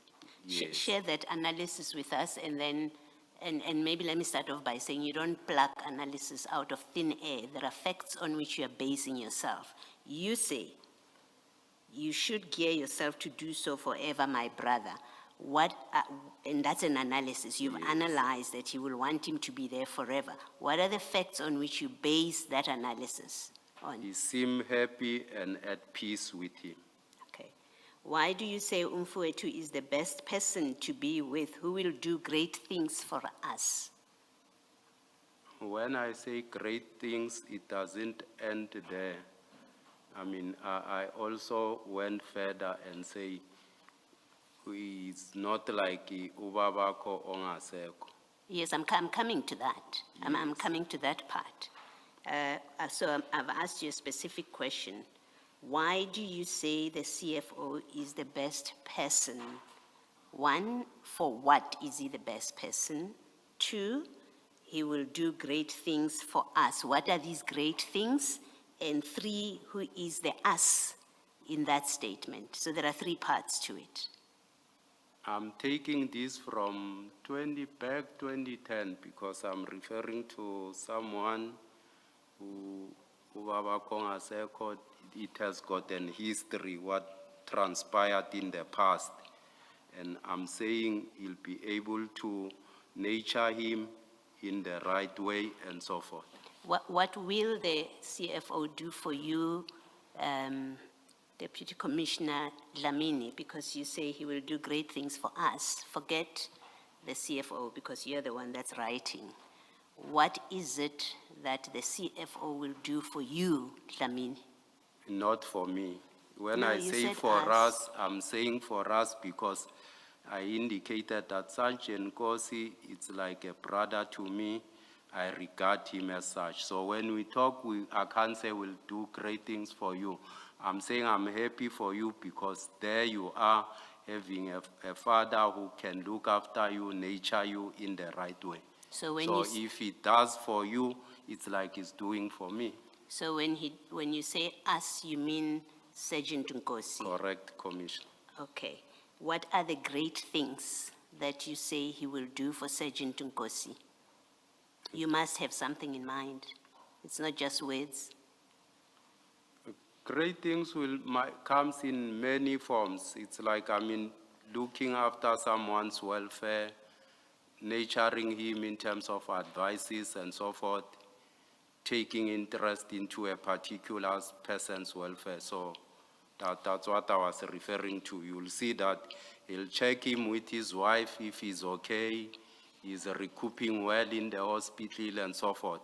And I know that Sergeant Nkosi needs that because Who do you know? the way he grew up, he definitely needs someone to be able to encourage him. When you say he will do great things for you, you must know something about the CFO. Who do you know him to have done great things for? You know something about the CFO. So tell us, what do you know about the CFO that he has done great things for somebody that makes you say that he will do great things for Sergeant Nkosi? What do you know about the CFO? Commissioner, I don't know the CFO much that he has done something great things for someone. These are feelings that you have to say this person will be able to look after this person, nurture him into a particular direction. But you told us in your evidence that your interaction with the CFO is in meetings of the TMP of the city. That's your limited interaction with him. How do you, if that's all you know about him, Yes. how do you know that he's a person who will do great things, who has a propensity to do great things and will do so for Sergeant Nkosi, for you to make that statement? Commissioner, perhaps if we can think of great things as material things, then we'll be wrong in that assertion because great things will come in the welfare of looking after someone that is well mentally and otherwise he get good advices.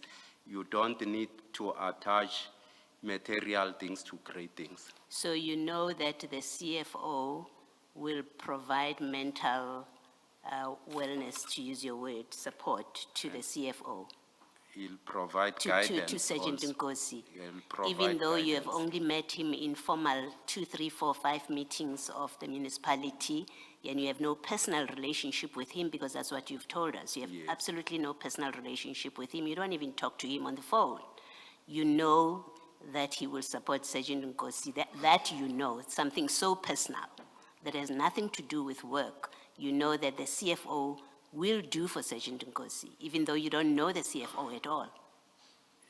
You don't need to know someone for years to understand the character or how a person perhaps behaves and so forth. I can meet you twice, then I realize to say, here my daughter or my son will be in good hands to be nurtured. In this case, you determined that from official meetings of Tshwane Metro, that the CFO will support Sergeant Nkosi, just from your formal meetings. Correct, Commissioner? No, that's not true. I want to put it to you. It is not true. You're being dishonest with us about what this message is about. Lastly, from me, in that same message, you say, compared to ubaba wako ongaseko, who and what are you referring to? This ubaba, and what did he do for Sergeant Nkosi that you say now the CFO will do for you? Much as I indicated, there's history around that, of which I don't think I'll be able to divulge here, how Nkosi was raised at home and so forth. I just want to know, what did he do for Nkosi that you now say the CFO will do? And this is relevant to our terms, because you followed, let me finish. You followed the evidence, you've listened to the CFO's evidence, it's clear from how you're testifying. You've listened to Sergeant Nkosi's evidence, that is clear from how you are testifying. You then say, so you have that background, and you know through engagement with you, your own testimony and their testimony, that we are looking at what appears or appearances of improper and corrupt dealings relating to tender in Tshwane. You know that's the evidence that we are looking at. That's what we've been engaging with you about, and eventually we must make conclusions about. So it's a relevant question to ask you. This ubaba wako that you refer to, that you say used to do things for Sergeant Nkosi, which the CFO will now do, because that's what your message is. He will do things for you that your father used to do, who's no longer there. It's a relevant question to ask you, who are you talking about? And two, what did that person do? More importantly, what did that person do for Sergeant Nkosi, which now the CFO will do? This commission has an interest in that.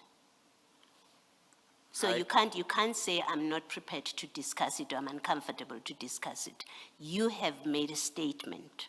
The CFO will take over what Sergeant Nkosi's father used to do.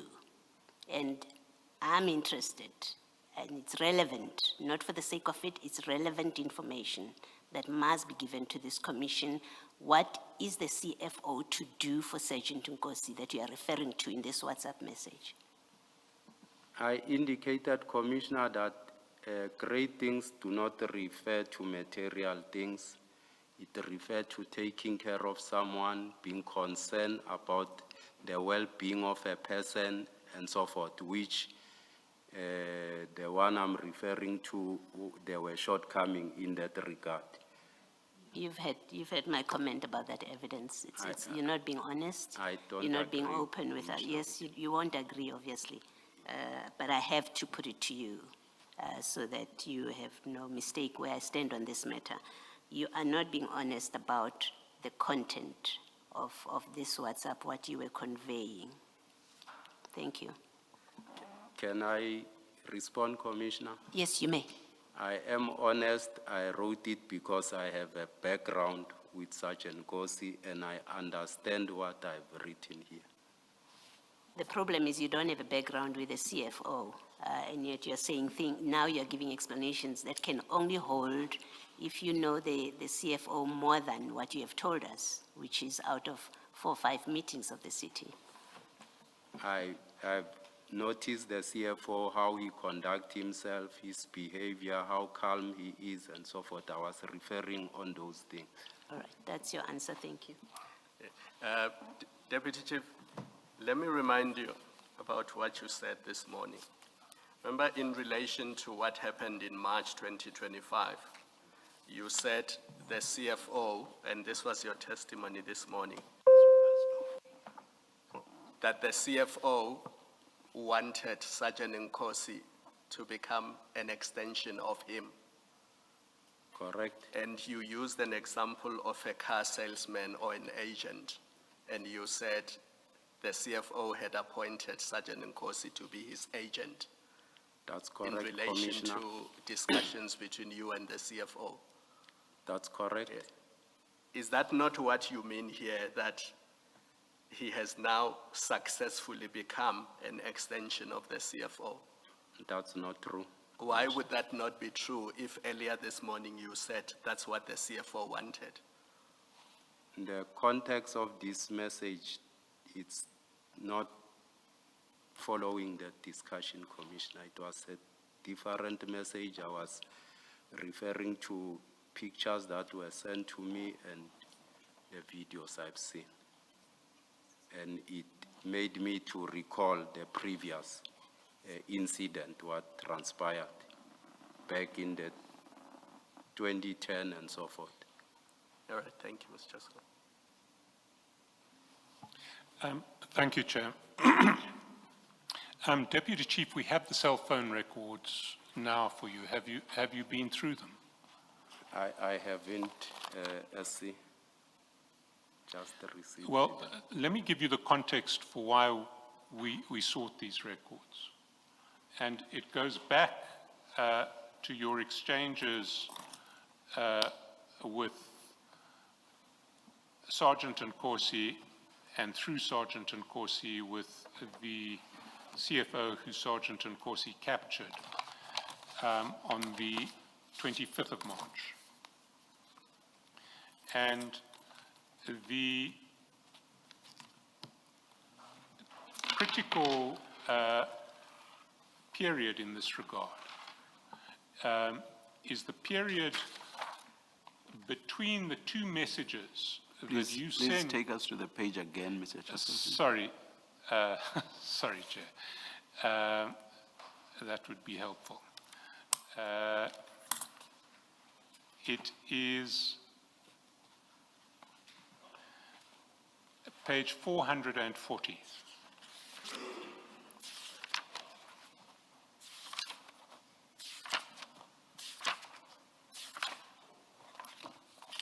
In fact, it starts at 439.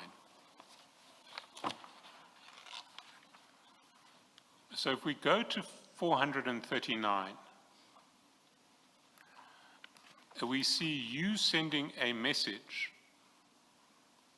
to Sergeant Nkosi with a list of 7 companies and the covering message that says,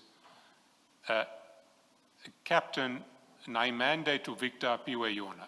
Captain, this is the mandate that was given to Victor, and you explained that it was given to Victor by Nico. You recall that? Correct. Now, at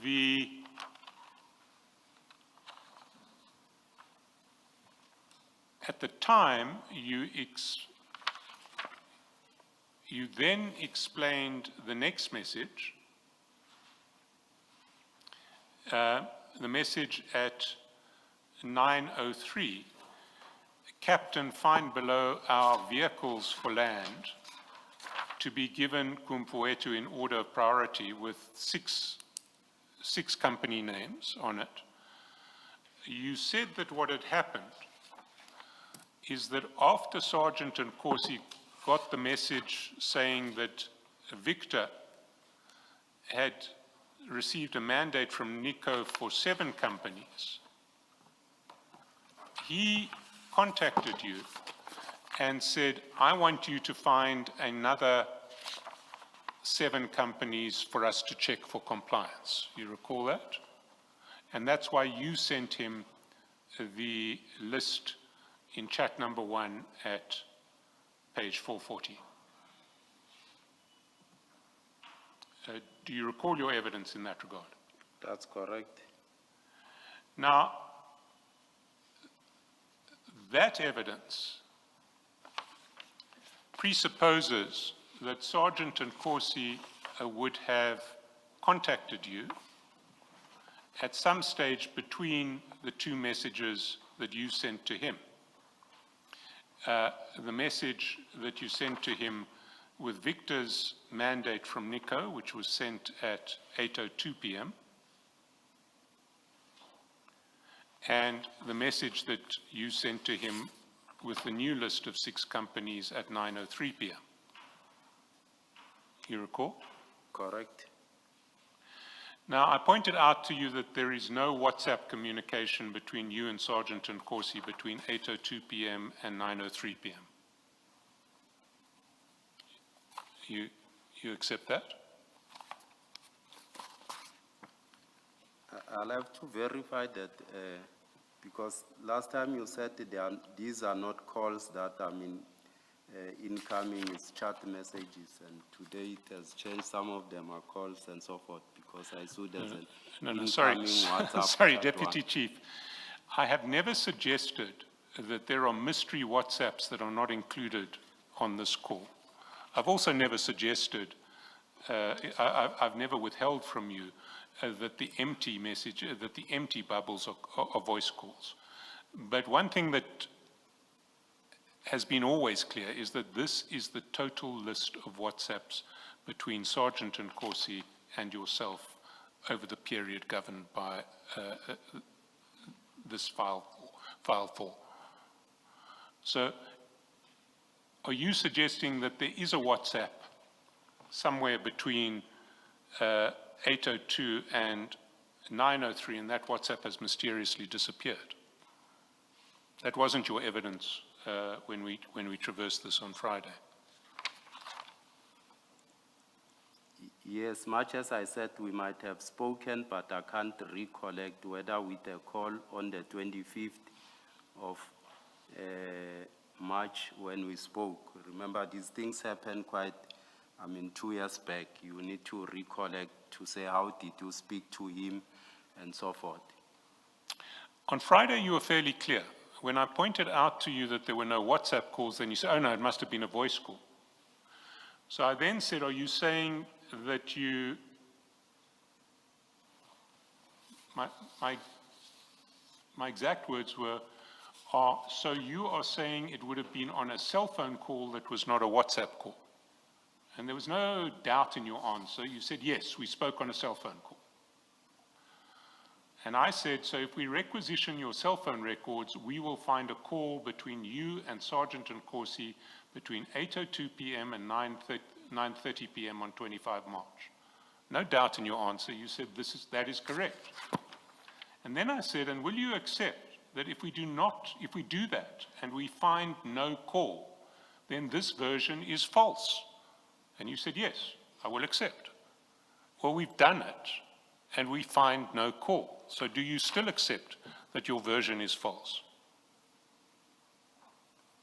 I don't think it was false SC, because much as I'm saying, I have to recollect the events, what transpired, so that perhaps if you can allow me to have my own perhaps record, go and check the communications and so forth on my own, because you just gave me these records, I think now, today, so that I can verify mine.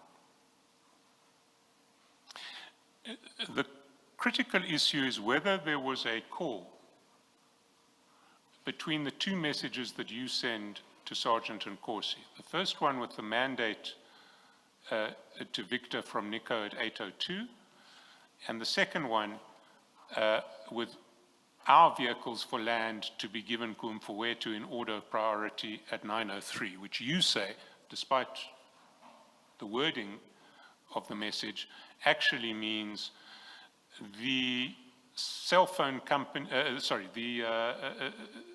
the bidders who have to be checked for compliance by Nico and have been shown by Nico to be compliant. Correct. Well, what I want to put to you is that your version in relation to these messages is false, that what you, Sergeant Nkosi, and the CFO were doing was rigging a tender in favor of El Shaddai and Ngapeshea and some others, and that when you speak of capturing the CFO who will do great things for us, what you're really speaking of is other abuses of public procurement processes that will make you and Sergeant Nkosi very rich. What's your response to that? I don't agree to that. I see. Well, I don't propose to take it further than that. If you want to go through these records and at a later stage want to file a supplementary affidavit explaining something that you have discovered in these records that you weren't alive to, you certainly have that right. And we will look at that affidavit and give you the opportunity to address it before the Commission again. Okay.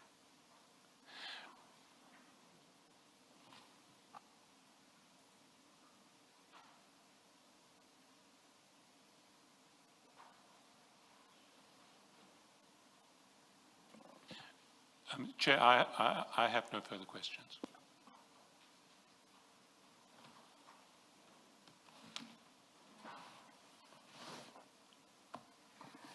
Deputy Chief, good afternoon again. Afternoon, Commissioner.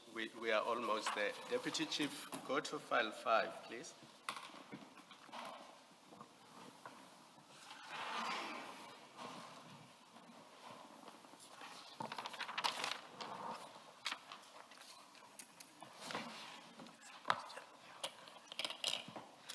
So file 5 is the additional documents that you provided to the Commission. Remember when you were last here reading your statement, we asked that you provide additional documents. Correct. And they don't form part of your statement, so they are additional in that sense. And you have complied with our request and obviously provided the documents. Now, in relation to the Gubis invoices, there's a few things that you said that we need to clarify. Maybe let's start on page 26.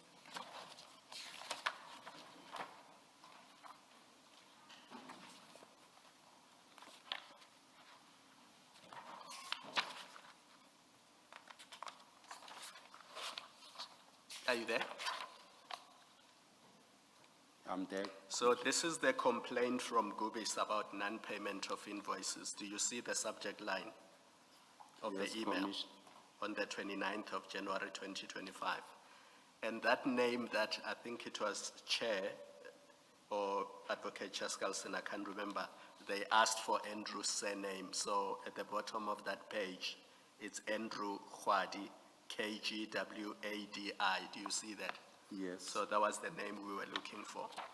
And these invoices you will see from the email, they relate to the ad hoc services provided at Rooival Water Treatment Plant. Do you see that in the first line of the main email? Correct. Yes. Now let's go to page 27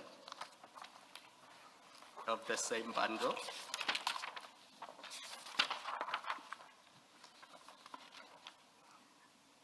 So what they have done there is to attach a statement of account, and there are 7 invoices referred to in that statement of account. Do you see that?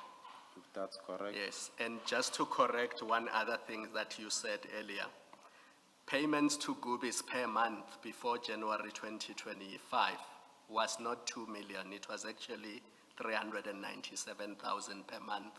Do you see from invoice 1 to invoice 7?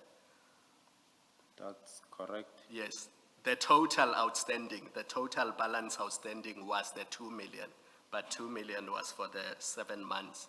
It was not 2 million per month.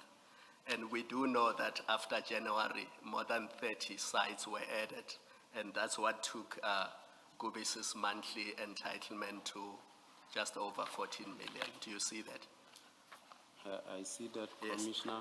Now, all those invoices that are referred to there, the original invoices are on page 28 to 34 of that bundle.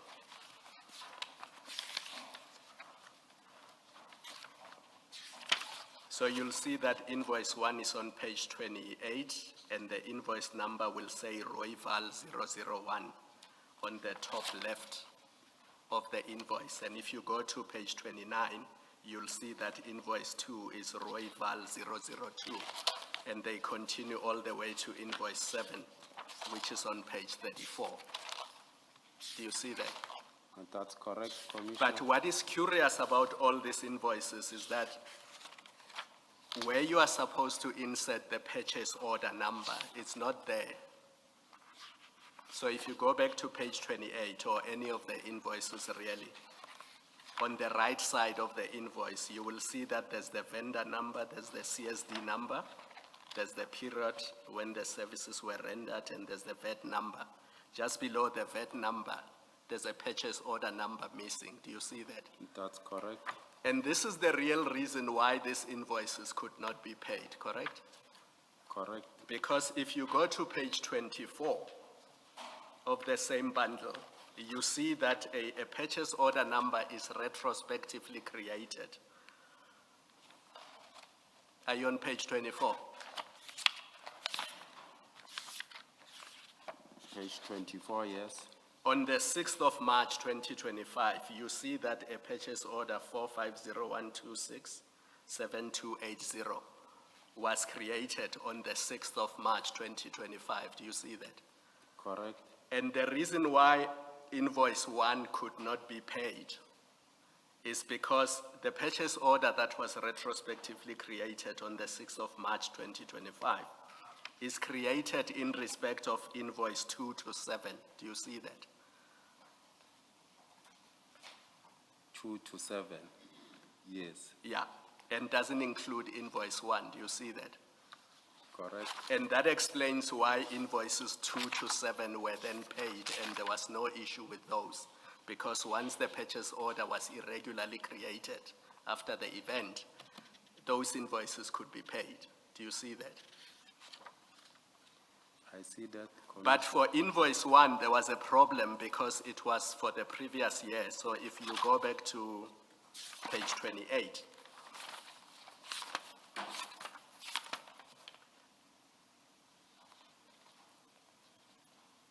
the invoice covered the date 27 May 2024 to 27 June 2024. Do you see that? That was the previous financial year.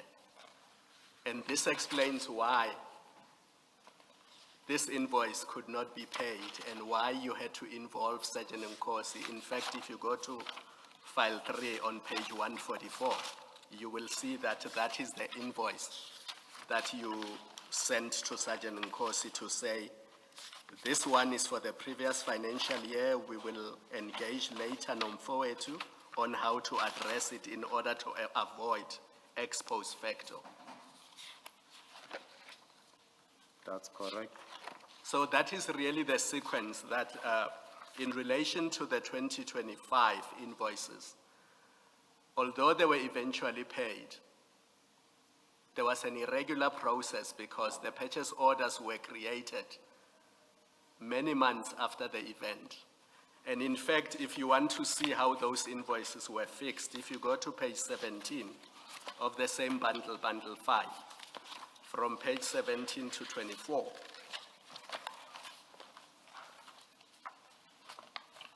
you will see that after the purchase order is created,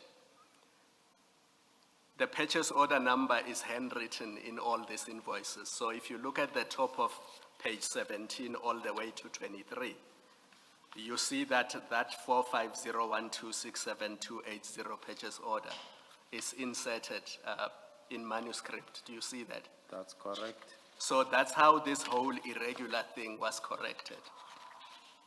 But for the 2024 invoice, it could not be corrected because the city's processes don't allow you to do that. That's why you needed this ex post facto arrangement. That's correct, Commissioner. So I have the right order and the right sequence. You are correct. All right, I just needed to clarify that. Thank you, Mr. Skalsa. Thank you, Chair. I have no questions flowing from those questions. Do we resume at 9:30 tomorrow? Unfortunately not, Chair. Mr. Karim was due to appear tomorrow.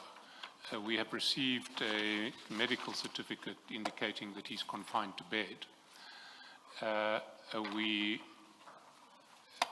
were then hoping to proceed with Mr. Mokgotsi tomorrow, but he's de facto secured a postponement by applying for my recusal, so we no longer have a witness for tomorrow. So we will have to resume on Thursday.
Deputy Chief,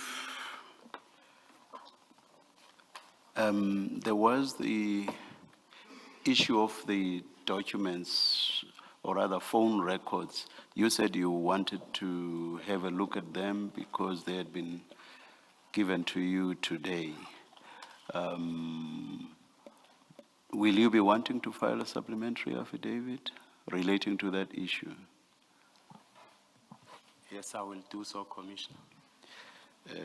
You are directed to file that supplementary affidavit not later than 4 May 2026. That's correct. And you are excused. We will resume on Thursday, 30 April 2026 at 9:30. Let's adjourn.